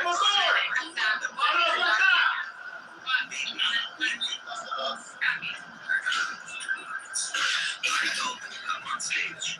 Everybody to move the fuck up. Everybody move the fuck up. Fucking and he's trying to get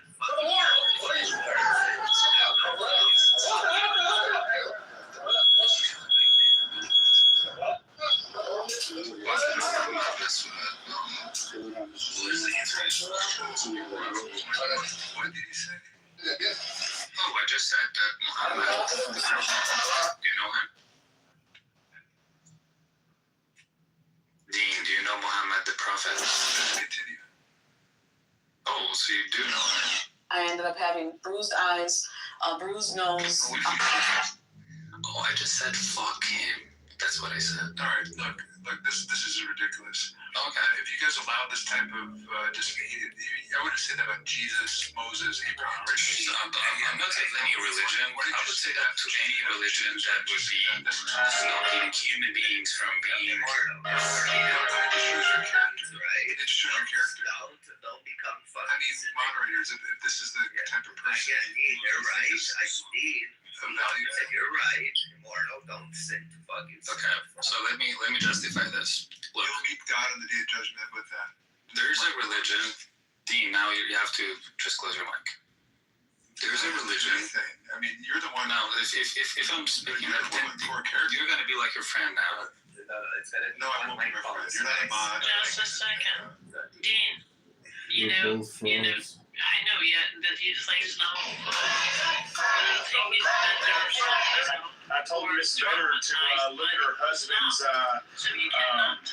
victim and remember that face when you go home and see your husband. And immediately I was thrown out. They came over there and said, you gotta go. And I was like, well, I'm not doing anything. And they was like, well, you're being disruptive. All the U.S. has. The U.S. Secret Service says it began planning 6 months ago for this opening ceremony, which the agency says will be attended by white people or black people or Jews. Is that right to just say things of that similar? We are not traumatized by the skin color. But there many are. So We are traumatized by their beliefs. Yeah, okay. But their religion. Right. Their religion. People are traumatized by the Jewish religion. No. Just listen. Does that give them the right, though? Let me explain for you. There is this religion that has deprived Listen, Dean's right. We're not gonna attack right now Islam religion. You guys wanna attack points? Attack fucking points. Okay, I wanna say my point now. No, I just Masa, man. I'm sorry, Mortal. I don't know. Apologies to you, Masa. By that rationale, if they take that approach, can some people are traumatized by Jews?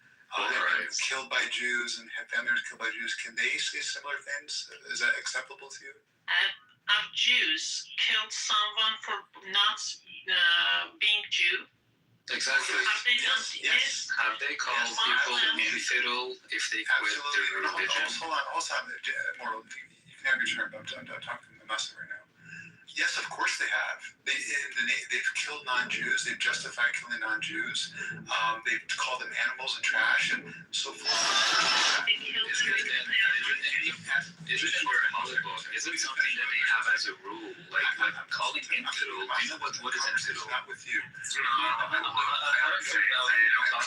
If we're not giving enough information, then the information you're providing is biased, and we have to be reminded. I have respect for her. I have no respect for you. What do you mean I have respect for her? Hold on. No. Infidels, you are just neglecting the fact that Islam is calling people who quit their religion as infidel and would be able to kill them. Their blood is free to be spilled only because of changing your mind. You're trying to filibuster. You're trying to block me from my point.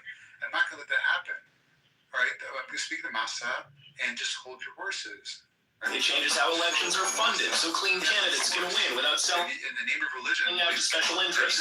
Non-Jews. I didn't say if they have killed non-Jews.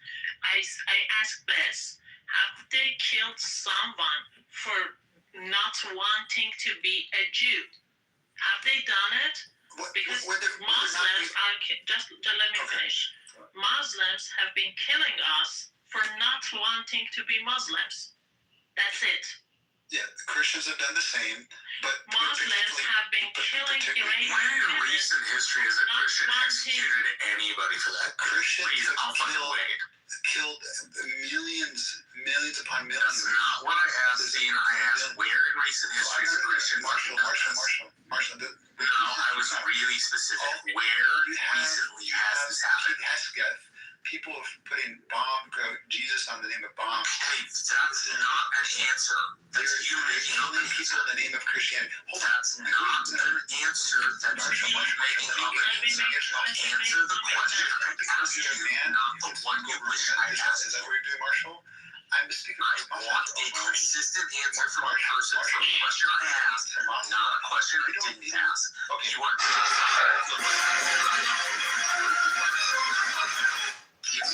later convicted on theft. In recent history, has this happened? Marshall. Then answer the question, Dean. No, I'm talking about that. I can't answer. There's no answer for that. We're going to learn about Trump getting shot and the assassination attempt. Why does it make sense? This is one of the largest scandals in American history. Where in recent history has this Probably even the same as JFK. By the way, elections have been. Some people are writing are really fed up. Dan residents saying release them. Otherwise, you're pulling shit out of your ass and you're not being honest.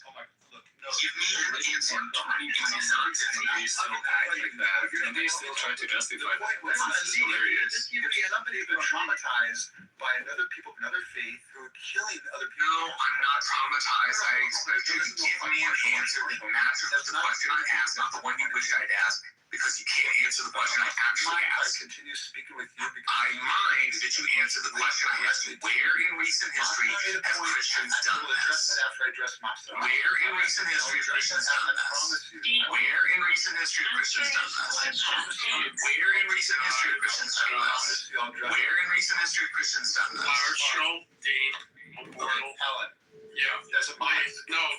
Yes, I'm going to speak now. All right? I'll make it very simple. In 2020, in the war with Azerbaijan, Muslims killed Armenians, and Jews helped them. And yet here I am on a stage with both Jews and Muslims and Christians talking to all of you. If I can find it in my heart to listen to all the stupid shit you guys are saying and not be triggered and offended, I think everyone else can too.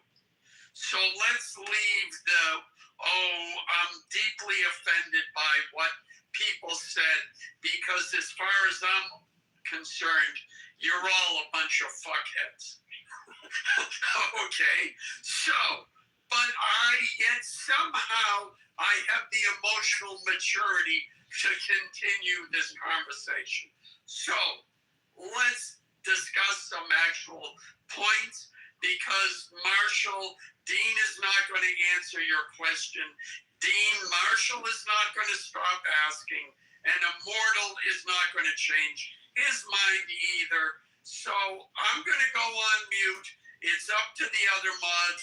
I am done. You guys can do whatever the hell you want. No, if he wants to obfuscate in front of everybody else, that says all he needs to say. No, Marshall, I'm not that's saying not anything the else. case. I simply asked because people have been traumatized by people of their faith because they've been killed by that. No, you obfuscated. I asked you another question. You didn't give me a clear answer. It's not that difficult. You obfuscated. Now, people have been you obfuscated, bro. You're obfuscating. By the way, the fact that I'm Islamophobic is not because of being traumatized. I actually have never been traumatized by this fucking religion. It never hurt me, but the fact that it has, and continued, you just shut the fuck up when I'm speaking. The fact that it has done this over the history and still doing the same, that is one thing that makes us all Persians hate this fucking religion, and that's exactly what's happening to Iran. And this is exactly why you are opposing the revolution in Iran, because in Iran, Iranians are against this fucking religion. And you, as Muslims, hate the fact that Iranians, as the Muslim country, as a former Muslim country, are now against this. There's still by far tens of millions of Muslims. Your parents, or at least your grandparents and great-grandparents, were probably practicing Muslims, praying and so forth. They love Allah and Muhammad. This is what that has been changing. That's your family. That's your family. I know. You don't have to tell me. And this has changed. Yeah. This has changed. This is something you cannot see. This is something that you cannot comprehend because you're not an Iranian. I've spoken to many Iranians. Look, I understand. You spoke to many Iranian. I am an Iranian. You stupid bitch. Look, can you stop that? First of all, He's you've never been an idiot. He's an idiot. That's not an idiot. What I will say, Dean, what I will say is, okay, Dean, what I will... Clubhouse warriors here. Yeah, Dean, I deal with it all the time. You just got to, here's what it is. But, Dean, what I do think you are missing is a significant amount of Shia Muslims that are jailed inside Iran, as well as left and have had multiple generations of assets in England, France, Switzerland, all over Western Central and even Eastern Europe. So there's a big population of Shia that don't like these motherfuckers either. A big population. And I understand. I've talked to many Iranians from both sides of the fence. Yeah, Dean. Iranians within Iran. You are talking to many Iranians from both sides of the country, and at the same time, you cannot even comprehend a person as an Iranian identifying themselves as an Iranian with here with about 4 decades of experience, and not only him, but a lot of friends in Iran still, and their family members, telling you the fact that Iranians are past from this stupid religion, and at the same time you're saying that no, there's a lot of Iranians who still are practicing that. I am not saying that they're not practicing.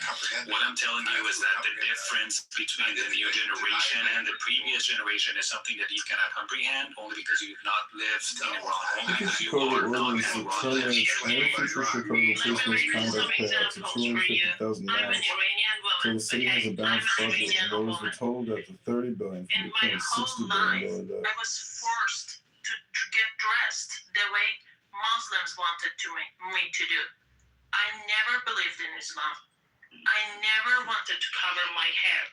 I never wanted to dress that way, but I had to because Muslims forced me. My whole life. Let Dean tell us about his friends that are doing that hijab. Come on, Dean. Yeah. Let her finish. In my whole life, I was the second gender because some Muslim men were ruling that country, and I was seen as the second gender. I was more capable of many other men, but I was the second gender because of Islam. I faced a lot of difficulties just because of Islam. other continent to have a normal life as a woman. And now you're here telling me, why do you have Islamophobia? Fuck that. There are drafting an ordinance that prevents Obama from having unstreet Americans to pay back Chicago and taxpayers the $300 million he stole to build his tower of land and property. You should be consistent because they have the right to feel that way about Jews and Judaism. No, people don't have to be consistent. This is the fact. There were 75,000 mosques in Iran. 50,000 of them have closed. Iran was always, while Persians were Muslim, it was also a secular country. And after the revolution, it became the crap fest it is today. And you may have spoken to a lot of people, Dean, who are pro IRGC, and there were people like City Massa, Council, and maybe you haven't spoken to them, but I think that if the religion is thriving in a country, and that's all anecdotal evidence. I think the fact that if a religion is flourishing in a country, 50,000 out of 75,000 of those places of worship do not close. I think the number's supposed to go up, not down. So I would tend to think that Massa's sentiment is more accurately reflective of the sentiment in Iran than the people you've spoken to. Well, there's you can see that on my profile picture, Dean. Look at my profile picture. Just 32% of Iranians are identifying themselves as Shia Muslim. Just 32%. Okay? Other people in Iran don't consider themselves as Muslims. Do you understand that? They don't consider themselves because you have to add Muslims. city there, so it's 37%. So nearly 37 points up. There's about 40% or so. Yeah, and 60% are not Muslims. Right. The majority are not Muslims. I saw respectable Sunni, and no respectable Sunni who prays to Mecca will ever support the IRGC or even look at them or their followers. Look, I never said I supported the IRGC. I hear from both sides their reasons, their rationales. Greg, if we funded $30 billion each target, then how much is the monthly interest payment? Which lenders are the primary recipients of the interest payments? It's complex. A lot of it's also brought in by sanctions. A lot of the frustrations, even if you have. Who says it's complex? It's very obvious. Just bring your points. Your A team. Look, if there's like 5 people against one here speaking, it's not going to be a. No, it's not. It's supposed to be free. I'm going to say that, Rabbi. I'm not saying that, but Immortal keeps on interrupting me. Don't cry, Dan. Don't cry. Just say. I'm not crying. Just don't interrupt. Just chill. So yeah, I've seen the survey results, and I know that if you had the best A team government, Masa, if you had your top 10 people you run in the government, or whatever your administration, they would still have a lot of the same difficulties if they did not kowtow and bow down to Israel and the U.S. You would still face sanctions. You would still have crippling effects. You're producing 2.1 million barrels per day. You'd be producing 700,000. Your oil production would be cut by 2/3. People be starving. What's it have to do with the fact that Islam is calling Muslims infidels like Persian schools? The sanctions are crippled Iranian society. You know that before Islamic Revolution, Iran was a pretty normal country. We had a good life there. It was a good place to live in. Under the Islamic Revolution. Under the dictator, though, it was a good life. Under the guy that was oppressing. Oh my God! You know the one that you're calling a dictator. Were you even there? Were you even there during that time? No, you were there. Were you there? No, you were there. She wasn't. But the funny thing is, she has so much to say about Iran, but yet she ran away from Iran. The propaganda is fed into in the past half Do you know century. why I ran from that country? Because they were slaughtering our own people. Do you understand that? Do you understand that? They were killing our It's a people. made-up story. It's not a made-up story, Harvey. No, it's not. Al Jazeera wrote about it. Come on, dude. Fuck out of here. They slaughtered 40,000 people. They slaughtered 40,000 people. I'll give you that in 2 one, days. Harvey, for sure. In 2 days, they slaughtered 40,000 people. And now you're telling me why I ran out of that Massa, country? can I get the mic for 2 minutes? Very disputed because of, Israel's there. They even said in the Mossad post that they're right with you. There's so many. I need my 2 minutes and I'm gone. Did he come in And with Then I'll leave it for Dean and Harvey to continue their propaganda. Drop site to ZTO and so forth, some reliable independent sources of news. Okay, can I get my 2 minutes now? You know what? I would like to give Immortal 2 minutes. I haven't heard him speak uninterrupted. Are we capable of that, folks? Alan, Yeah, that's not fair because I'm not 120 seconds. You want 2 minutes, Dean? You can get it too. That's fine. Oh, come on. I would like If I get 2 minutes, that's fine. Yeah. You've already got 10 minutes. I only need 2. So here's the point. I understand that people like Dean as Muslims or Cynic or other people who are wise Muslims, democratic ones. Those are not killing people. They might have in the past, but right now they're a little bit more educated. It's not happening in 21st century for people like Dean. But unfortunately, in Iran, it's still happening. Again, people say that, we have our own contacts. We call people from Iran. I have Iranian friends. I call them, and I hear from both sides.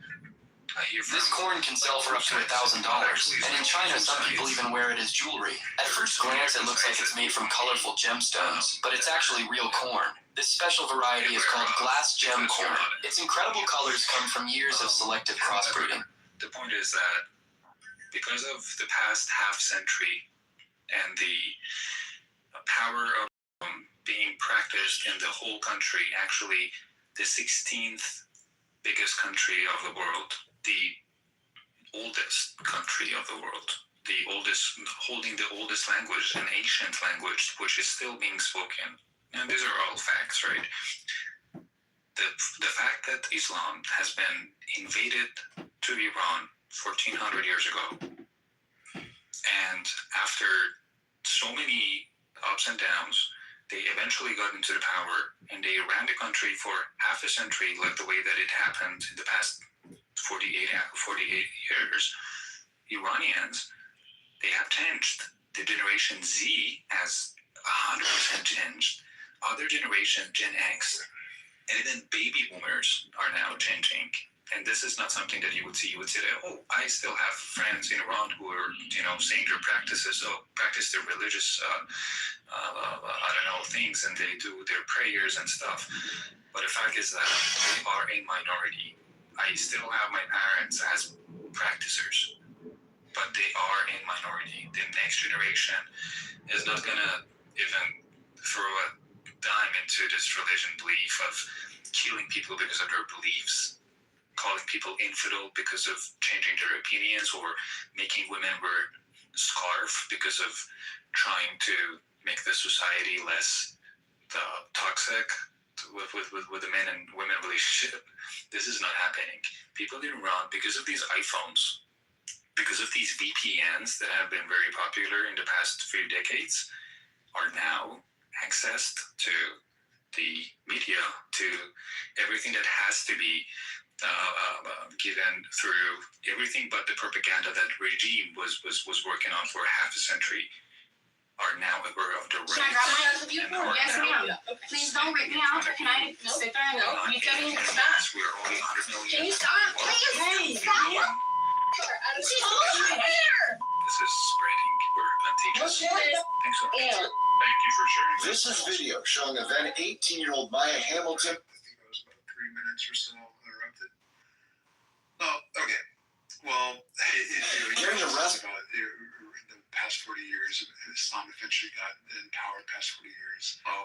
Stood by Fairfield. Muslim dynasties. Iran has been Muslim, ruled by Muslims since the 7th century.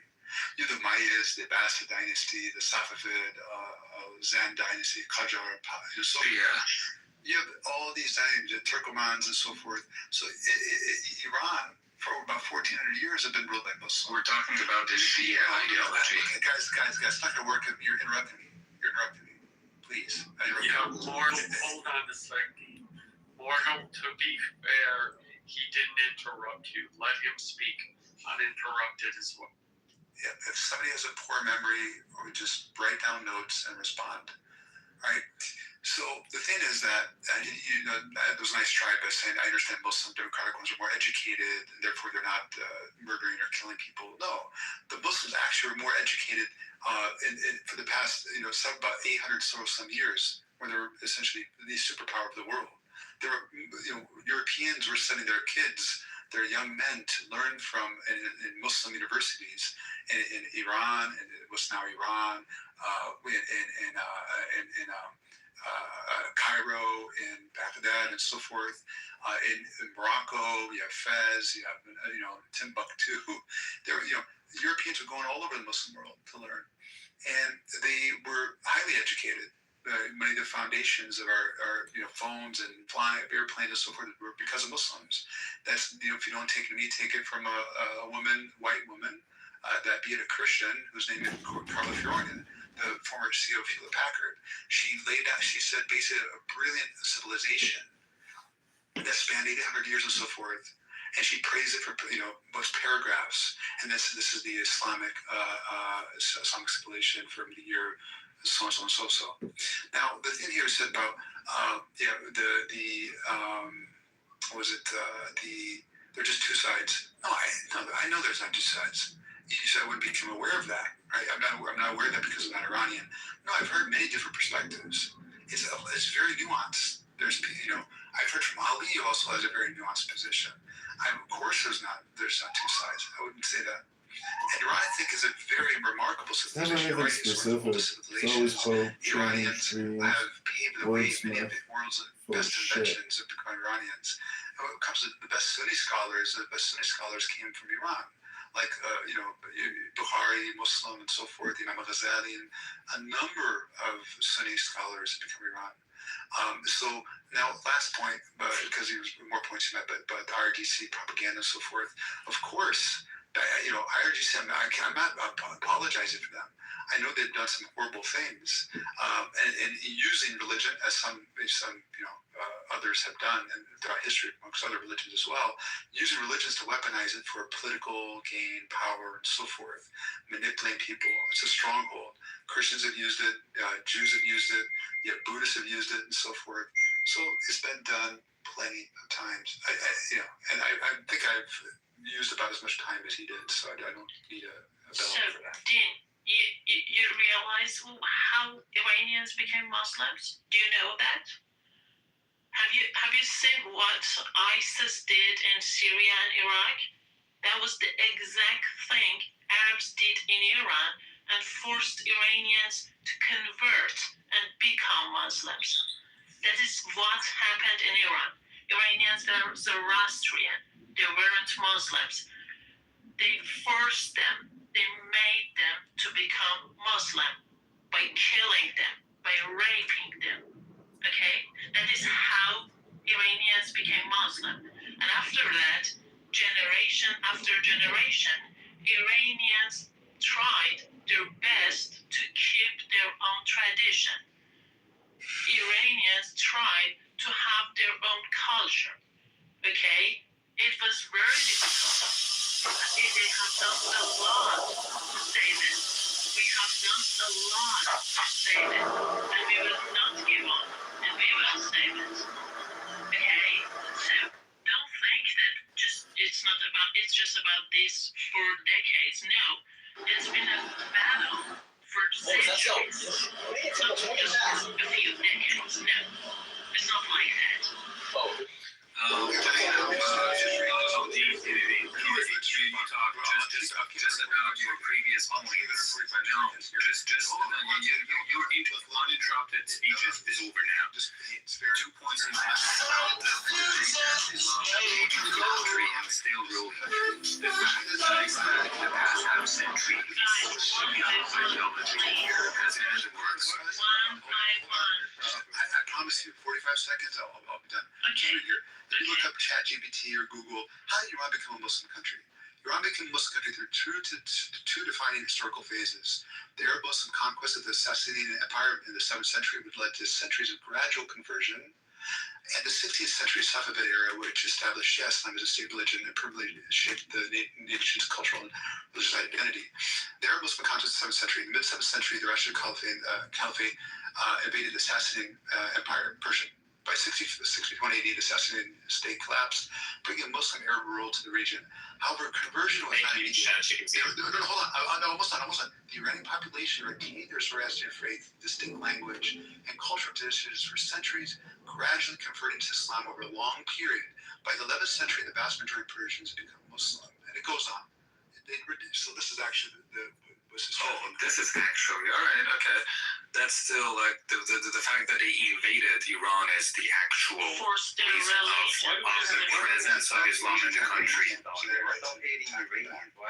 just for your information, for 2 centuries, for 200 years, okay, Iranians were banned from speaking Persian in Iran.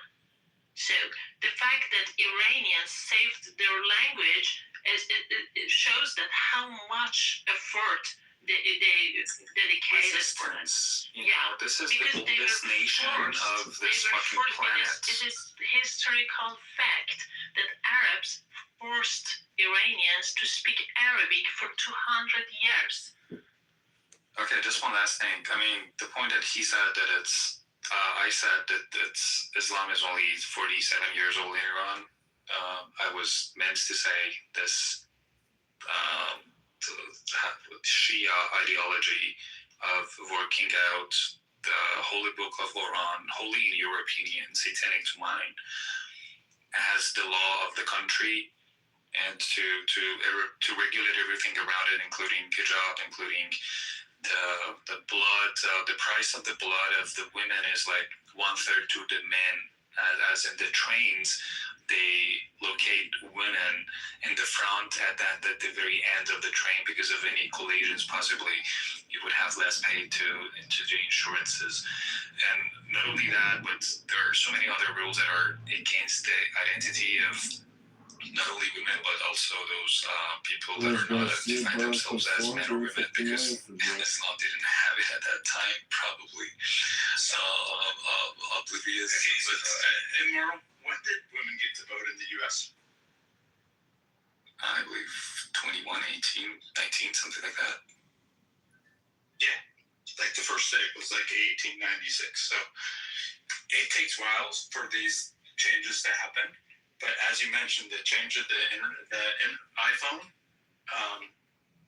letting people see what exists in the West has caused massive and quick changes throughout the world. And now we have the counter change in the U.S. where we're trying to pretend like science doesn't exist anymore. We're trying to take us back to pre-1920. That was also just a metaphor of telling you how the backdrop of the regime, how the Science doesn't exist.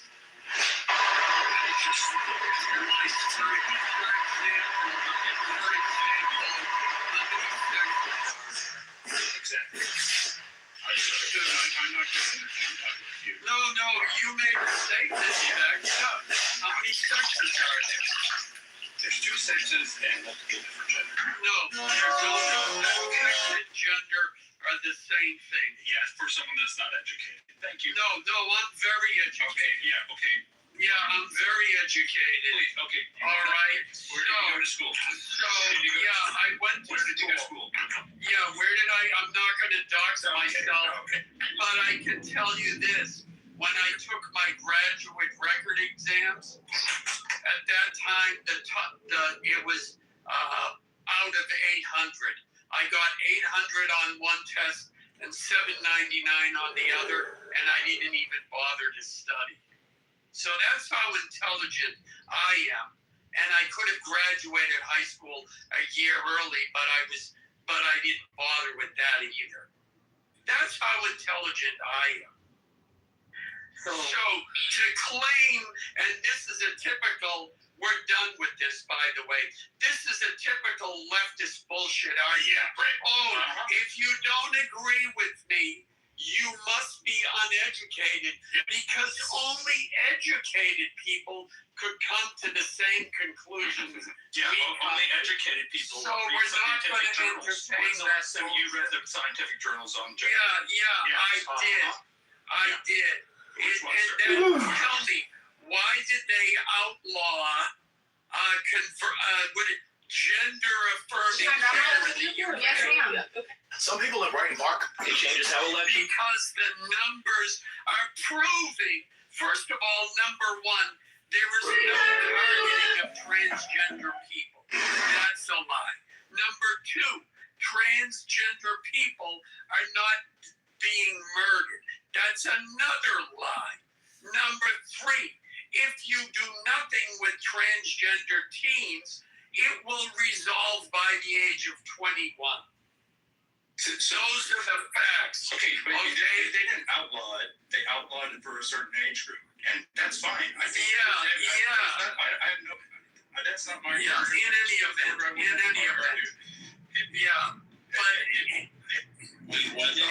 going to take gender dysphoria out of the DSM-5. You and I can argue this another day. Let's let the Muslims fight each other. Yes, Stan, why did they remove gender dysphoria from the DSM-5? Things are funded. What Immortal said that Iran just essentially became a Shia nation 4 years ago is this factually correct. Iran, just look this up, Iran officially became a Shia nation over 500 years ago. In 1501, when the Shah Ismail, the founder of the Safavid dynasty, declared 12 Shias as a state religion. Prior to this, Iran was a predominantly Sunni Muslim religion for centuries. And then we established that ISIS did not force them to convert, just like, back then Arabs did not do what ISIS did and just force them to convert. The Iranian, again, quote, the Iranian population retained their Zoroastrian faith, distinct language, and cultural traditions for centuries, gradually converting to Islam over a long period. Right? No, this is actually referenced. I'm actually looking at reference ChatGPT. You can look at the Google. There's references, and this historically happened. Hey, Dean, do you think this all came about? Dean, do you think this all came about because the Sunnis got tired of reading all the dirty hadiths about Prophet Muhammad? And then they were like, we're just going to throw all these out there around hadiths and have serious. There's no dirty, well, I can't say, there's no... Sunan Abi Dawud 47:17 is graded Sahih. It says, and for the woman who buries alive her newborn daughter, the mother and the baby both go to Jahannam. But that goes for the father, too. They go to hell. No. It's a mother. It says, and for the woman who buries alive her newborn daughter, the mother and the baby both go to Jahannam. No. Sunan Abi Dawud 47:17 is grading Sahih. Right, it's Al-Rabbani. That's particularly No, the scholars are just this, and the babies don't go to hellfire. Yeah, I know, because the Quran says that they're innocent. Yeah, I know. Yeah, exactly. So you're just saying that the Sahih Al-Albani hadith is contradictory to the Quran? There's hadith. Is that what you're saying? There's hadith that contradict each other.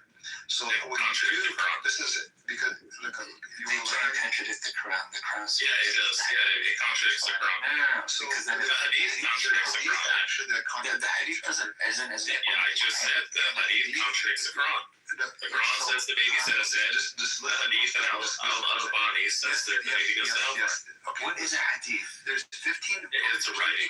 Okay, just listen a moment so you understand. Yes, there's the hadith that contradict the Quran.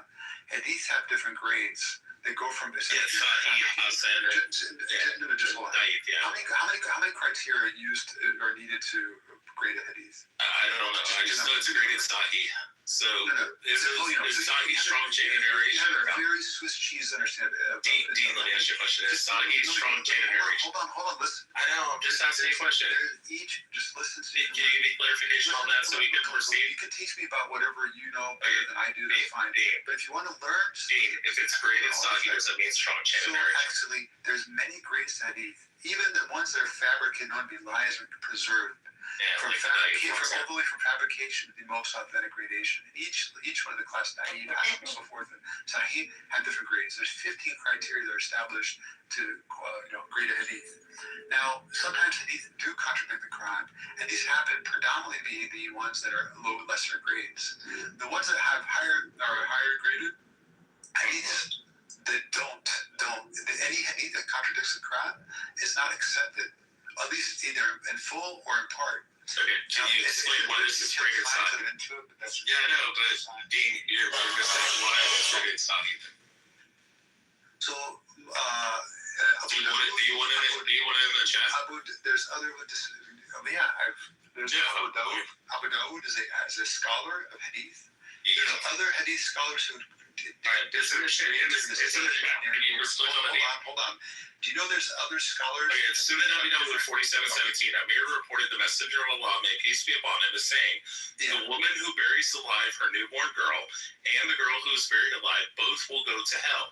This tradition has also been transmitted by Ibn Masud from the Prophet, may peace be upon him, to the same effect through a different chain of narrators. Yes. Great.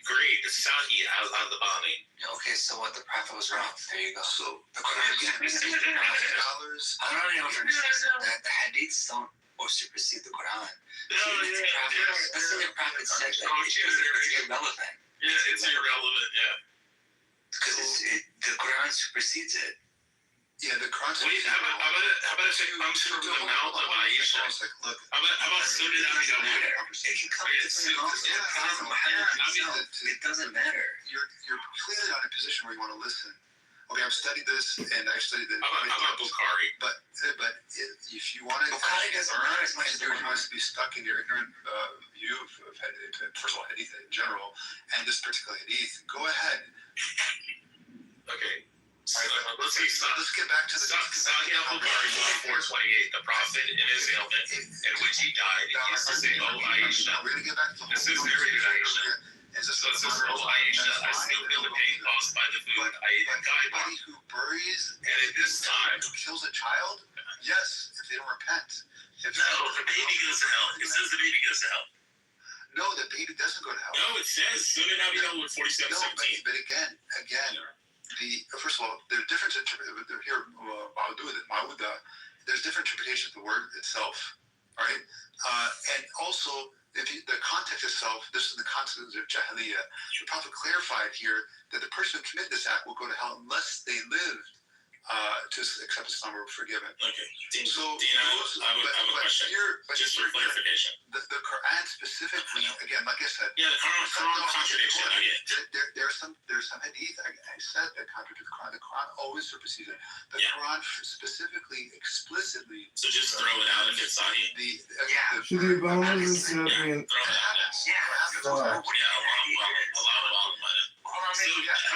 Bukhari? What is a hadith? It's a writing. We all know. A writing about what? A scholarly interpretation is the tafsir. A scholarly interpretation of what? A tafsir is the scholarly interpretation. A hadith is a writing. Show me what is a hadith? Yes. A writing about what? I've already said it's a writing. Show me tafsir. A writing about what? Okay, Dean, I have a simple. Dean, hold on. Ali, chill out, bro. Seriously. Like, go do yourself with a cat of nine tails. I get it. Ali used to do that too. So, Dean, I have a question. If it's Sahih Bukhari and it's narrated Aisha and it's graded Sahih, do we accept that if you're a Muslim? No, it depends because there's some. Well, so just throw Bukhari, Sahih Bukhari. Hold on. Do you want to answer? Yes, Sahih Bukhari 44:28. Dean, I know you don't want me to read this because this one really hurts. Look, I'm gonna ask you a question, and when you speak in 2 seconds, I'm interrupt you. That's not how conversations go. That's fine. I'm asking for clarification on the study. Physics. Because it ties together with the Quran. About politics. You have to let the person answer. I get that. It's just the art dialogue. I mean, I don't know. Okay, do you want to make dawah or no? Do you want to make dawah or no? People like professors. Have you been in a job where you speak like this as well? Dean, do you want to make dawah to me or no? In a group of people, Dean, allow the person, especially Dean, I get that, Dean. I get we're both super autistic. I get that. Let me answer. So do you want to make Dean? Okay, yeah. I'll ask you the question. Answer your question. And Sir 69, 44 through 46 in the round. 3 minutes, and then I'm going to speak. That's fine. Okay, so Sir 69, 44 through 46. Allah says, if I were to find one false word in my prophet, I would seize him by his right hand and I would cut off his aorta. And Sahih Bukhari 44:28 narrated Aisha. It says in his ailment in which he died. Ask me a question. No, I'm not asking you a question. You can just wait some notes. Sahih Bukhari 44:28 narrated Aisha, the prophet in his ailment in which he died. Just a second, one by one. Dean, just wait. And also, guys, you have hijacked the room. Like, I'm not being able to be fairly. I just feel like being, not afforded the opportunity. He asked me a question, jumps another. No, I'm asking you the question by reading this. Planting a grenade and then he jumped to another question. You don't want me to read this. I get it. It's really, really detrimental to Muhammad. I promise you, I'll address your question. I promise you. But can you let me answer your first question? The second question you asked.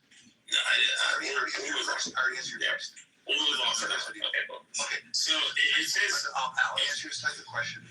I'll promise you I'll answer your third one. Had the messenger made up something in our name? Okay, you're just. It says Sir 69. Sir 69, 44 through 46. Dean, I get it, bro. I know you don't want me to read this one aloud. It's really hurtful to Prophet Muhammad. No, I'm showing how Prophet Muhammad's a fake prophet. Bro, I'm literally going to show you how Prophet Muhammad is a fake prophet. I get that, Dean. How about you just stop being chill? No, he's not. Jesus is. Jesus is sinless, blameless. Dean, is Jesus sinless? No, I'm not even talking about the Trinity. I'm saying that Jesus is sinless. Muhammad has sinned. Muhammad is sinless as well. Yeah, Muhammad raped a woman. He raped a little child. He raped an iron. Aisha was 9. She didn't have her menstruation until after the Battle of Kitover. When she was 15. So did God impregnate her when she was 12? Are you saying that Aisha was lying when she said that she didn't have her menstruation until after the Battle of Kitover? Were they also going to hell? I guess Dean's just saying that Aisha is a liar. Bible? 1 minute. Is that true? All right, I'll go ahead and just read this. I'll just turn my volume all the way down so I can't hear Dean. Had the Sir 69, 44 through 46. Had the messenger made up something in our name, we would have certainly seized him by his right hand and severed his aorta. That's Sir 69, 44 through 46 in the Quran. And this is the hadith that attaches to it. Sahih Bukhari 44:28 narrated Aisha, the prophet in his ailment which he died, used to say, Oh Aisha, I still feel the pain caused by the food I ate in Kaiba. And at this time, I feel as if my aorta is being cut off from that poison. And agreeing on it is Sahih. Jesus is more glorified than anyone in the world. His name is mentioned most often. Yeah, Muhammad died for poison. Muhammad died for poison 5 years after the Battle of Kaibar, yeah. He fell ill. He fell ill and they carried him around like a gimp. They did. They carried him around like a gimp. Guys, killed according to Jesus. He was staked to the cross. I mean, the Christians believe. Why are you going Whataboutism all the time, Dean?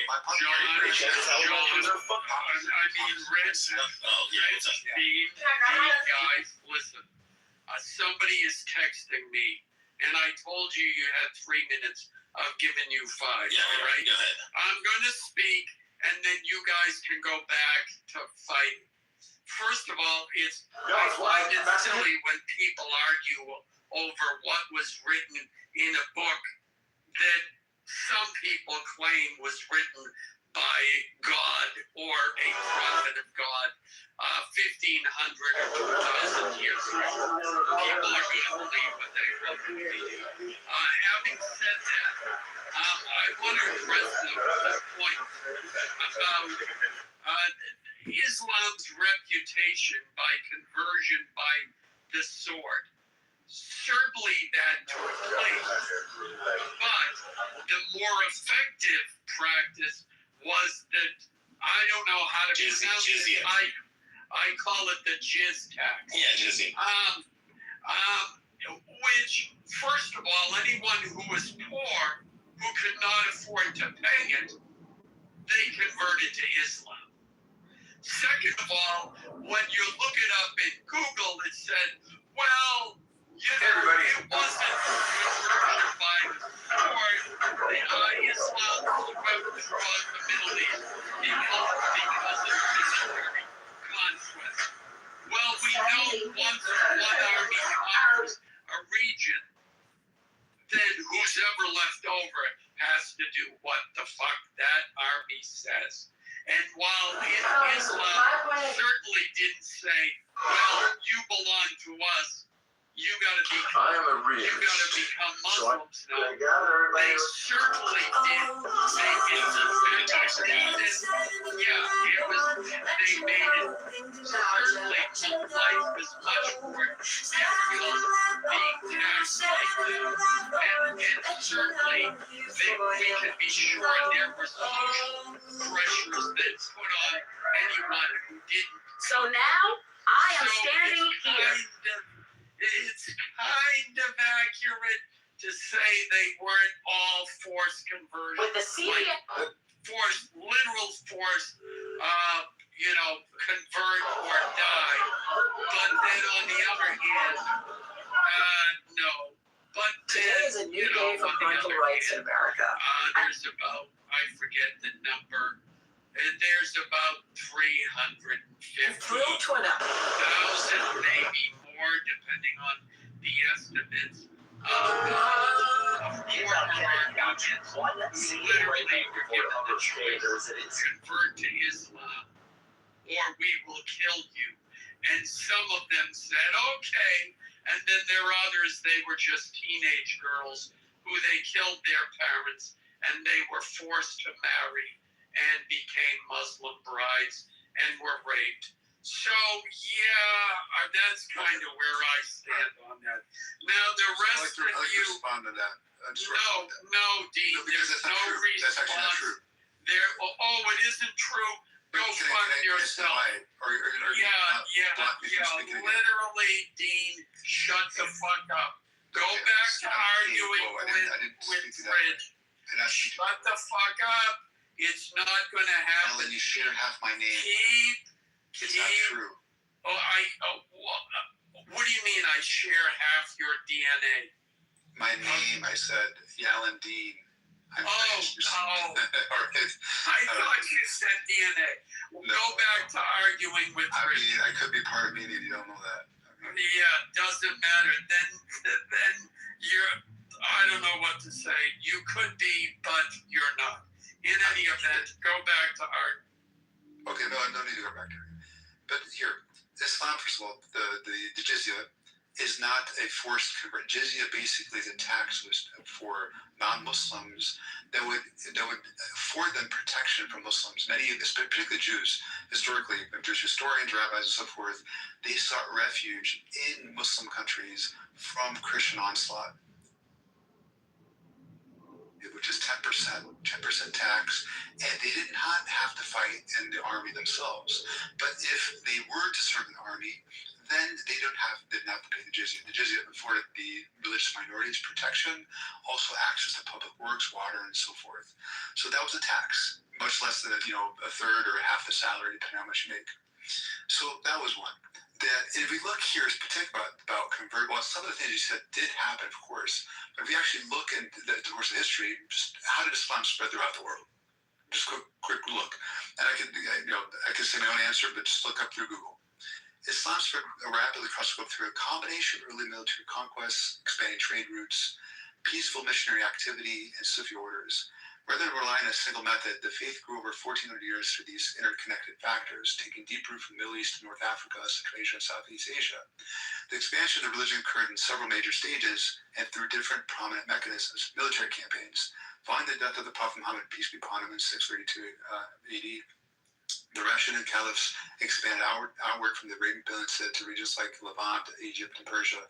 Arab Muslim forces conquered territories by exhausted and weakened empires. These conquests established a vast Islamic empire and an administrative elite class, providing social, economic, and political incentives for the local populations to convert over centuries.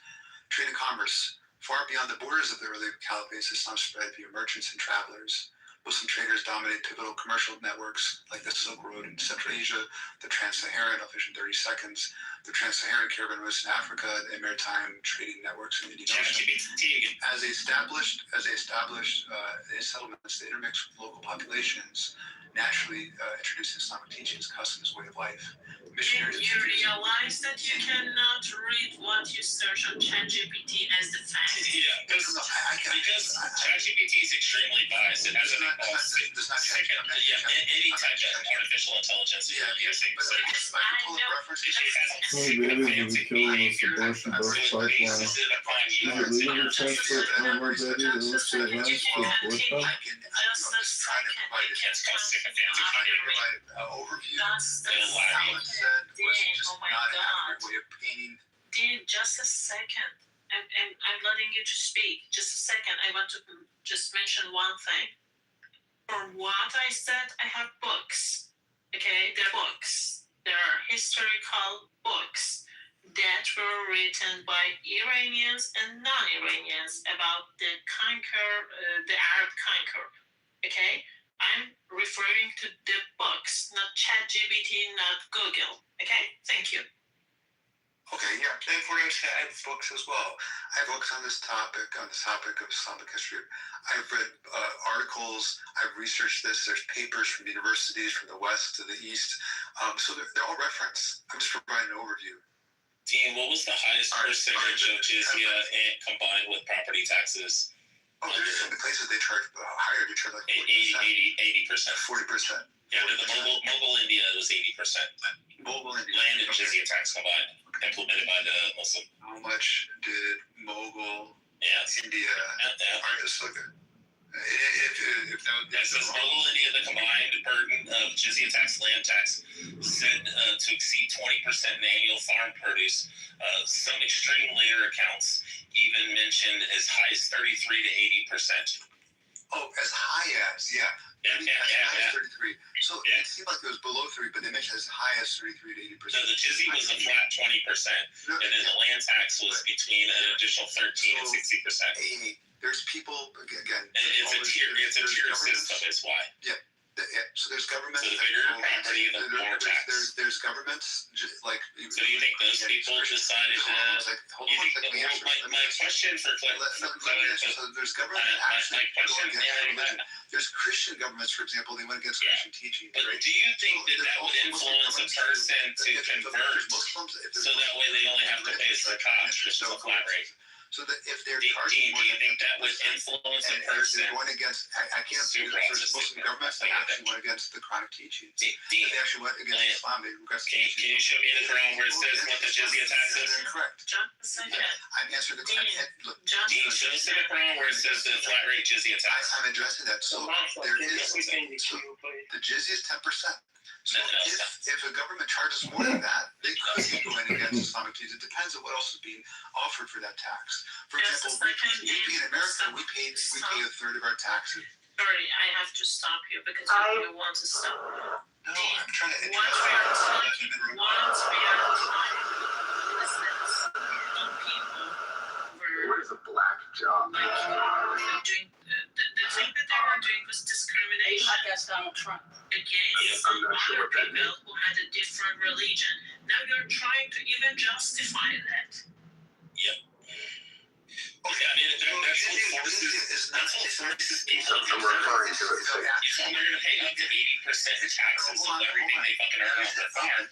Of course they're going to convert and just pay zakat. On the high end, it was 33%. The bigger farmers, I guarantee, are going to convert. You misrepresented even. It's 33 to 80%. Yeah, and the high end, as high as. Just look. So the flat rate at the time for jizya was 20%. They have a land tax. 38%.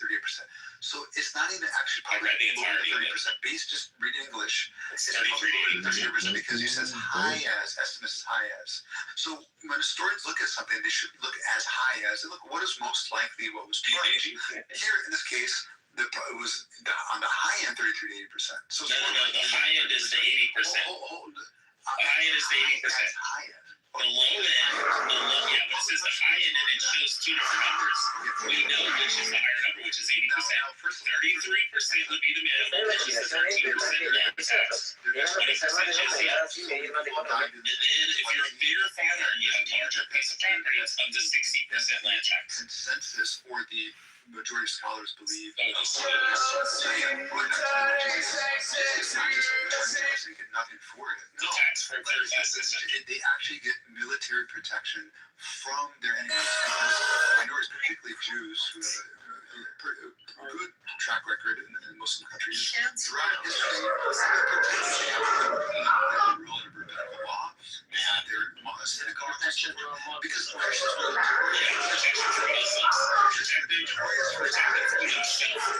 millions over history. Even the Jews, our great grandfathers, 6 million Jews in the past. So they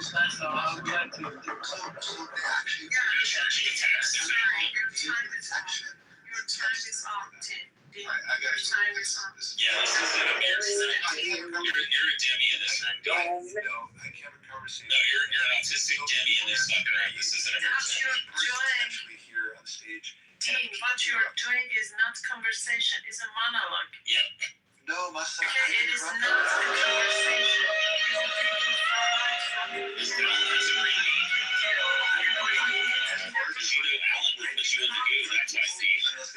Because you know Alan would put you in the fucking goo, Dean. That's the only reason you kept quiet. Because Dean, Alan would have moved your bitch ass down to the audience if you would interrupt. Who I think has disgusting character. And I bet if they made me a moderator right now, you'd shut the fuck up when I talk too. No. Yeah, if they made me a mod, if Alan made me a mod right now, or Rafi did, and I started talking, you would be quiet because you know I'd move your ass to the audience. What's the only reason you were quiet when I was talking? I didn't interrupt Masa. Yeah, because she's a fucking mod. She can have a normal conversation. She has a mod.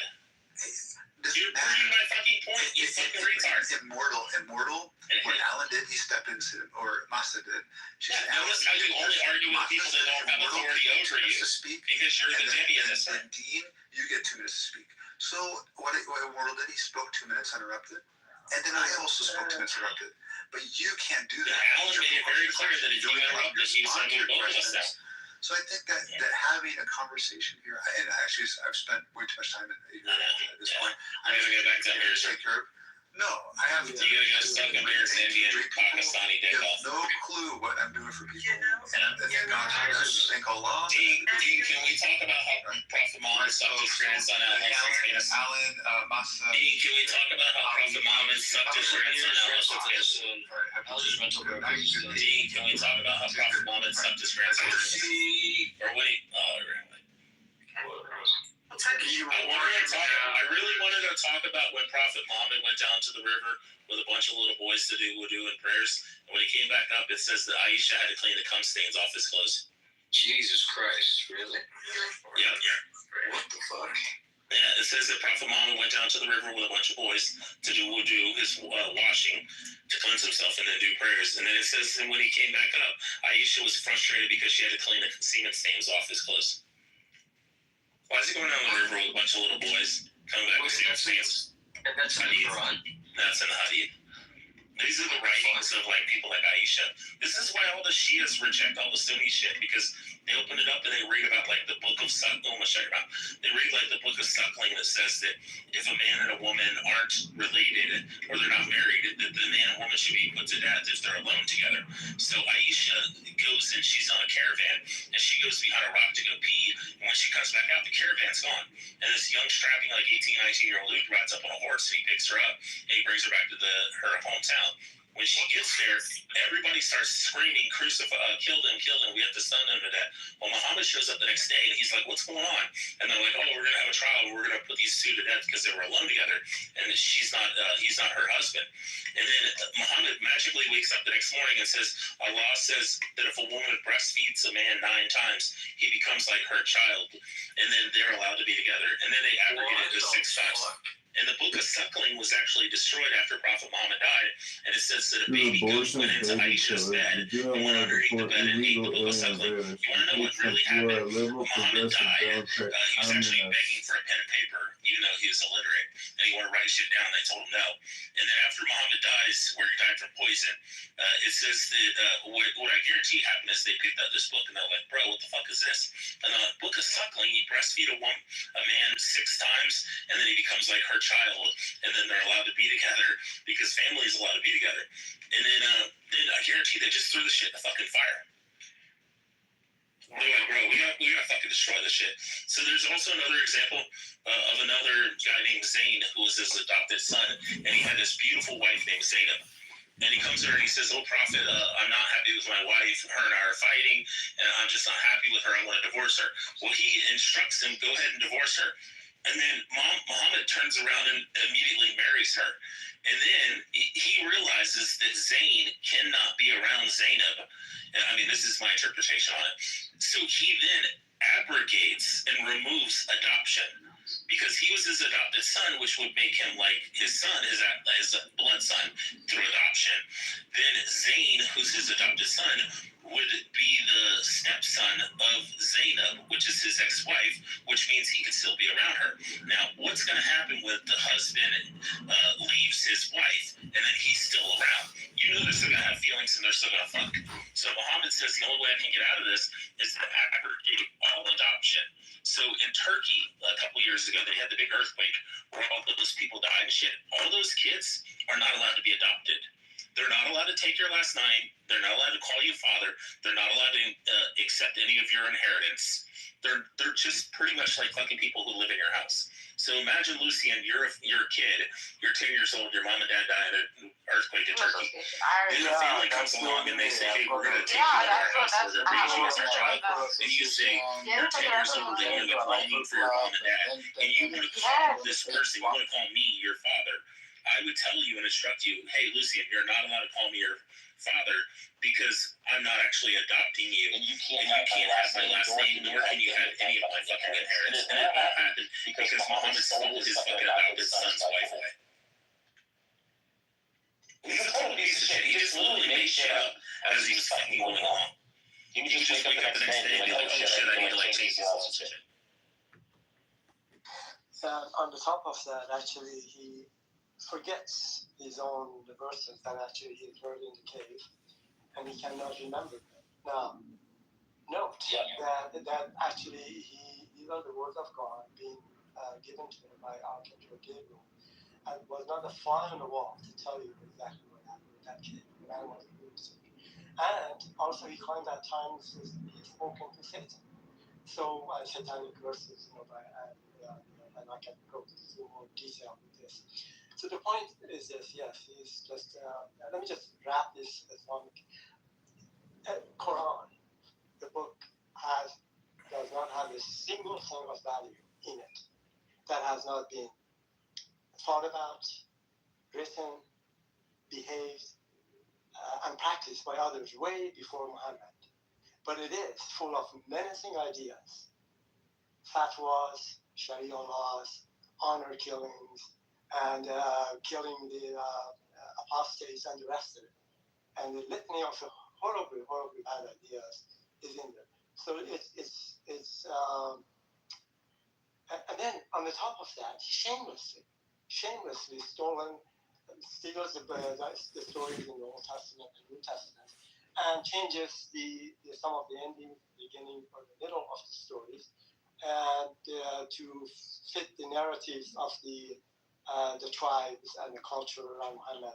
Thank you, Ali. Okay. I appreciate you for saying that. No, finish. Okay, that's fine. I accept shit. That's fine. If that's what you meant. No. I appreciate you for separating. Okay, sorry. No, that's okay. I mean, I like to hear what you have to say, but you just have to finish it here. No, I was saying. That's fine. So what I'm saying is, in order to bring credibility to this nonsensical, barbaric, horribly badly written book, Muhammad and his friends around him, they kind of shamelessly copy the stories from the Old Testament and New Testament to bring credibility to the book itself. Without that, there's nothing in it of value. that's kind of one point that I wanted to make. And second, I wanted to talk with being left. The point that I think I'm trying to make, and perhaps others are trying to make, that when you mix a potion, that is, the ingredients are religion and the government, the results are horrifically bad. This is particularly true in the case of Islam. If you look at the 6 theocratic Islamic Republic of X and Y and Z in the world, which the government is, Islamic Republic of Iran, for example, the plight of the citizens in the country, Iran, Afghanistan, Yemen, is horrifically bad.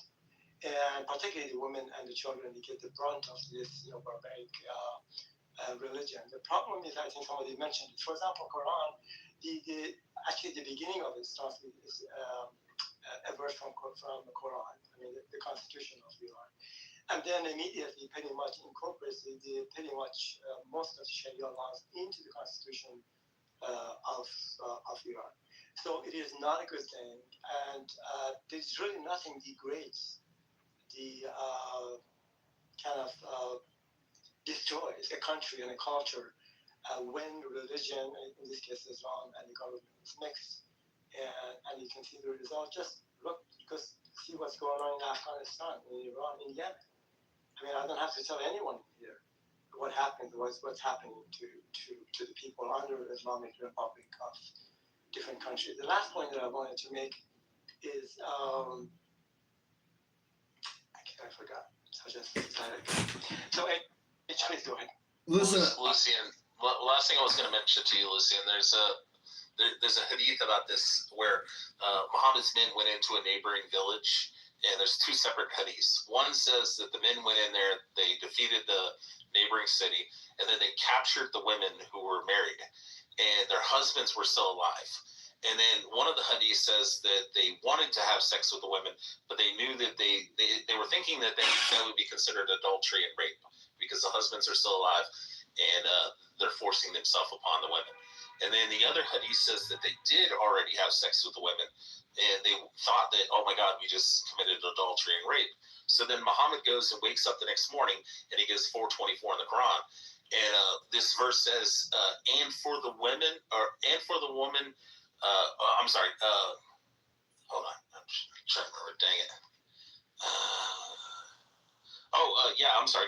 Do not commit adultery except for those whom your right hand possesses, and all others are permissible as long as you pay the dowry. So what it's saying simply is that he wakes up the next morning and creates this verse in the Quran that says, yes, you can have sex with these women, even if their husbands are still alive, even if they're still married to these men, as long as you capture them in battle with your right hand, you can have sex with them. And any other women outside of that, you have to pay a dowry and marry. But you can just literally capture sex slaves and have sex with them as much as you want. You also heard Dean talk about the charter of. Alan, are you here? Hello? And Rafi. Yeah, Alan's there. Hello? Because I want to go, so I just wanted to. Oh, just go. You can Irish goodbye here. I'm here. Don't worry about it. John, chill. Well, I'm just saying that Dean. Oh my God, John, chillitism. Hello? Hold on, Norm. Are you going to stay here for a minute, or are you going to bounce around? I can stay, especially if you need me. Yeah, because I want to munch you up, but don't. That's okay. I was going to say that the former speaker. Topic? We were talking. You're acting like really muffled though. Hello? That's fair. Is there a topic or a cue? Yeah, we were roasting Dean, that sociopathic Islamist piece of shit. Is that? Can you hear me? We're talking about the white convert Dean. I don't know if he's white or not, but he's into the. He is. He's a white convert. I've had a conversation with him. What happened to my turn, guys? Hi, Elmo. Let's hear from you. H, you gotta go first, guys. Let H go first. She's a girl. Go ahead, H. Thank you. I appreciate that. Thank you guys so much. No, I just wanted to say, I 100% agree with what Ali was saying. a lot of like you could see like in the UK with the Because whole if like you're Pakistani being attacked situation, because he the has fucking declared that raves. black reparations Like are these illegal, these people need to be unconstitutional, shipped the fuck back, unlawful, straight up. racist, Like anti-American scam it's like fraud, hero. like people also have to separate culture from religion at the same time. 100%. Like when it comes to like certain like crimes against humans, throw away the fucking key. Like raping women, like that's crazy. Like I'm sorry, Pepe, you were talking about it the other day, and I'm like, yo, that's fucking insane. Yeah, normal. Did you guys hear about this in the UK? What's happening? Yeah, rape. About the UK like Pakistani ring with the rapists and stuff. Yes, of course. Yeah, and they are obviously coming in from other country and all the Europeans said, go home. Oma, look, your husband's the same height as you. And Oma, I apologize. You are an asshole. If you are kicking me, You're Thai, so you're short. So you are named gay and jealous of me. But Oma, can I say something? Okay, I apologize for not responding cannot to say you. something to me. Say it in the back channel. Okay, but like you came from me.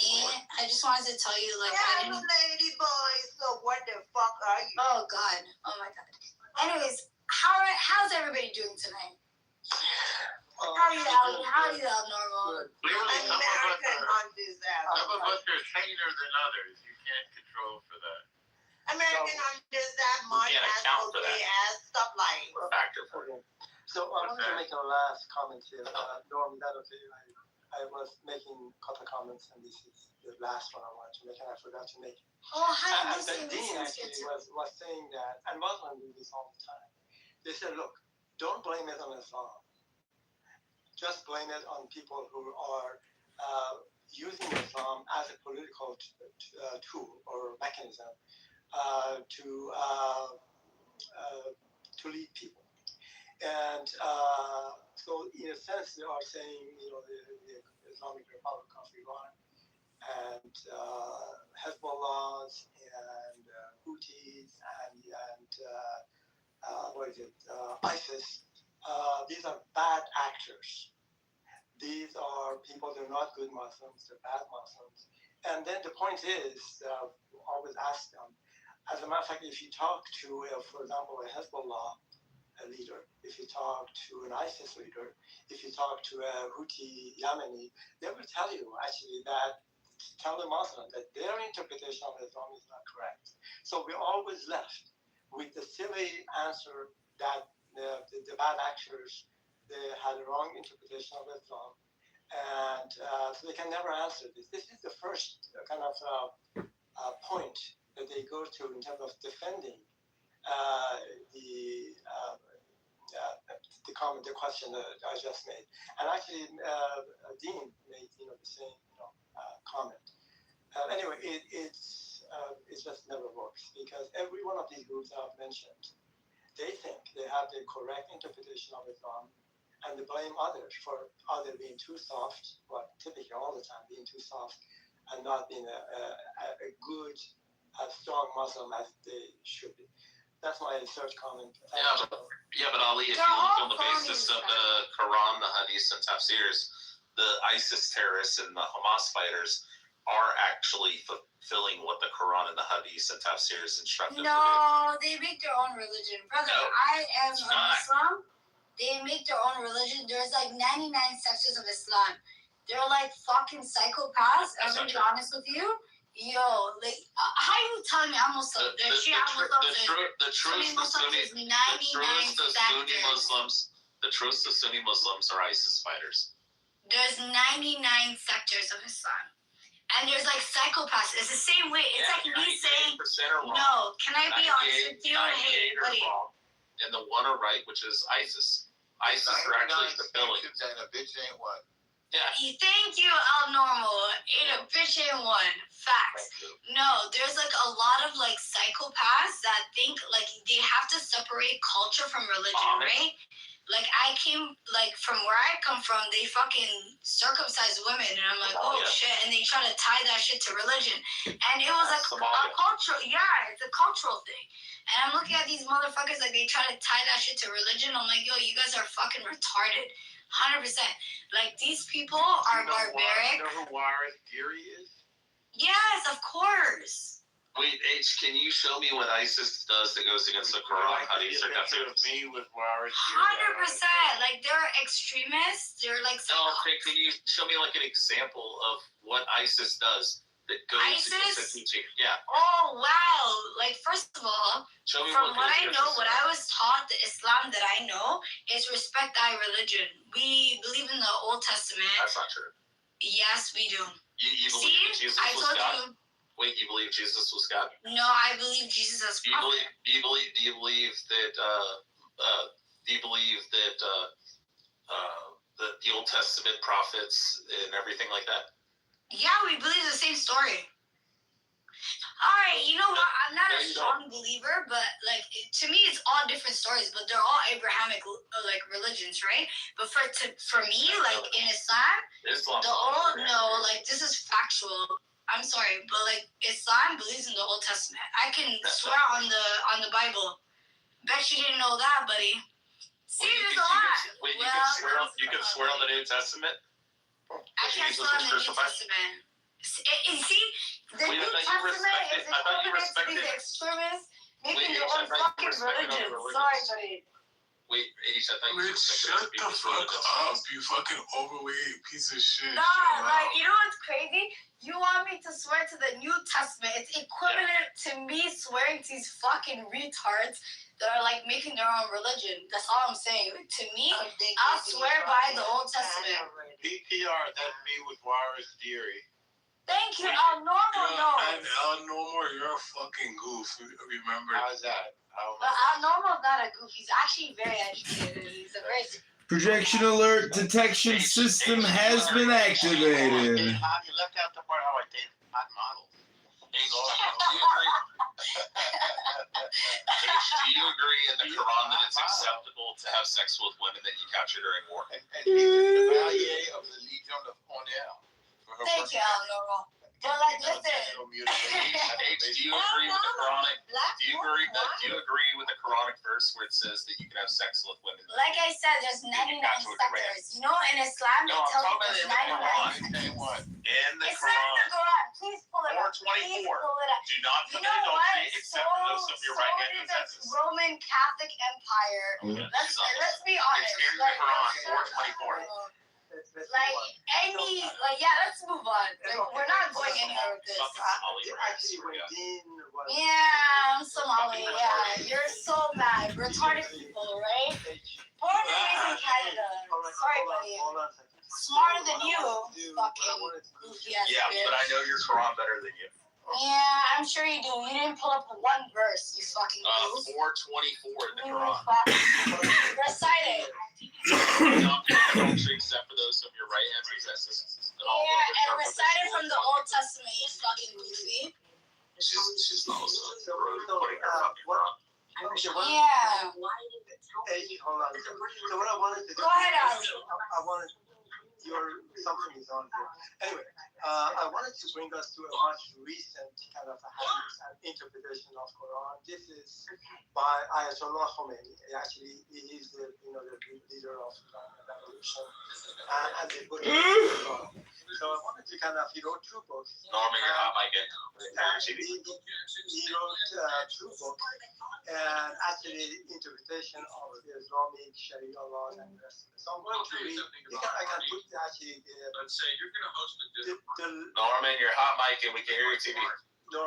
Intentionally, not listening. It is. Also, I'm not full Somali, you fucking Arabic bitch. I'm half Arabic too, you fucking goof. Who's Arabic? Sure, you have Arabic in your fucking bio. Yeah, it's a burger right now. Yeah, shut up, you goof. Also forbidden are married women except for captives in your possession. This is Allah's commandment to you. Oh, so Lawful to you forbidden. all I of mixed those with all beyond shit, these. you idiot. Okay. Also I'm not just permitted supposed to. or I'm actually just. except I'm for actually just female half Somali. captives Fucking goo. in your I'm possession. mixed with white. You're white then. Like I'm a quarter white, but you're white. You fucking goo. Your God literally says that you can capture women. Yeah, and like my mom was Christian, and you know what? You're a fucking goof. You're a goofy-ass bitch. And your words are Somali. Yeah, I'm half Somali, but you know what? I'm so proud to be Somali. One drop rule. More proud to be Somali than I drop. Oh, I dropped my mom's white. Yeah, but one drop's all that matters. Yeah, you're a fucking goof. It makes you functionally retarded. You're functioning retarded. Sorry, Ali. Sorry, Ali. No, that's okay. Let me just do this. What about you? As I mentioned before, I'm not quite sure. Ayatollah Khomeini wrote two books. He doesn't get laid. He gets no bitches. I guess. Rafi, mute Norman. Norm comes here on Norm. Maybe he just left his room. But anyway, so he wrote two books. Did you ask something? Was that? Yeah, you're hot mic and you got your TV playing. We can't hear you. I'm watching soccer. Yeah, you can mute. We're all watching soccer. I love it. Who's your team out, Norman? Norman's only leaving the mic open because he doesn't want to hear H talk. Oh, Colombia won. So Norm, I wanted to just. Yeah, he's so funny. All right, thank you, Norm. So anyway, I have to repeat. Anyway, the point that I'm trying to make, these are Ayatollah Khomeini wrote two books. He presumed to be similar to the rest of the scholars, which Dean was, pounding on his chest and talking about various hadiths. So the man wrote the book, and I will put the link in the chat. So I'm going to read some excerpts from his book. Here we go. This shows you the level of stupidity and barbaric. And actually, I can't even find words to describe this. Here we go. A man can have sex with animals such as sheep, cows, camels, and so on. However, he should kill the animal after he has his orgasm. He should not sell the meat to people in his own village, but selling the meat to a neighboring village is reasonable. If a man commits the act of sodomy with a cow or a camel, their urine and their excrement become impure, and even their milk no longer should be consumed. The animal must be killed as quickly as possible and burned. And this is the last one I'm going to read. And there's just two books, this kind of a nonsense. And anyway, next one. If a man sodomizes the son, brother, or father of his wife after their marriage, the marriage remains valid. This is the kind of garbage that the leader of the Islamic Republic of Iran, the head of the revolution, the man that some people, the Shia Muslims, and some of them in Iran to look up to, or at least they did. This is the kind of nonsense or hadith that we are talking about. So what I'm just trying to tell you, there is not a single thing of value in any of these, the book Quran itself, or the hadiths written here. And I'm going to land with this. And would you believe a man that he cannot read, he cannot write, literally a lunatic, and he goes to a cave periodically for 23 years, and then he comes out and he says that he had a conversation with Archangel Gabriel, which gave him the verses from the original book, which is actually in heaven. And then there was not a fly on the wall to tell anyone actually that he was telling the truth or not. As I mentioned before, he cannot even remember his own verses. Also, he claims that he has had discussions with Satan at the same time, which completely, entirely takes the credibility away from him in terms of having actually a discussion with one of the three archangels, Archangel Gabriel. This is the kind of nonsense we're talking about. I'm going to land with this. Islam, which is not actually a religion, it's really a cult, which has shamelessly stolen from the Old Testament, New Testament, to give the book some level of credibility. And even that project has failed miserably because it has produced the menacing ideas and the behavior that we see right now in the world, which is shameful.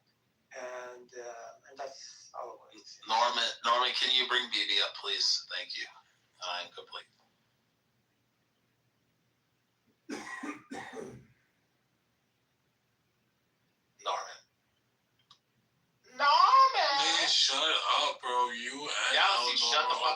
goofs.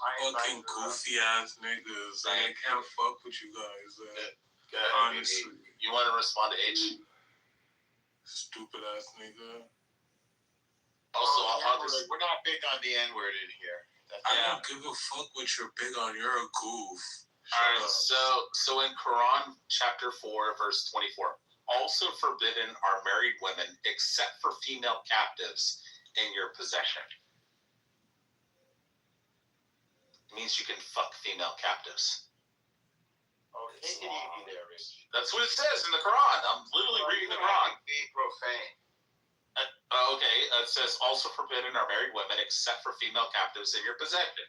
What do you think that means? I just said don't be profane. I'm only using extreme language to convey. What about the Slavic slave trade, the Euro-Slavic slave trade? What about the transatlantic slave trade? Are you doing You what know about what? I'm not gonna argue with the ignorant motherfucker, but it's okay. You what know about what? How about we have a competition? Let's see who's hotter. You post your picture, I'll post mine. Wait, are you doing whataboutism now? Oh God, I'm not even gonna argue with the ignorant motherfucker. Sorry. We already know what you look like. You're pregnant. Yeah, I'm pretty hot. I don't. There's people that can confirm on the app. What do you look like? Let's see. What's your ancestry? You know what? It sounds like you're just like a mad motherfucker that lives in the basement that pays for OnlyFans. Hold on. Pause. You sound like the motherfucker that plays video games in their basement, that pays for OnlyFans, jerks off in their basement, and watches the streamers. I don't play video games. Sorry, you sound miserable. You know what? I wish you all the best. Seek therapy, brother. I wish you all the best. All right, let's compare photos because we know you got a big forehead and a fucking. Oh, let's go. Ooh, baby boy, I don't have a big forehead. Yeah, you're Somali. Go ahead and post your photo. Let's go. You post your picture, I'll post mine. I already did. PTR.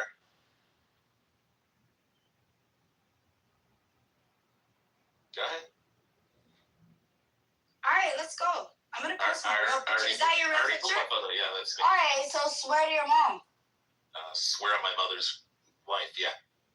No, you swear on your mother's life. That's you. I swear on my grandmother's grave. I swear on my mom's life. I swear on my kid's life. I swear on my wife's life. I swear on my. Okay, awesome. So I'm gonna post mine. Let's see who looks better. Why is it everybody thinks that is my picture attractive enough that everybody thinks that it's not me? They're like, that's not you. It's not attractive at all, but it's right. I don't know. You look like a school shooter. You do look like a school shooter. A little bit, but you're like cute.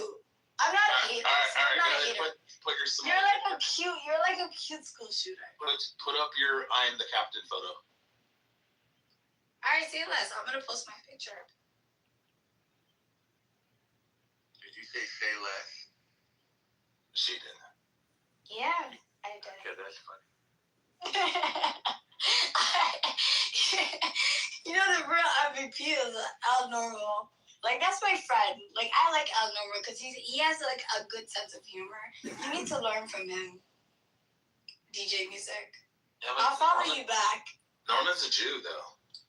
I love Jews. My daughter's best friend's a Jew. Gross. Like, my best friend's a Jew. I love my Jewish community. I grew up in Kosher City. Gross. Oh, Jews. Yuck. Oh, wow. What do you mean, yuck? That's fucked up. See? Jews You're gonna live a very, you know what? You're gonna live a very, the Jews love to argue. See? He's gonna live a very boring life. Yes, you know when you're racist, you're gonna live a very... Jews are the nicest people ever. Said no, they don't. No, they don't. They're so kind. Yo, you're gonna live a very boring life, bro. Thank you. We are very kind people. I agree. Oh, so you're Jewish too? Yeah. Okay, so why didn't you lead with that, you fucking idiot? Yeah, that was the whole point. Wow, you have a lot to learn, buddy. I'm still waiting for a picture. Ali, you seen what I look like. But now that he added me, I'm gonna back channel him. Well, I'm waiting to see your picture, actually. You seen my picture, Ali. No, I couldn't. No, but you seen my picture before. But I'm not gonna put it on the full fucking stage. Like, I'm gonna exit the chat and then you guys can see it and then I'll come back in. Cool? Okay.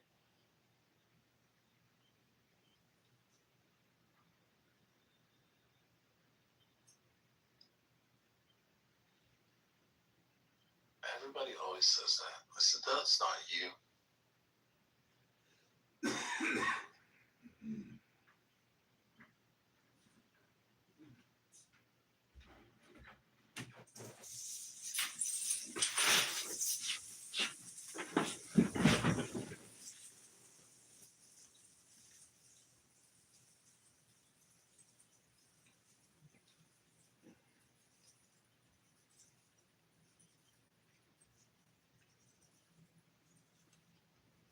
Hello?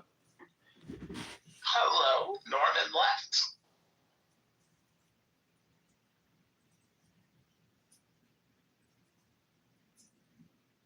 Rafi, are you there? Yeah, man.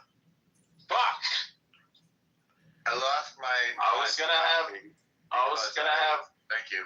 Oh, damn it. I was gonna, since Norman left, I thought Rafi was. Hey, what forehead? What fucking forehead, you fucking goofy ass bitch? Yeah, look at the forehead. Look at the big ass forehead.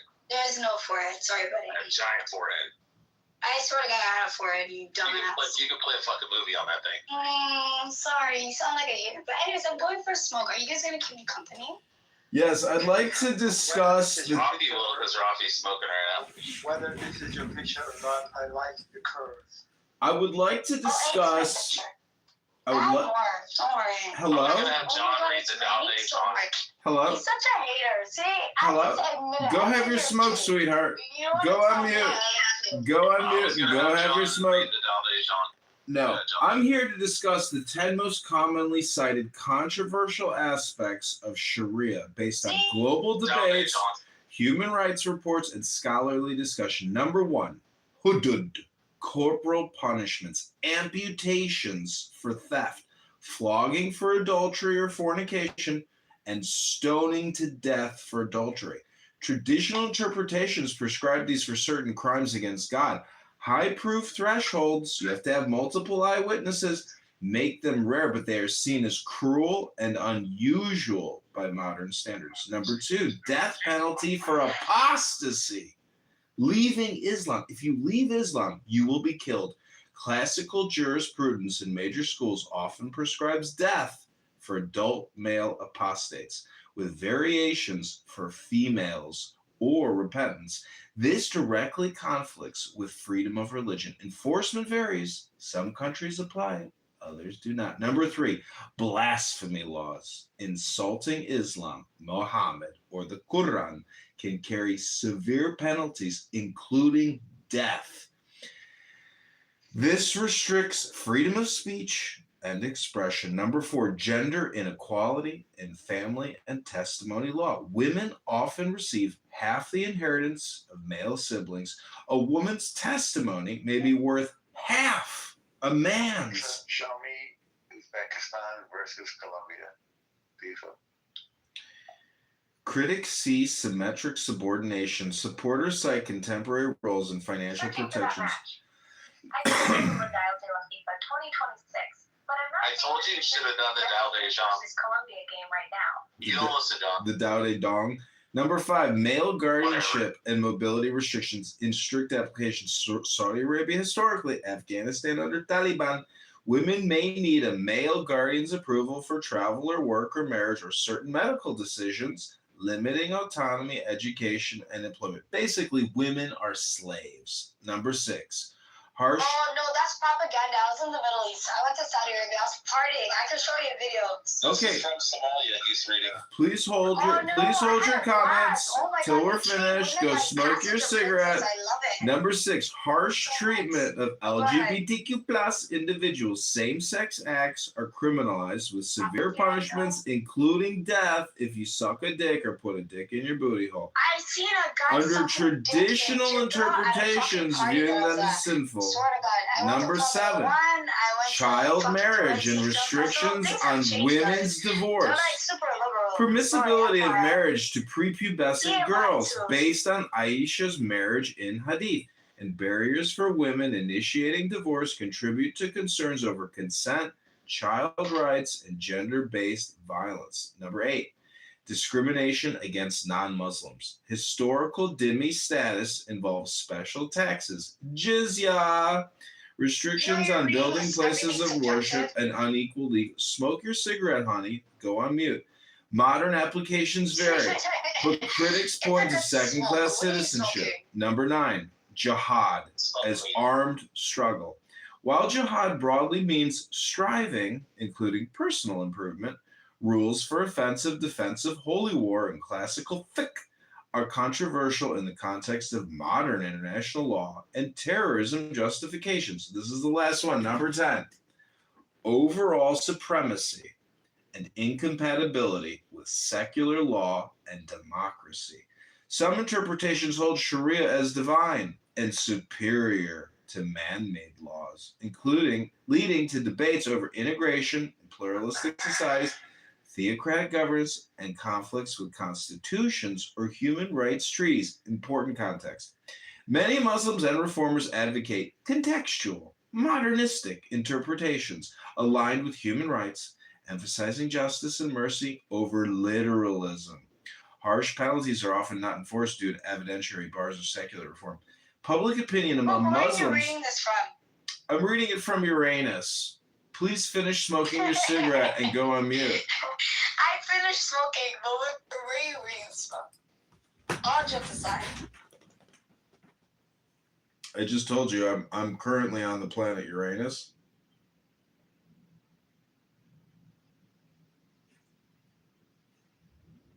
And I'm on Pluto. Some girls really like the anus jokes, John. Yeah, tell him Elnoro, like the anus jokes isn't scary. Are you gay? Do you like to put it up the ass or like what? Are you asking John or me? I'm asking Book. He said Uranus, so I want to know what's your fascination about the anus? Oh, there's no fascination. We're into astronomy. Oh, is he being serious? It's a planet. Oh, I see it as Uranus, like, you know, your actual anus. So you're obsessed with anus. Hey, man, I'm obsessed with whatever. I hear you. Well, you know... Some women can derive great pleasure from that. Elnoro, you know what they say? If she smokes, you know what, she they have pokes. nerves over there, and I can see why men are into it, and they fight with their sexuality, like Book. Just say you want to fuck a bitch in the ass. Just say that. Well, if she smokes, she pokes. I'll smoke weed, buddy. I know. It only takes a cigarette to poke. Right. Whatever you say, Book. Well, all communication is projection, so without further ado, if she smokes, she pokes. And hypnosis. Don't forget, all communication is spam. We're living in the worst communication spam epidemic we've ever seen. Every single day, the Democrat industrial complex puts out 100,000 tons of lies and propaganda and spam. It's so unbelievable. I'm 100% convinced that politicians are just video creators. They don't actually do anything. They lead nothing. All they do is create spam videos all day, every day. And they release it on a calendar, on a schedule, all day, every day. It's nothing but spam, and it's destroying us. Every day, John. Well, it takes one to know one. It takes one to know one. Yeah, aren't you contributing to that? That's one thing I'll agree. The politicians are like fucking retarded. Like whoever listens to them are like super retarded. And there's like people that are super passionate. They're like, yeah, Republican this, Republican that. They're all in bed together. Sorry to break it down to you guys. Trump's the greatest president of all time. Trump is iconic. The man wants to be on the $200 American bill. I rate that. Actually, his signature is going to be on all U.S. currency. Iconic. Did you see we have a new Federal Reserve chairman? Chairman Powell is no longer with us.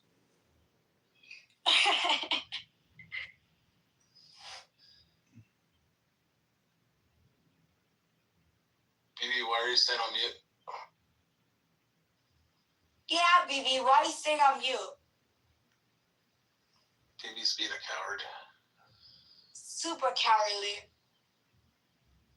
It's because she's IRGC. Talk your shit.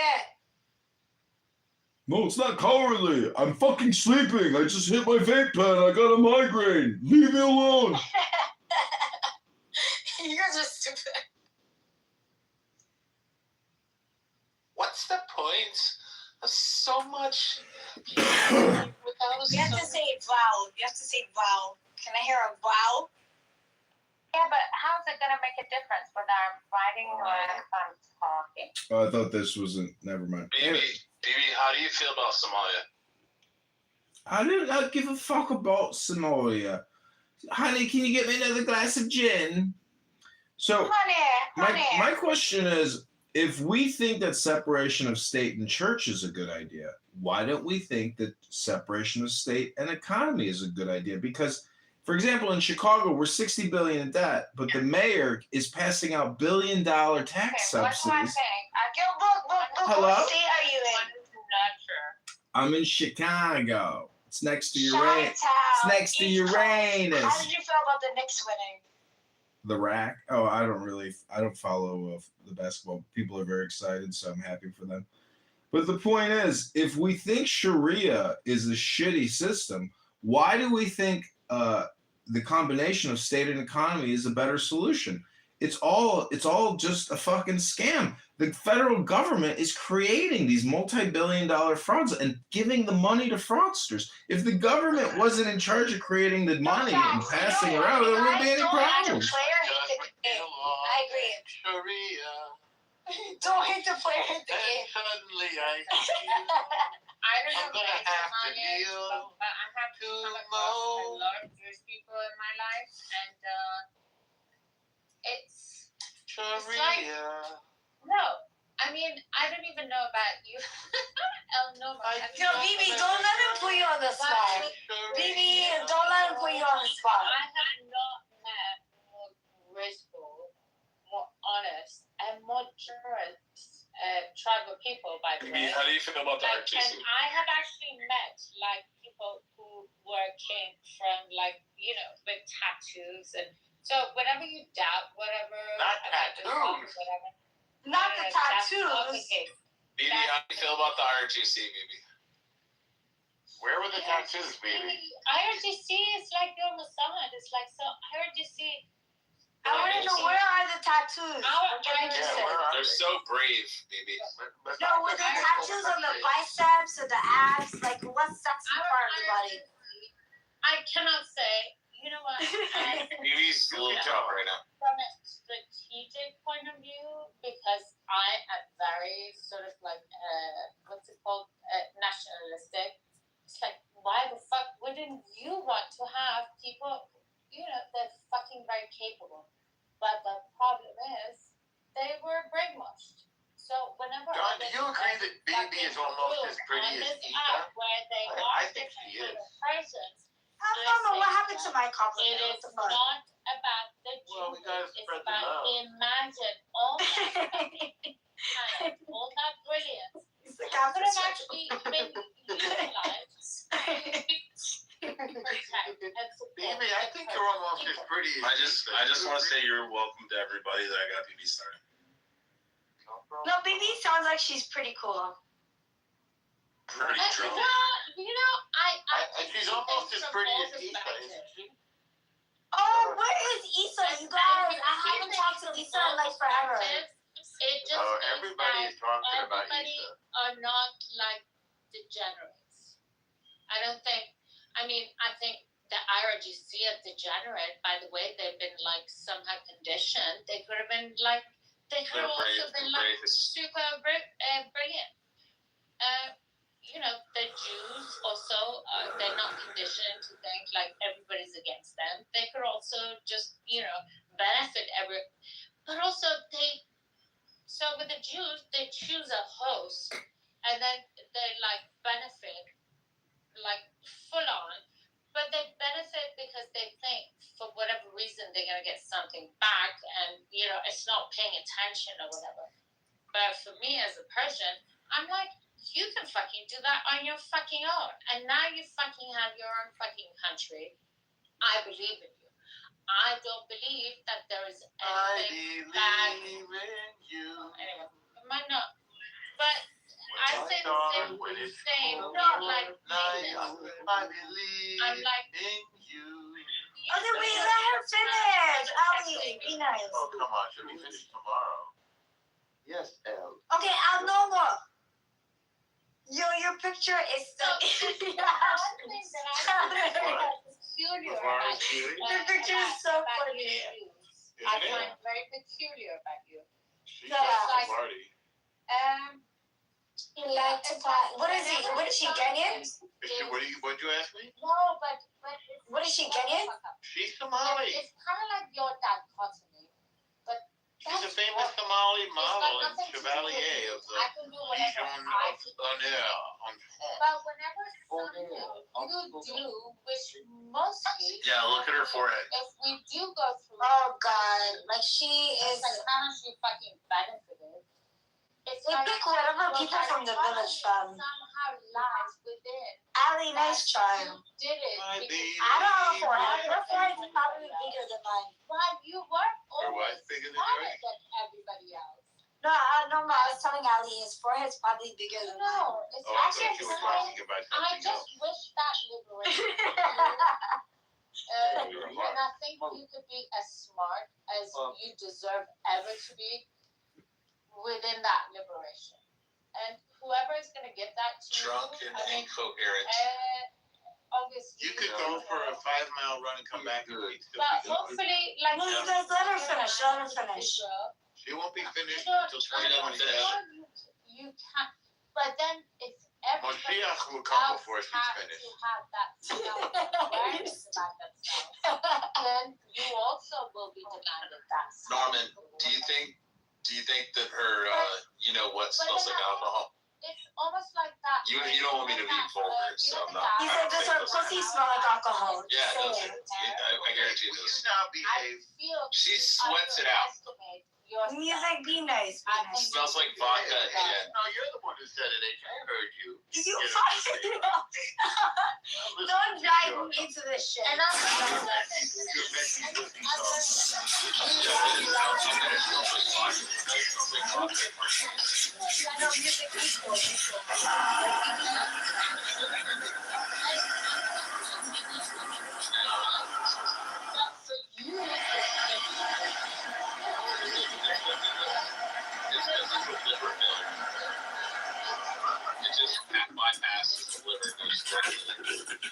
Only be nice. It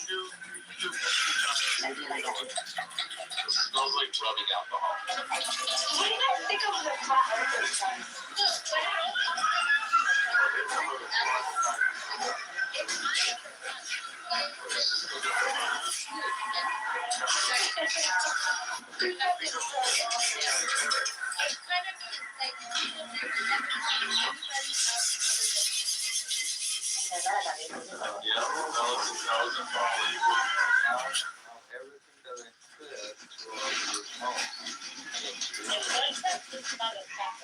Yeah.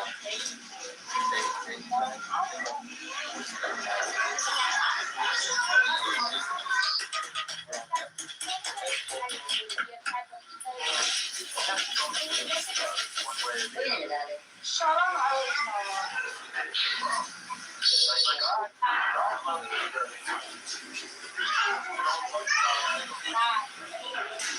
Yeah, God loves anybody who loves God.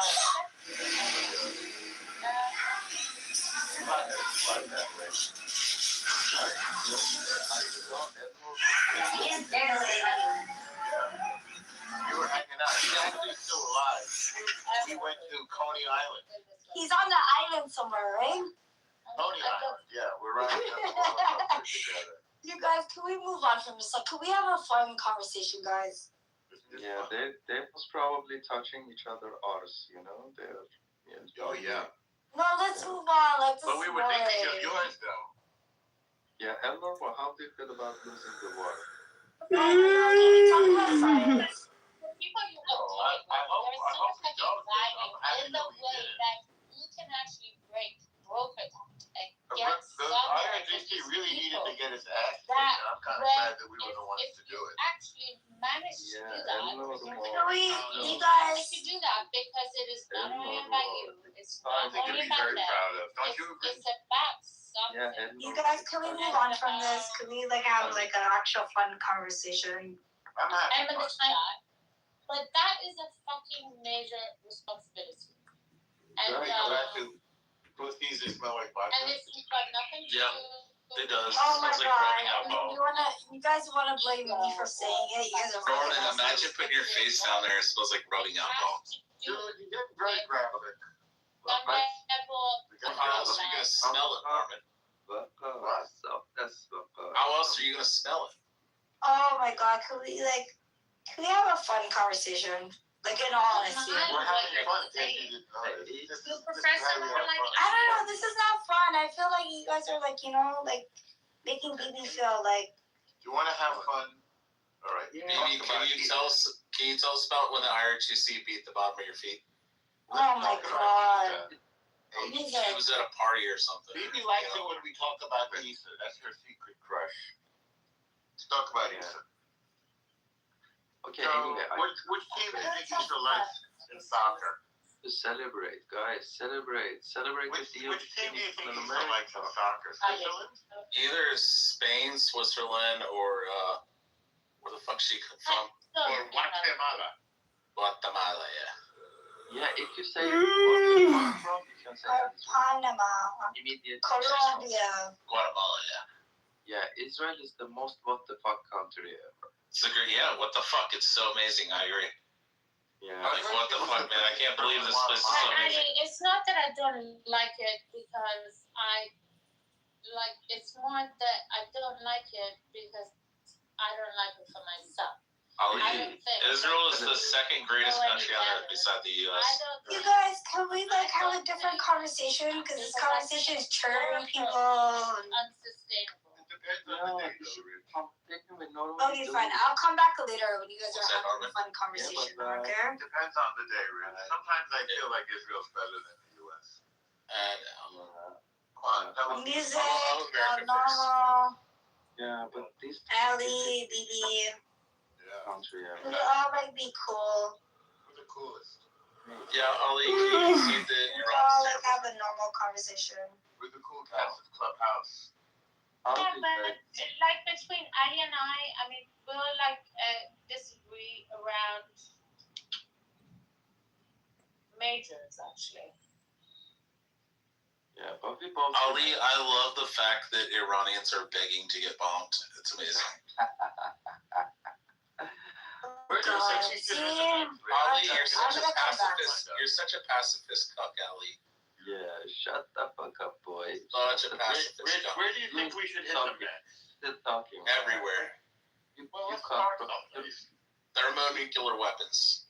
But it doesn't mean that I don't Your love shit is all Ali, but his, this is Okay, guys, what happened to peace? as far as What happened to music? What happened to peace? Oh no, what happened to peace? Ali, Oh what happened no, to peace? I want to What happened to carpet peace? bomb Gaza with thermonuclear weapons and Oh my god. and every other Muslim country in the But then world. maybe I can convince him that maybe I know. I want to wipe 1.8 billion people off You the take face of it the earth. so far. That's and then there'll be other that is that terrible. can And make it okay, better. so I do not believe that was your real picture. It is my real picture. Well, you shouldn't be talking racist and shit like that. Come on, brother. It's not racist. Islam's not racist. Okay, whatever.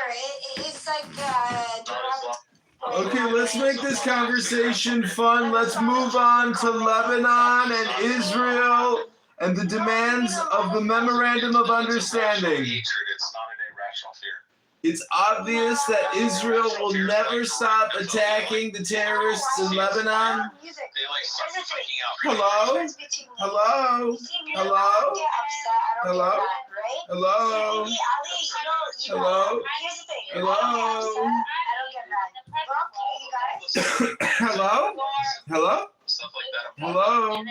Hello? It's just a muscle. Hold on, BB. Hello? Music. Hello? I wish I had Hello? Genesis gone Hello? and I would snap my fingers. Hello? Hello? Hello? Hello? For me, I Hello? don't get upset. I don't Hello? get angry. Hello? For me, how I see Hello? people. I have a question. What if I didn't harm any of the Muslims? He's a secular. But hold on. Hello? If I had No, Thanos, music, let me finish. Phoebe, hold on. What if I had Thanos' gauntlet and I could snap my fingers and Muhammad never existed? You want to collect all the infinity rings. Okay. No, that's fine. I snap my fingers and Prophet Muhammad never existed. Imagine how great the world would be. You know what's crazy? Everything All the you're Christian saying, Jews be you know still what's be in crazy? Iraq and Syria and Lebanon and Egypt. Music. Can I tell you something? No. You know, No. like, Go on mute. for me, Go on mute. I Go smoke actually, another cigarette. Hello? feel bad for you. You do? Hello? And What? why is Why would you because feel bad for me that I hate because I Muhammad? want you to be seasoned. I want you to understand the world. I want you to travel. Yeah. I want you to The music. Quran It's upside down. not even that. Music. I want you to meet people. I Because want Allah you to is safe, understand. No. Music, you're not understanding. I want you to meet people. I want you to travel. I want you to I've understand. been to 11 countries and lived in 4. You see, then maybe you didn't have a good experience. Hello? Maybe No, I had you an go around amazing the experience. locals. I lived in Hong Kong, Singapore, and the Philippines for 3.5 years. Hello? See, but you didn't go to the Muslim countries. No, I went to Colombia, into I Japan, stayed away into from Singapore. Malaysia and Indonesia because I hate Muslims. Hello? See, but that's the thing. Like you're like I hate isolating Islam. yourself.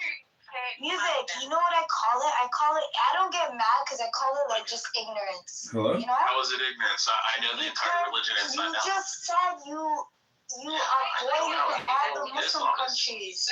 No, Islam because is evil. you did not expose yourself I enough hate Islam. around. But that's the thing. Like you didn't expose yourself around. I'm not saying I hate the people who are Muslims. I'm saying I hate Islam. Hello? No, but that's the thing. You haven't exposed yourself around. Hello? I had By the way, plenty of Muslim friends. Music, but if you did, out of respect for them, you wouldn't be Hello? talking about that. Like, out of respect for your friends, you would be like, yo, you know? I'm like close-minded and shit. Music, you are close-minded. No, I'm not close-minded. Hello? Because you know why? If you had friends, you guys, all jokes aside, if you had friends, right? Out of respect for them, you would have been like, all right, you know what? No, because Like, here's reality. there's a couple of retards, but you know, there's a couple of solid people. Here's the reality. When the Mahdi comes to the earth, every Muslim, including your entire family, is going to want to kill us all.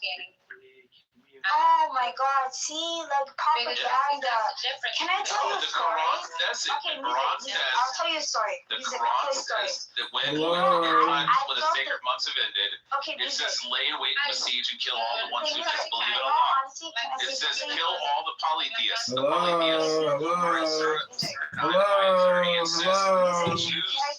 Hello? Oh my God, Rich, here we go again. Get a fucking life. Get a fucking life. Get a fucking life. Get a fucking life. Do something with your life. This is not fun. This is a waste of time. Oh my God. Hello? Hello? Hello? Between the points of the pentagram, starting at